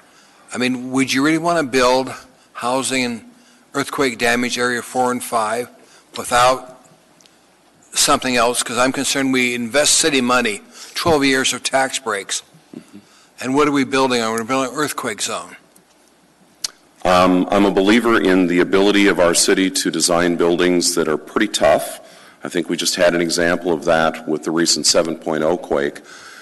There has been some minor damage in the buildings downtown, but most of that appears to be repaired, from what my understanding is. I'm not an I'm not an engineer or architect by trade, so I can't really answer that question from a specific point of view of whether or not we can build to meet. I don't know that there's ever an absolute guarantee when it comes to natural disaster. But it seems like downtown has developed pretty dramatically since the 1964 quake. And so I don't know that I want to go back and fault all of the different developers over the years who have taken the risk and have developed significant new developments downtown,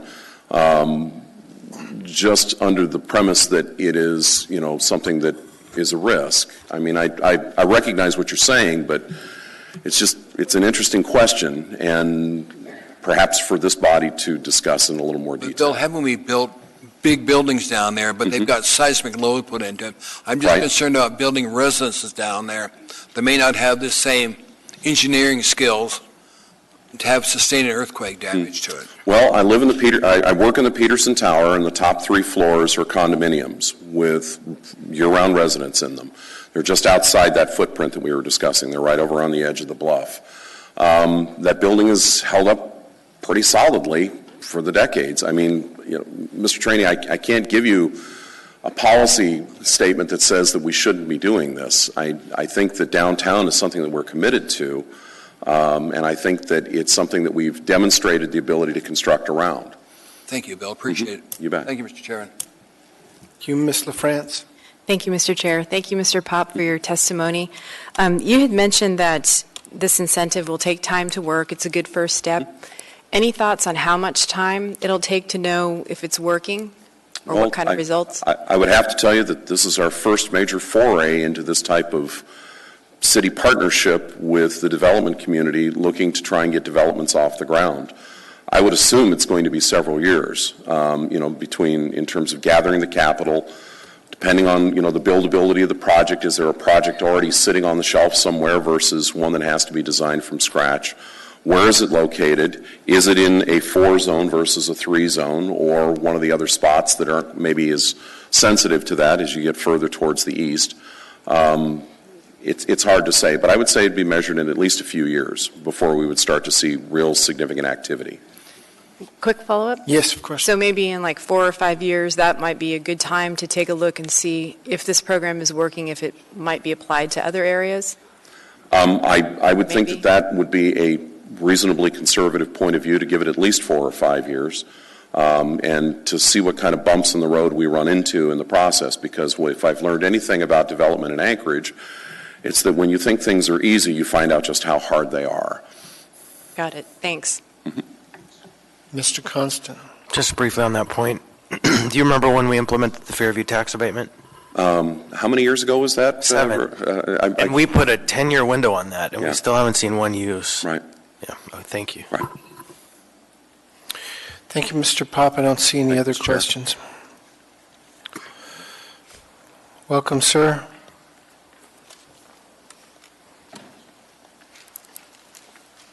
Good evening. My name is Paul Mangle, and my wife and I have owned the same piece of property in downtown at 101 Christensen Drive since 1975.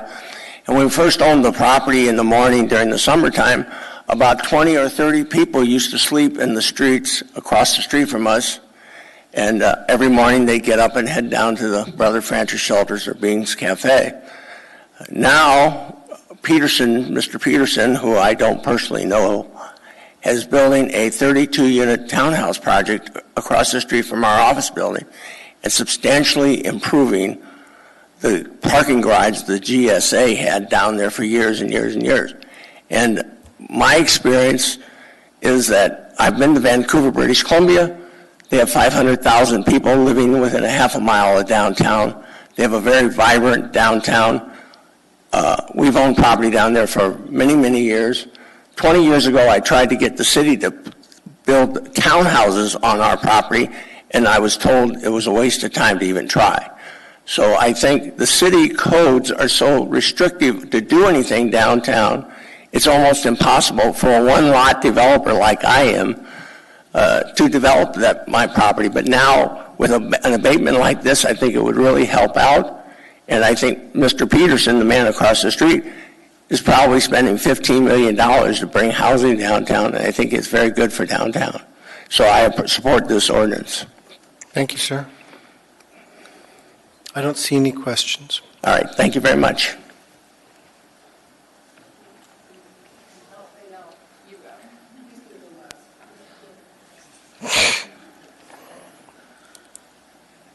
Welcome. Good evening.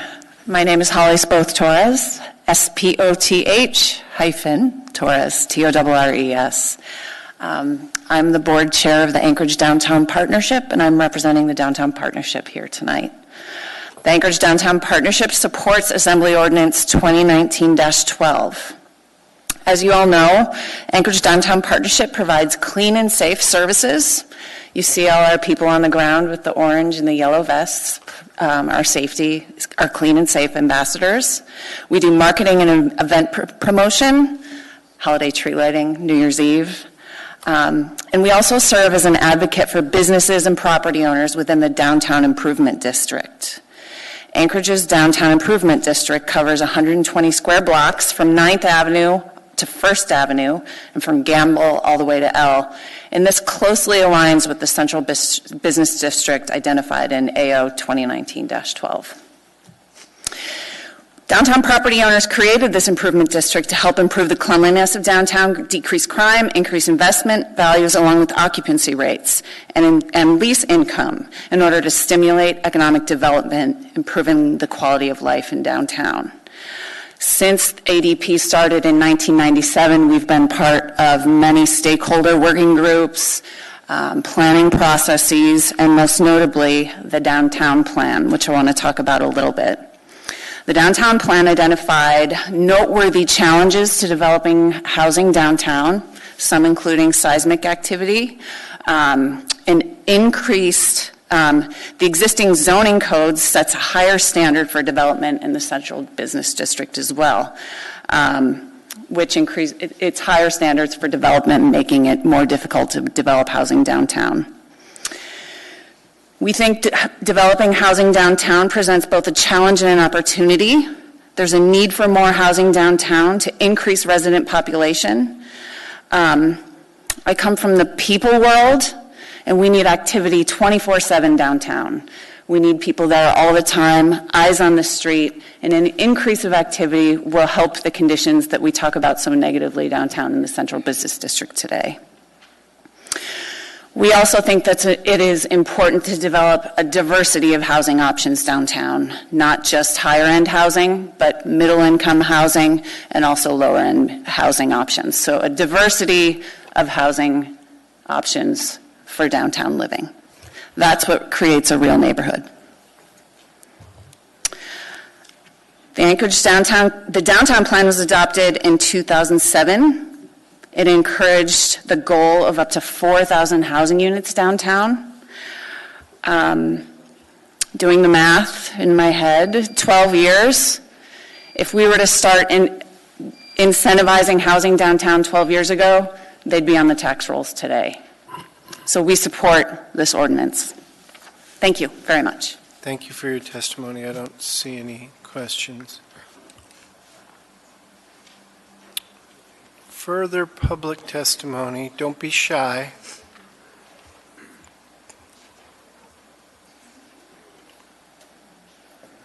I have some maps. Could I Okay. give those to the assembly members real quickly? I have Stuart, some maps. you want to put the big Would be map up great. front? Right, but I have some maps that'll be easy to see straight in front of you. Is it possible? You can, yeah, you can break, come on up. Great, thank you very much.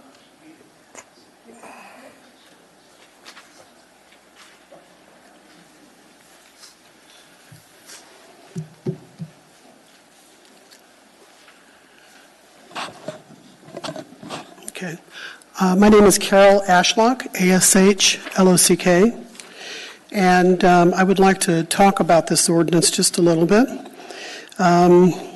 First of all, I laud the body for looking at the importance of trying to redevelop areas that have gone down economically and need help in different ways. And clearly by doing, I feel like I'm talking too loudly, clearly by doing some of that, we hopefully can help mitigate some of the crime and some of the other problems as well, whether it's mixed or whatever that is. I know you're talking about RFA, and that's not defined. We understand that. I heard AADC talk, which has always represented downtown. They've always been about downtown. And their recent survey said downtown was number one. Well, what was number two? South Anchorage. I mean, half the population not only lives below Tudor, it lives below Dowling. Why is that? I've been downtown. I've done activities. I live downtown. I played tennis at midnight. So I'm familiar with the area. So what we want to talk about is a holistic approach, looking at the entire municipality, looking at the different areas. So if you look at the map that I gave you all, which is also represented here, and the areas are circled on the map and then highlighted down here. What are we looking for? Well, any kind of density, we need transit, access, density, large area, parking, already established, in place, in code, that's been vetted, density areas. Well, the good news is we already have a roadmap for that. That's called the 2040 plan. That's what we have. So wonderful to think about it downtown. We always look at downtown first. Everything in life isn't just downtown. I mean, historically, for at least 5 or 6 decades, this municipality has always spent the money first downtown. What we're proposing is that you all look at it, look at the overall thing, look at the whole city which you represent, and think about amending other areas. What should those areas be? Well, like I said, we have a roadmap. On the 2040 plan, they're the regional commercial centers and town centers. So those have already been identified. They've already been vetted. They fulfill code. They already do all of that. And instead of just trying to, let's see what happens in 10 years or 12 years, who's going to be here, the same folks, we are recommending that you all amend it to include these areas, the regional commercial areas, centers that are identified, and that's in Mountain View, that's in Muldoon, that's all over the city. That's even, it's all over the city. So that's what we'd like to look at. One other thing real quickly. Let's see. Oh, can I say one more thing? Yeah. Okay, real quickly. So our airport, we get what, about 4.5 million visitors? How many visitors, I know most of you, Diamond Center's my family business, but we're advocating for the whole city. You know how many visitors we get? 12.6 million. 12.6 million, that many more times than the airport. So we really need to be looking at the whole municipality, and that's what we're asking, to think about amending your ordinance. And if you can't do it tonight, then consider it and bring it up for the next vote. Thank you so much for your time. And those of you that have turned out, thank you for your service. We really Mr. Trainey, do you have a question? It's good to see you again, man. Anything else? My concern is this doesn't cover your area. This just deals with downtown. Right. And I'd rather see a program that was more holistic for all of Anchorage, to include the Diamond Mall area, where we desperately need housing, workforce development housing, where people can afford to live there. Right. So thanks for being here, ma'am. Thank you. I want to make one other comment. If you look at Palm Springs and Palm Desert, Palm Desert gave tax incentives to people. And, of course, Palm Springs didn't get on board. And that's what developed all that area, and that's what helped all that area go out there. So tax incentives can be very functional, very profitable, very useful for the community. Thank you. We need to look overall. Thank you. Thanks for your time. Any other public testimony? Welcome, sir.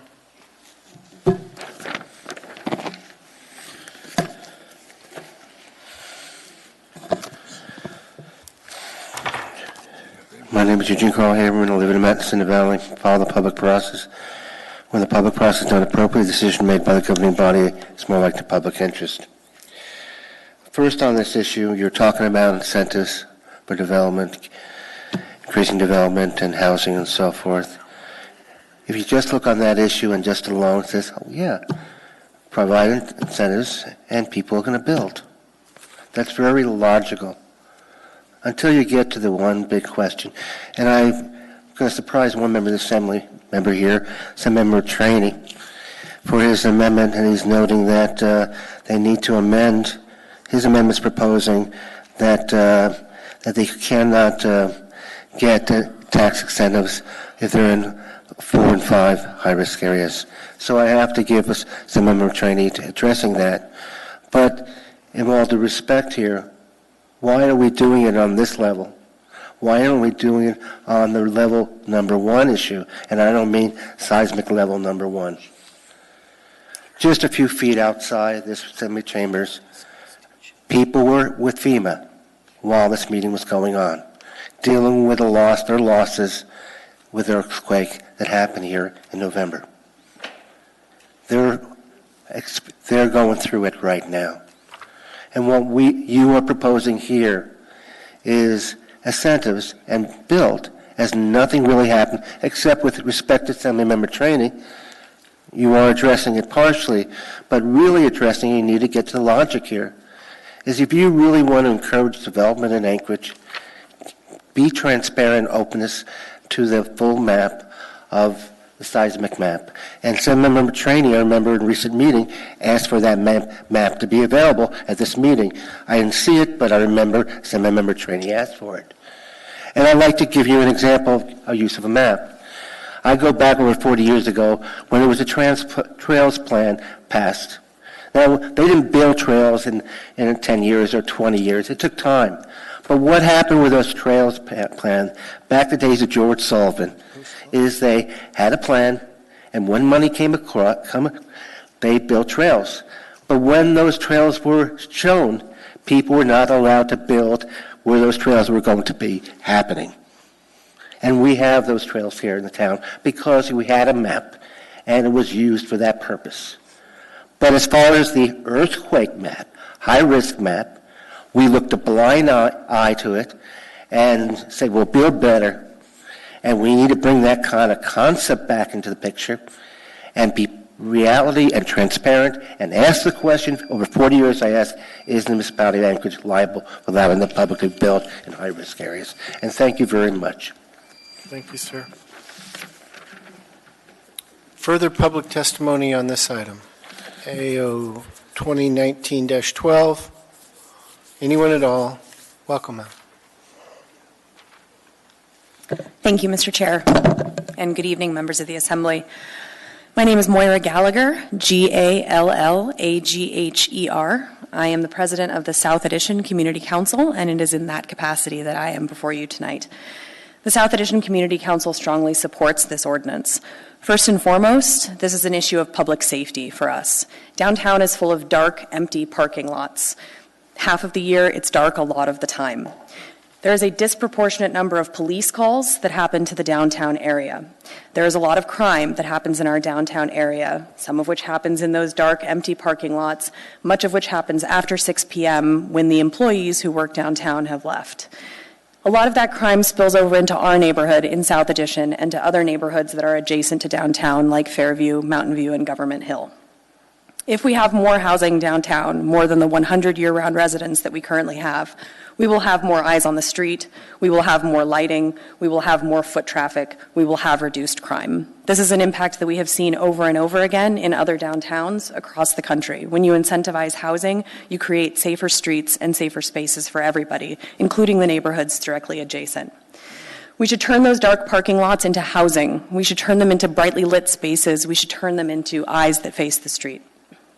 Secondarily, what we have seen in South Addition over the last 10 to 15 years is property values skyrocketing. Some people might think that this is a great thing, but actually it's put significant price pressure in homes in South Addition to the extent that it's unaffordable for young professionals or young families to live in South Addition. There is so much pent-up demand to live downtown that people are settling for South Addition even though it is not right in the urban core. And to Mr. Weddleton's point earlier, while I live in Bootleggers Cove, which is delightfully close to downtown, and I love walking to the PAC and I love walking to restaurants, I would rather live closer. And there are many people who feel the same way, that if they had the option to live in the urban core, they would. But they don't. So this pent-up demand is creating increased prices for South Addition homes. This has a disproportionate effect on our seniors. Many people have lived in the same home for 40 or 50 years in South Addition, and when they see their property values go up 27% in 5 years, which I have seen with some of my neighbors, their property taxes become unaffordable as they live on a fixed income. A greater supply of housing downtown will help to alleviate this price pressure in South Addition, make it an affordable neighborhood for young families, make it an affordable neighborhood for seniors who have lived there for generations, especially if what we encourage downtown is workforce affordable housing. And to Mr. Trainey's point, that is something that we desperately need. As downtown is the highest employment center in the city, this is the place where we need the most workforce affordable housing. Downtown is important to all of us. It attracts economic activity, it attracts talented young people and business investment, and when people go downtown and they live downtown, it creates a vibe that's magnetic. It draws visitors, and this is an important component for the visitor industry as well. We need a safer downtown, we need a better lit downtown, we need a more residential downtown, and it's for that reason that South Addition strongly supports this ordinance. Are there any questions? There are actually. Mr. Weddleton? Thank you. Thanks. There's nothing in here that gives a price range for the housing. I mean, it's very, very likely you're just going to get very expensive homes. I think there's some chance that you will get expensive homes. I think it's going to depend on what the market will bear. Right now, where I live in Bootleggers Cove, we are getting, luxury townhome duplexes. That's not where I live because there are some other options there. But what I'd like to look at more broadly, beyond just this tax incentive is part of what's in this ordinance is requiring 4 or more units on a particular lot so that these developments encourage density, so that it encourages smaller scale infill. I think that this is well written the way it is to try and encourage that smaller scale. If what we get is expensive luxury housing exclusively, I would be surprised, in particular because there isn't an incentive for developers here to develop and then sell. They don't actually reap a property tax benefit if they build some luxury condo development and then sell all those units. The property tax abatement just falls on the future owners. So we are more likely to see rental housing, at the very least, come out of this because that's how you take advantage of a 12-year abatement. Thanks. If I can make a comment on that, and not to challenge you, but I think I've heard it said before that if a developer takes advantage of this and then sells the units, they gain no benefit. But it's a huge benefit. It's a 20% off deal, and they could sell their units for more because you buy this, $1 million condo and you don't have to pay taxes on it for 12 years. I can sell for more. It increases the value dramatically. So at some point, they will get a gain. Yeah, I see your point, but it doesn't take any cost away from the upfront building expenditure. So if you're a developer and you're looking for how to make it pencil and whether or not you can cost that out, you're not getting any kind of reduction in the cost to build. No, but you could sell them for more. If the market will bear it. Do you want to save that for debate, or you want to do this in public testimony? I have some debate on that, so let's save it. I'll debate, John. Yes, I know you will. We also have a time limit. Thank you for your testimony. I appreciate that. I don't see any further questions, comments, debate, things like that. Thanks. Further public testimony?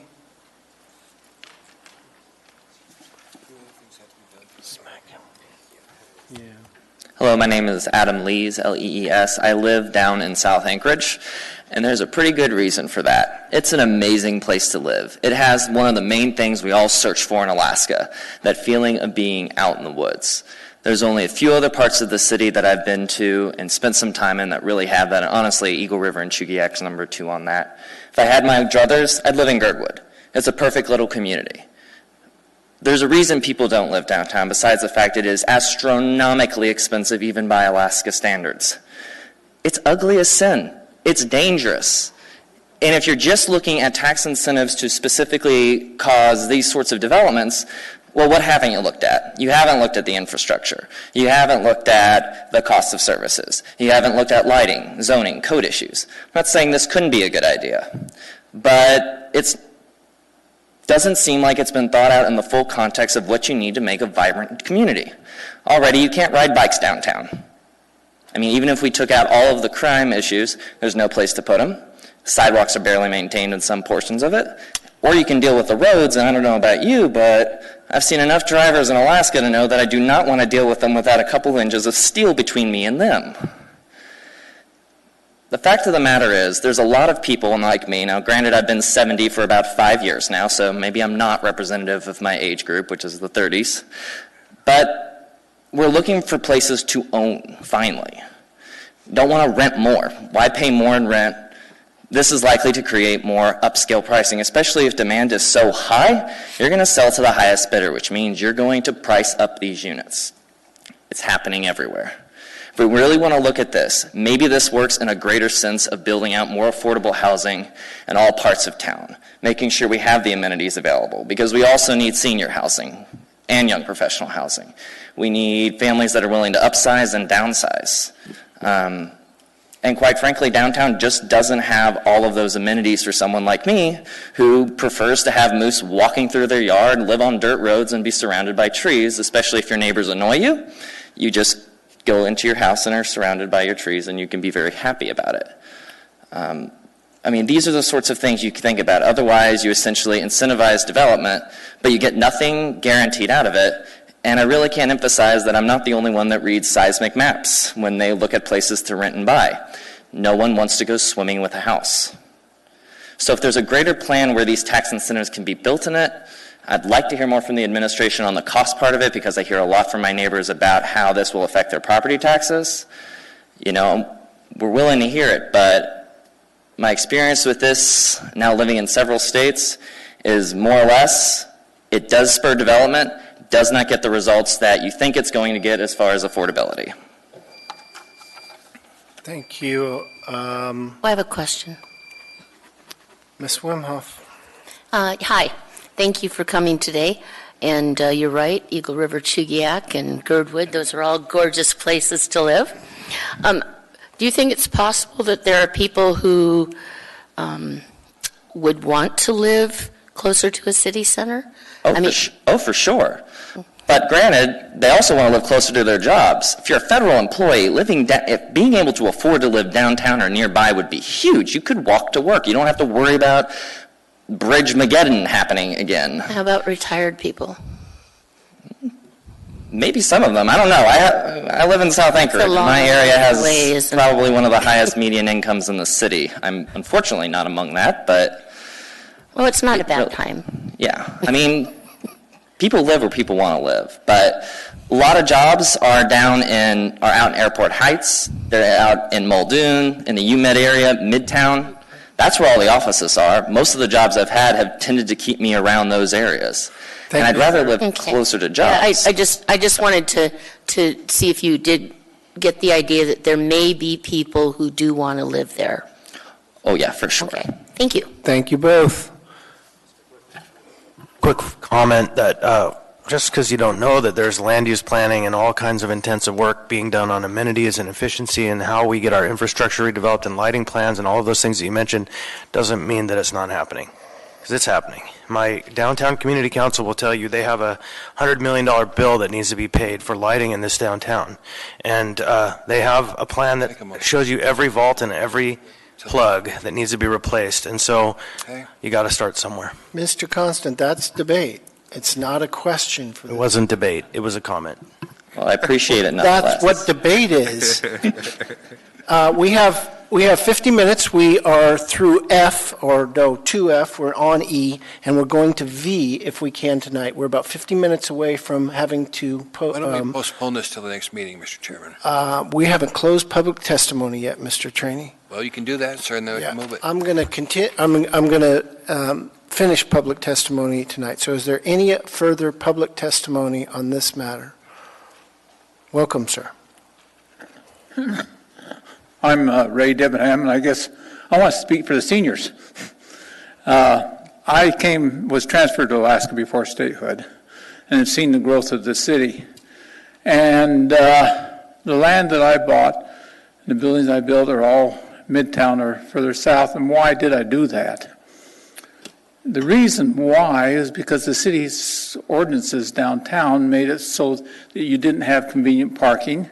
And if you did park, it was going to cost you money, which hasn't changed at all, and I don't see any changes in the plans you got for that. And if I want to get in my car and drive someplace, it's easy for me to do it rather than walking 2 or 3 blocks to someplace downtown. It's easier for a senior to live out of town than it would be downtown. And I've seen the growth and the mistakes the city's made, and I'd say the mistakes are they don't have the same ordinances for parking as they have in Midtown. In other words, make them open up those spots so that we can go down there and park free someplace downtown. It doesn't do any good in those parking lots. We can't walk around. And that's all I have to say. Thank you. Mr. Trainee has a question. Good to see you again, Ray. Good to see you again. It's been a long time. It's been a while. Thank you. Thank you. Further public testimony on this item? Anyone at all? Seeing none, I'm closing public testimony. As I said, we have a number of items. The administration, about 16 left to go tonight, about 50 minutes until we have to at least move to extend. There are 6 items the administration has identified as needing to pass tonight. Mr. Chairman. And I would like to move to approve. And one that I would like, I think needs to go on tonight. So, Mr. Constant, what were you going to say? I move to approve this item. I'm looking, hold on one sec. It's second. Yeah, it's been moved and seconded. Well, Mr. Chairman, move to postpone until after we deal with the things that need dealt with tonight. Well, we could change the order of the day. That's different than moving to postpone. Are you moving it on the calendar or moving it to a different day, Mr. Trainee? Whichever you like, Mr. Chairman. It's up to you. Either chairman, would you like? Let's debate this thing. I'd rather move it to the end and get some of the things that we have to do. Sure. So then, Mr. Chair, if I may, I will make a motion to change the order of the day to take up items 14F, 14G, 14I, 14N, 14Q, 14R, and 14T, and then after 14T, come back to this item. I'll second it. We have a second. It's moved and seconded. F, N, Q, R, GQ, sorry, F, N, G. I, N, Q, R, and T is what he said. Did you get that, Madam Clerk? Okay. Is there discussion on that motion to change the order of the day? Was there a second to doing that? Mr. Trainee seconded Mr. Rivera's motion to change the order of the day. Any objection to changing the order of the day in that manner? Seeing none, we'll do that. That means item 14F is next. An ordinance authorizing and providing for the issuance of not to exceed $100 million in aggregate principal amount of tax anticipation notes, fixing certain details of said notes, providing for the form. Waive reading. Thank you. Public testimony is now open. Any member of the public want to testify on this item, 2019-22, tax anticipation notes?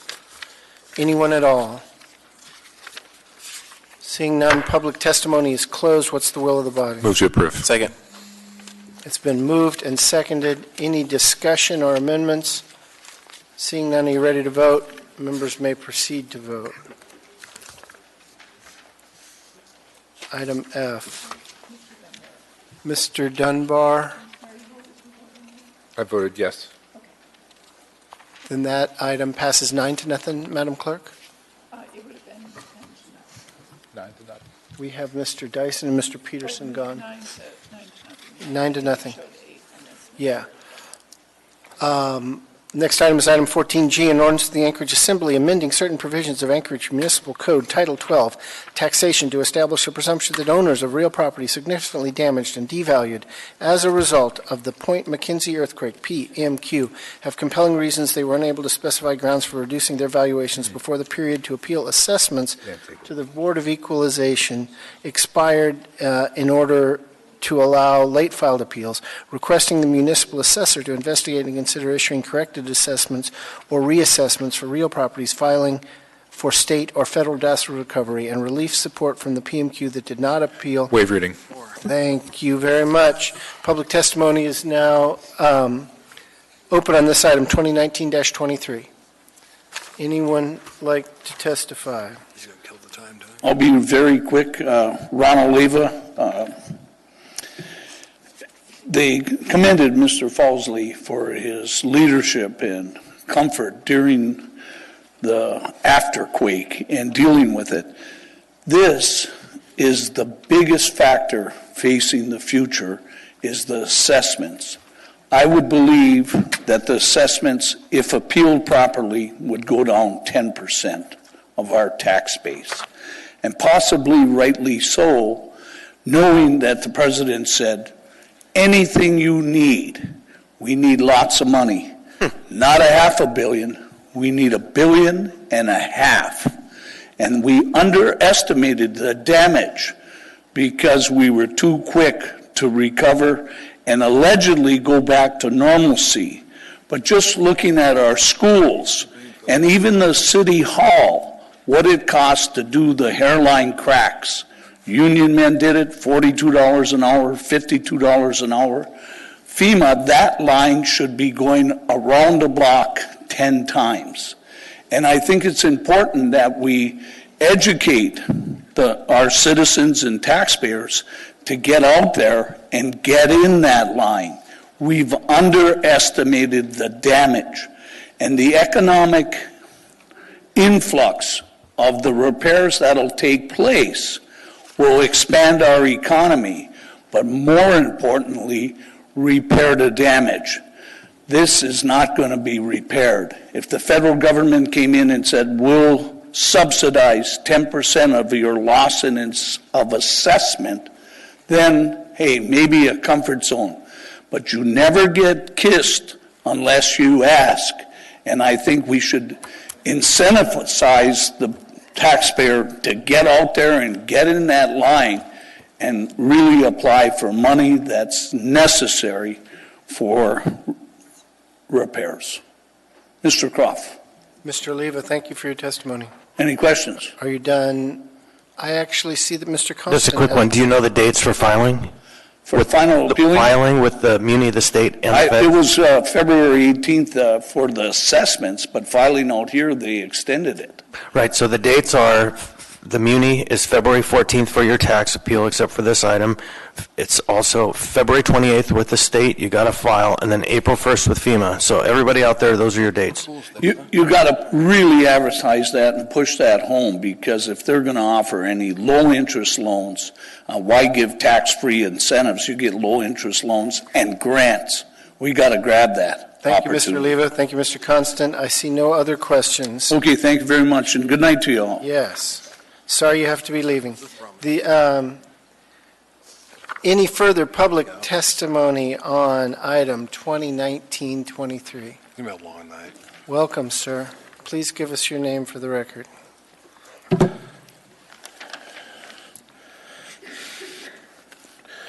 My name is Eugene Carl Haberman. I represent myself, follow the public process. When the public process is done appropriately, decision made by the governing body, it's more like the public interest. I live in the Madison Valley. This issue dealing with taxes and giving appeals more time and so forth, look what's happened. We knew about the earthquake on the in November, close to December. Notices were sent out a month later. This type of situation was now you want to give more time, which I could understand that. Okay, I'm not questioning the deal with time because, as I said before, the public at large is facing with the shock dealing with what they went through. But that issue also is what they went through is there's an unknown factor that they do not know the full extent. And there are many comments coming out from people who are saying this thing is wait till spring. We're going to find out more. So when you talk about an extension, which I do not question the extension, we should face reality. We have a big unknown of the full damage that affected Anchorage residents and commercial property owners. So that's the first thing. And notice, I couldn't help but notice, while the first party was testifying, there was a sheet passed out knowing an update on new numbers dealing with more people filing and so forth. And it's obviously going to continue growing, but again, we're having a big problem. And I want to add one little footnote too, is this idea of rebuilding at a time with that unknown situation of spring is putting us in a situation where we're saying, should we have waited till we found out what spring was going to happen to the state, including the people who live in the valley? Thank you very much. Thank you, sir. Any further public testimony on item 2019-23? Anyone at all? Seeing none, public testimony is closed. What's the will of the body? Move to approve the S version. S version. Do you want to very briefly explain it to people, Mr. Constant? Sure. Briefly. The intent is to provide some flexibility when a resident finds damage that they might not have otherwise found due to the earthquake. We have a 30-day appeal period allowed after the green cards are set out, your appraisal, your assessment. And so that's firmly set under state law, and we've found a way to allow some flexibility by if a member of the public comes after that time period is closed to the appraiser's office and notifies them that they have damage, then the appraiser may, not must, but may go out and figure out if the damage is verifiable from an earthquake and then reassess the property, and then the 30-day clock starts again. And so that is the gist of this. It was the best tool that we could find. You will see some language stricken from the text, and that was Well, maybe not. I'm sorry. I'm going to let it go at that. Thank you, Mr. Constant. Further discussion? Seeing none, you ready for the Wait, vote? we have an amendment. So it's Constant and Croft Amendment number 1. I move it, and it just simply changes the name of the earthquake to comport with the state and the federal designation of the earthquake from Point McKenzie earthquake PMQ to the Cook Inlet earthquake. I move that. Amendment has been moved by Mr. Constant, second by Mr. Rivera. Any discussion on that amendment? Mr. Weddleton. It sounds fine to me. We call it the Midtown thing or something, then get urban and build in downtown. But can you do that if it says Point McKenzie in the title? It seems like it's a... I think. Through the chair, I think that this was specifically crafted to just amend the language that will actually be codified, that will live on in code. It has been called the Point McKenzie earthquake up until the official federal, I guess, designation was issued, and so the decision was made not to change the title because that would change the public notice that was given. So we believe notice is sufficient with the title remaining as is, but wanted to make sure to codify the correct name in the code going forward so it aligned with, again, what's being used on the federal and state level. Good. Works for me. Thanks. And in terms of public notice, I think they knew which earthquake we meant. Even if they're changing the technical name of it, everyone was pretty sure that it was about that earthquake. All right, so that amendment has been moved and seconded. Any objection to that amendment? Seeing none, it passes unanimously, Madam Clerk. That brings us back to the main S version as amended. Any other amendments? Are you ready for the vote on the underlying bill? We are. Was that the vote on the amendment, Madam Clerk?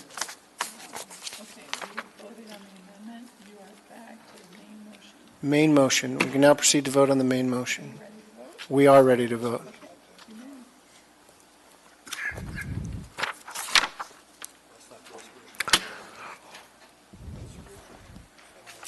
Mr. Traney reminds us that 23, the original was on the screen, but with the S version is what we moved and amended. Thank you, Mr. Traney. That passes. S version as amended passes 9-0. Unanimously, 2019-23. Next item is 14I, an ordinance of the Anchorage Municipal Assembly suspending and delaying the effective date of AO 2018-74 as amended, which requires, thank you, community work service agreements. Are there, public testimony is now open. Any public testimony on the community work service delay bill? You got to move faster than that, Mr. Haberman. Come on up. Yeah, we skipped H.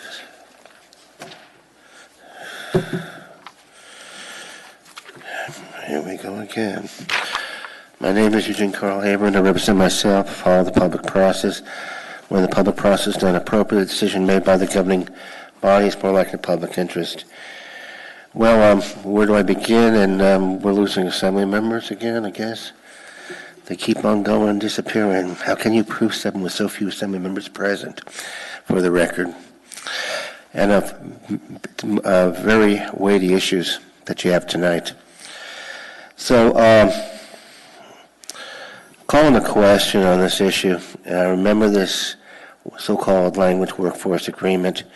I also attended Anchorage Community Development Authority, and I witnessed a board when it was addressed, that subject came up. I don't recall the board approving any agreed upon changing because the words were said by the chair at the time, and I do attend a lot of meetings, is that, we've already got a deal with the developer, and so there was no agreement among them that they want to change what they already got and want to deal with the developer. And we're talking about that bus terminal scenario where there was a proposed hotel and so forth. And, across the street from the Hill Building, formerly City Hall. So,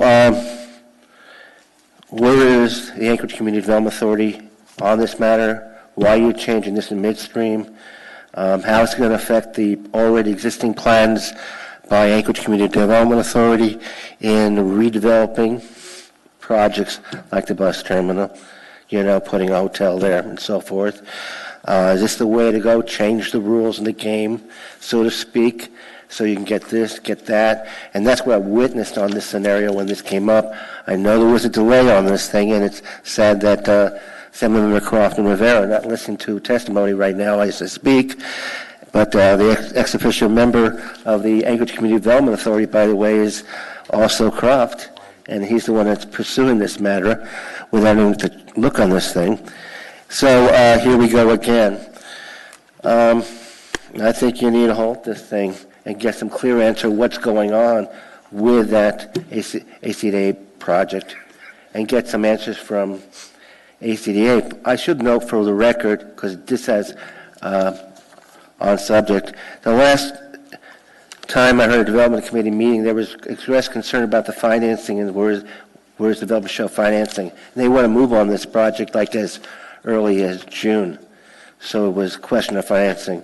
So that concludes my comments. I would delay on this, and I would encourage you to get something from a board member of ACDA, not ex officio member who's pushing this thing through. Thank you, Mr. Haberman. Any further public testimony on 2019-24? My clock just stopped. The Community Workforce Agreement Extension. Anyone at all? Seeing no one, public testimony is closed. What's the will of the body? Move to approve. Second. It's been moved and seconded. Any amendments or discussion? Seeing none, are you ready to vote? Members may proceed to vote.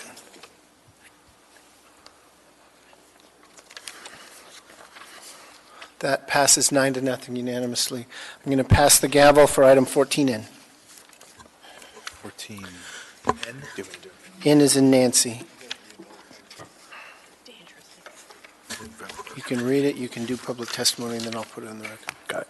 Resolution number AR 2019-44, a resolution of the Municipality of Anchorage appropriating $548,999 as a contribution from the 2019 Anchorage Police Department operating budget, Anchorage Metropolitan Police Service Area Fund 151000 to the Anchorage Metropolitan Police Capital Project Funds 451 for leasehold improvements at 716 4th Ave. Thank you. Public hearing is now open. Would anyone like to testify? Anyone at all? Seeing, hearing no one, public testimony is closed. Mr. Croft. Yeah, I'd just like to put a conflict on the record. My wife's architecture firm is handling some of the design for this building, and so I'd ask to be excused from voting.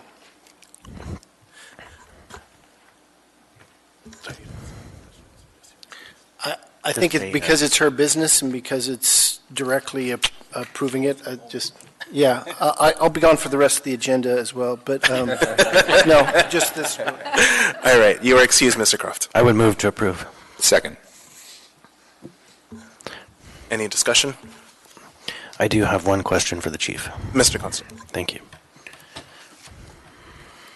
It might be one question in two parts.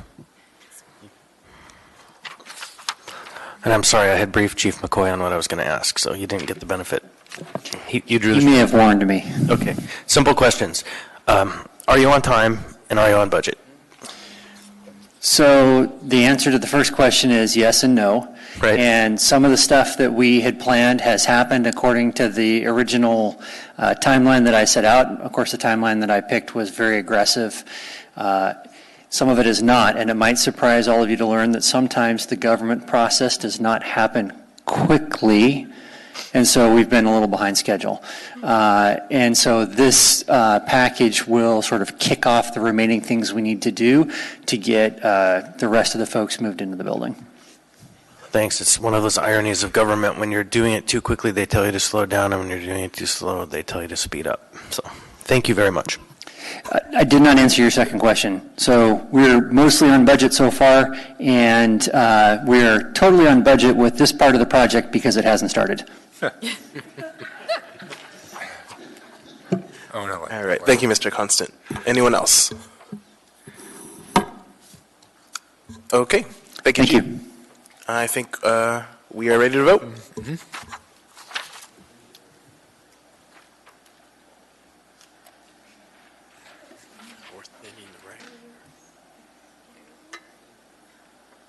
We're getting close to the fewest assembly members I've ever had vote on something.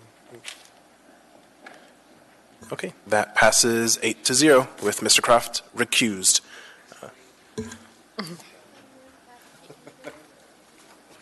You're on cue now. Okay. Thank you, Mr. Vice Chair. Next up is item 14Q, right? Yes. Item 14Q, a resolution of the municipality of Anchorage appropriating $320,000 as a contribution from the 2018 Public Transportation Operating Budget Area-wide General Fund to the miscellaneous operational general funds. Public testimony is now open on 2019-43, item 14Q. Any public testimony on this item? Anyone at all? Seeing none, public testimony is closed. What's the will of the body? Move to approve. Second. Been moved and seconded. Any discussion or amendment? I'm seeing nobody. Members may proceed to vote on 2019-43.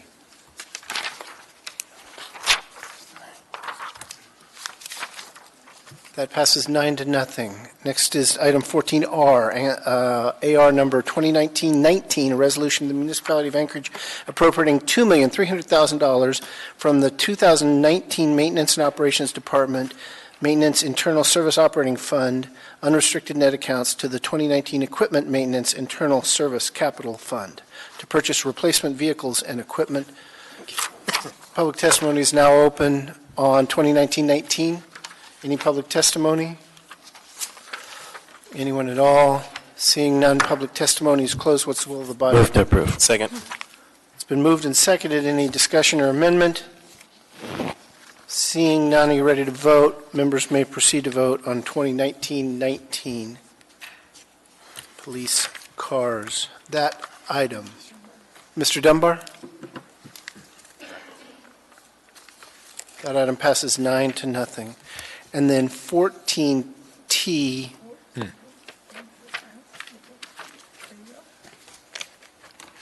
think that was prioritized that way. Yeah, T. AR 2019-38, a resolution of the municipality of Anchorage appropriating $3,723,580 as a contribution from the 2019 operating budget, Chugiak, Brookwood, Eagle River Rural Road Service Area, Subursa, to the Subursa Capital Improvement Project Fund for road and drainage improvement projects, all within the Public Works Administration budget, 2019-38. I'm done reading. Public testimony is now open. What's the will of the body? Public testimony is now open. Anyone wish to testify? Anyone at all on 2019-38? Seeing none, public testimony is closed. Now, what's the wish of the body? Move to approve. Second. It's been moved and seconded. Any discussion or amendment? I don't see any discussion or amendment. Members may proceed to vote on 2019-38, Subursa bond money.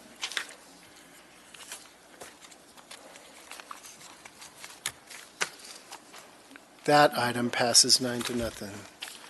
Madam Clerk, you bet me that we wouldn't get back to E. But we have made it back to E. Okay. She didn't bet. But we are back under debate on the Central Business District, item 14E. And then I made a chart of where we go, given that we skipped.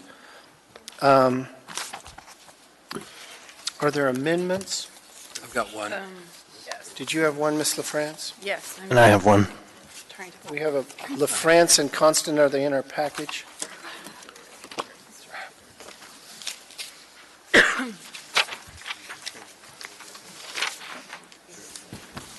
I've got one that was So I have,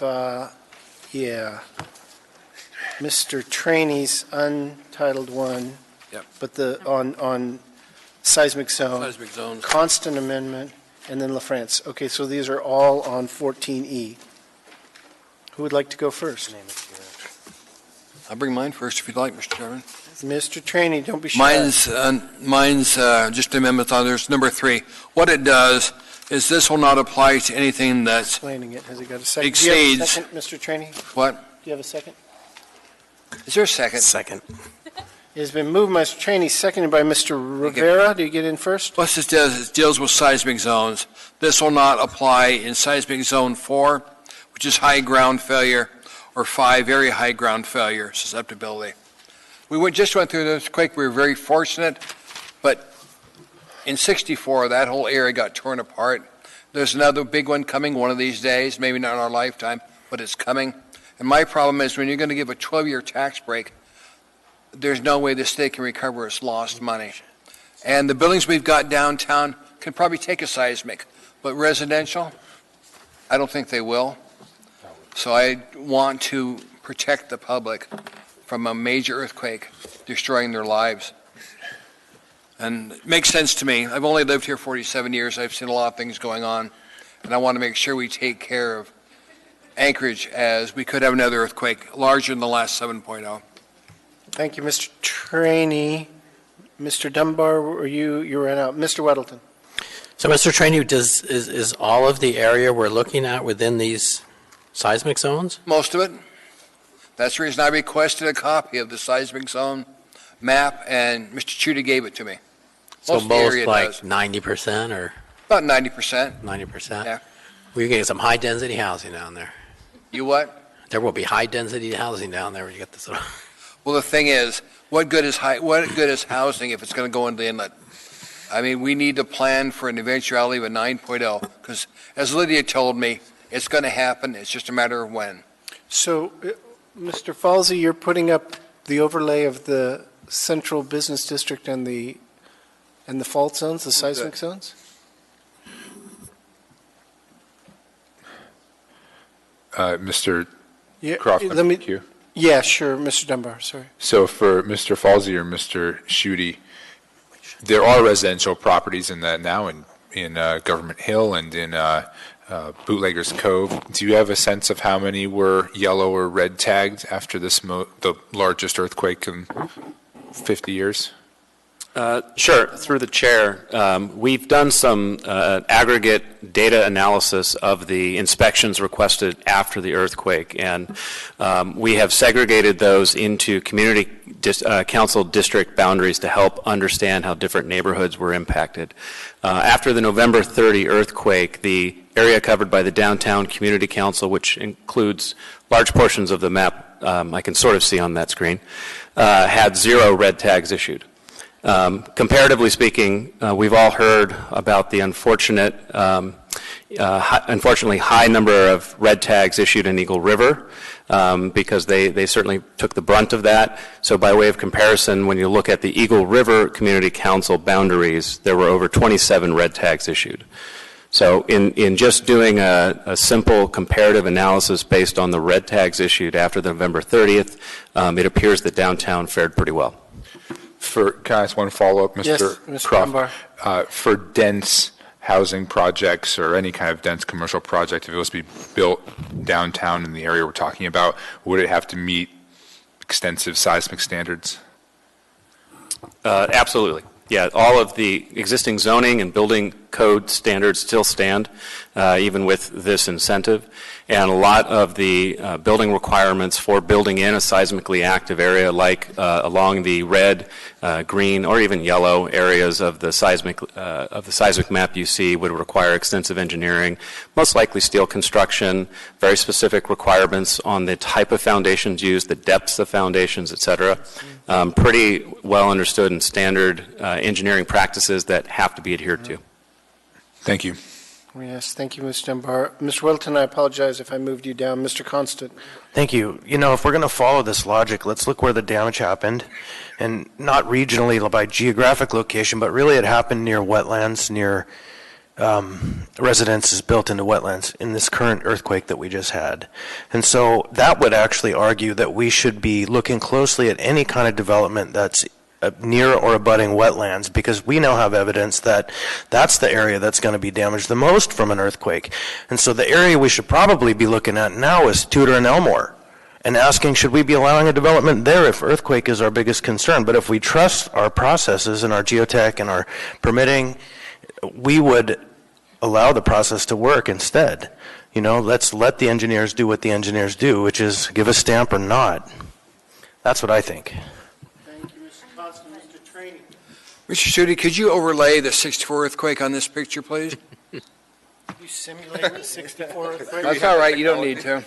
Well, This area was devastated at 64 earthquake. Through the chair, I don't know that I can overlay an earthquake on a map, but the seismic map was created based on the effects felt in the 1964 earthquake. So what you see as a seismic zone 5, or a red area, is the ground failure, where the ground failure was most extreme in that earthquake. And the important thing to remember about this map is it is based off the existing conditions of that large and devastating earthquake, no doubt. But it is a probability map. It is something that says, based on how the Earth performed in this significant seismic event in the past, there is a high likelihood of it performing that way again in the future. But again, it's based off of past. I think that's an important point to understand, because when you look at the red tag data of the areas north of Anchorage and the areas in downtown Anchorage and ask the question, how did that happen? It's for two reasons, really. It's one, because of the building requirements, the engineering requirements of the downtown Anchorage area, but it's also because the November 30th earthquake didn't result in the type of failures we saw in 1964. So just because the map that shows how the Earth performed in 64 demonstrates areas that are highly susceptible, it does not mean that they are guaranteed to fail in another event. Mr. Trainee, are you done? Well, I appreciate engineers. They don't set policy, we do. So I would like to vote for this, but I'm not going to vote for it if it's got seismic zones 4 and 5 in it. Gotcha. It apparently does. Thank you, Mr. Chairman. Mr. Weddleton. Well, thanks. I just, maybe I missed the description. So 5 is the worst, and that's the red, and then 4 is the orange that's surrounding that red, and then the middle greenish, is that 3? Or what's the definitions here? The one I've got. Okay. Okay, thanks. Thank you, Mr. Weddleton. So we have about 15 minutes left. It takes 8 votes to extend, and we've got 9 votes here. So it's going to take nearly all of us to do that if we want to do that. Further discussion on, and so I'll bring that up in just a second to see if we want to extend or whether we really only have 15 minutes left. Further discussion on amendment. Well, it's amendment number 3, but it's Mr. Trainee's amendment. Any at all? Mr. Weddleton, did you want in, or you're out? No, I'm done. Thanks. Okay. Let's vote on it. We'll go on the rest of them. You keep popping back in the queue, but maybe I'm not taking you out right. Okay. So members may proceed to vote on amendment number, well, Trainee's amendment, Trainee number 1. I hope we're right.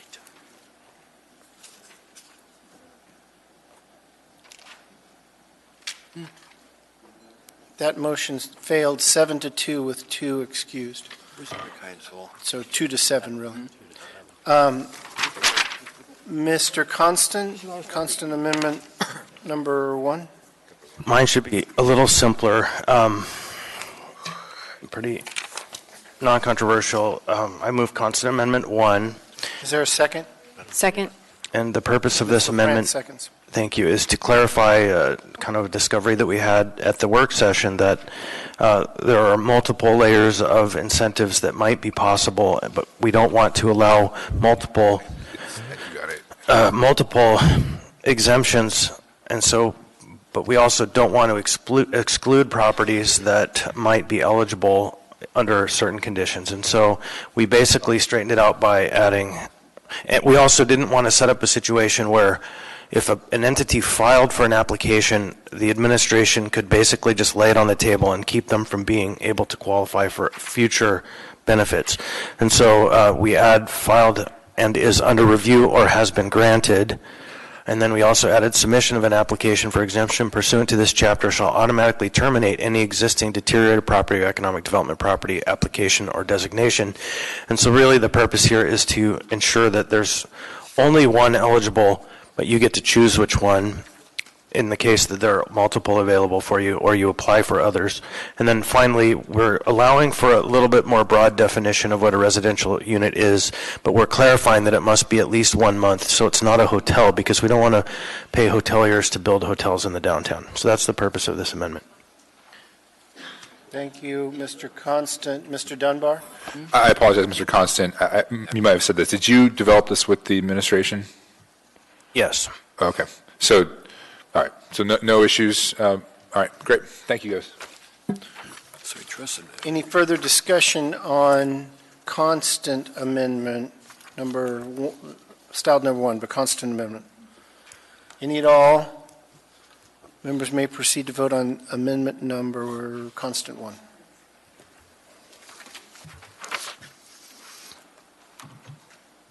That motion passes 9-0. 9-0. Ms. LaFrance. Thank you, Mr. Chair. I move amendment number 2. It's been moved. Is there a second? Second. Thank you, Mr. Rivera. Okay. This amendment does 2 things, actually. It says 3 in the text. And the idea is that we've been asked when this will be rolled out in other areas. We've talked about reinvestment focus areas, and we heard testimony tonight, too, from a resident who wants, well, several residents who would like to see this rolled out in other areas. And so the first item would limit the duration of the tax incentive program to 5 years to create some sense of urgency, perhaps, and also to bring this before the body again in that time to take a look to see if it should be continued or to be rolled out in other areas. The second part would add an additional component to the information that we would receive, and the idea here is that this is supposed to be a test case, and how do we know it's working? How will we evaluate that? What's our metrics? We need to have the data to be able to evaluate whether or not this program is working and whether or not we need to consider rolling it out to other areas of town. Thank you, Ms. LaFrance. Mr. Trainee. I wasn't in there. Okay. Mr. Constant, were you? Thank you. So, Ms. LaFrance, I support the principle of this in all of its parts, but I would ask for the consideration of making it 10 years. The term of 5 years in the time of a development process is no time at all. And it could be very likely that nothing happens in 5 years because we're seeking capital, projects are moving forward. And as I mentioned before, when we set this up in the Fairview neighborhood, we put a 10-year cap, and we're getting to the point where that 10 years is almost up with zero interest. And so I would ask for the consideration of making it 10 years, which puts a cap on it, but also includes the reporting period, which will allow us as a body to determine if it's working, and if it is working, then extend it to other neighborhoods with laser-like precision.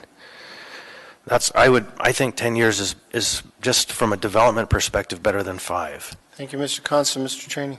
Just I agree with Suzanne. I think 5 years makes sense in this. We keep hearing we'll branch out eventually to other areas, but there's areas in town this will work in. Direct workforce housing. It won't down in this area, but it will in other parts of Anchorage. I'd like to see this expanded. So I'm only one to give this 5 years. I'm willing to go with Suzanne on this one. Thank you, Mr. Trainee. Mr. Weddleton. Yeah, I'm inclined to support the 5 years. I mean, that's just for the application. I don't have to have it built. And I would like to create a sense of urgency on this. Let's see. If you want it, this is a super bargain here. It's an incredible deal. And if someone wants it, they need to get on it. If we want this, we should do it quick. Any further discussion on amendment number 2, Ms. LaFrance? If there's no further discussion, you ready for? Yes. Thank you, Mr. Chair. I, in general, support this ordinance for this incentive program, but this piece is very important to me in terms of whether or not I end up supporting the ordinance, because this is based on quite a bit of feedback that I've received from constituents and other folks who want some assurance that there will be a pause and the program will be assessed for whether or not it can be rolled out in other areas. And so I'm concerned that if there's not something in the ordinance that addresses that piece, and whether it's, 5 years seems like a good pausing point. I can see that it may take longer. It may need to continue, but at 5 years, maybe we would want to expand it as well. Thank you, Ms. LaFrance. Further discussion on amendment number 2, LaFrance. If there's none, members may proceed to vote on the amendment, amendment number 2.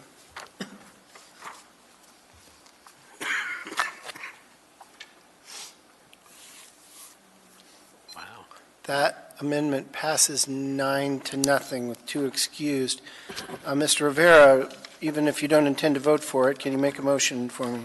Thank you, Mr. Chair. Move to extend the meeting to 11:15. Second. There's been a motion to extend to 11:15, to a time certain 11:15. Takes 8 votes. Second? Sort of sprung that on the code. I think we had a second, but thank you. Okay. Do you want to discuss this, or you're out, Mr. Dunbar? I'm Mr. sorry, I Walton? was- No, I'm just missed getting you out.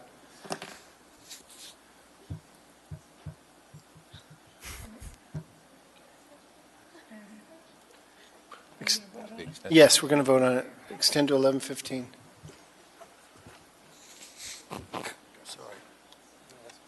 Dick is going to vote no. We never vote the same. That fails 6-3. It needs 8 votes to extend. So we are at 5 minutes.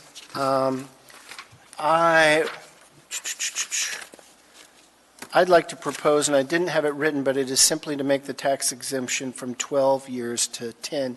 That's on page. Didn't we just do it to 5? Mr. Chair, I'm in the queue. That's on page 4, line 12, where it's 12 consecutive years and it'll be 10. Mr. Constant.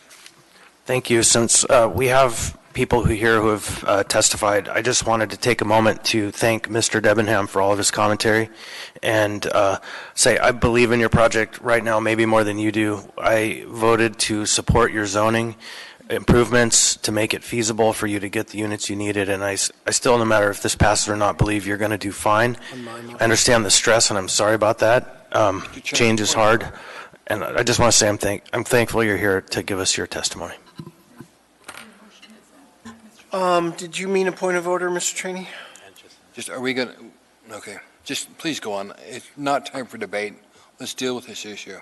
We're going to deal with it. I wanted to get through at least all the amendments that we know, and that had been one that had been considered. So my amendment for 10 years instead, Mr. Rivera has seconded. 12 past 5. Mr. Weddleton. Did you call on me? Yeah, I did, but did I accidentally? No, I want to talk. I've been Yes, in there. I I've did been call in on and you, out. Mr. That's Weddleton. okay. Patient. You thought I didn't mean it? Yeah. We have a few moments here, and I'm sure your amendment is worthy of a lot of discussion. I'd like to move that we postpone this for maybe a couple meetings. We've gotten, just at the last minute, today and yesterday, quite a few really good comments from people who really know their stuff, plus testimony today, that I think we should have a work session. I'm perfectly happy to have another Community Economic Development Committee meeting, but this is, this is an ordinance that has a lot of benefits, but there were some really good improvements suggested, and we don't have time to deal with those, and we should take our time on this. You're right. I'll withdraw my amendment if you'll withdraw the second, Mr. Rivera. Will do. And we're at 2 minutes till.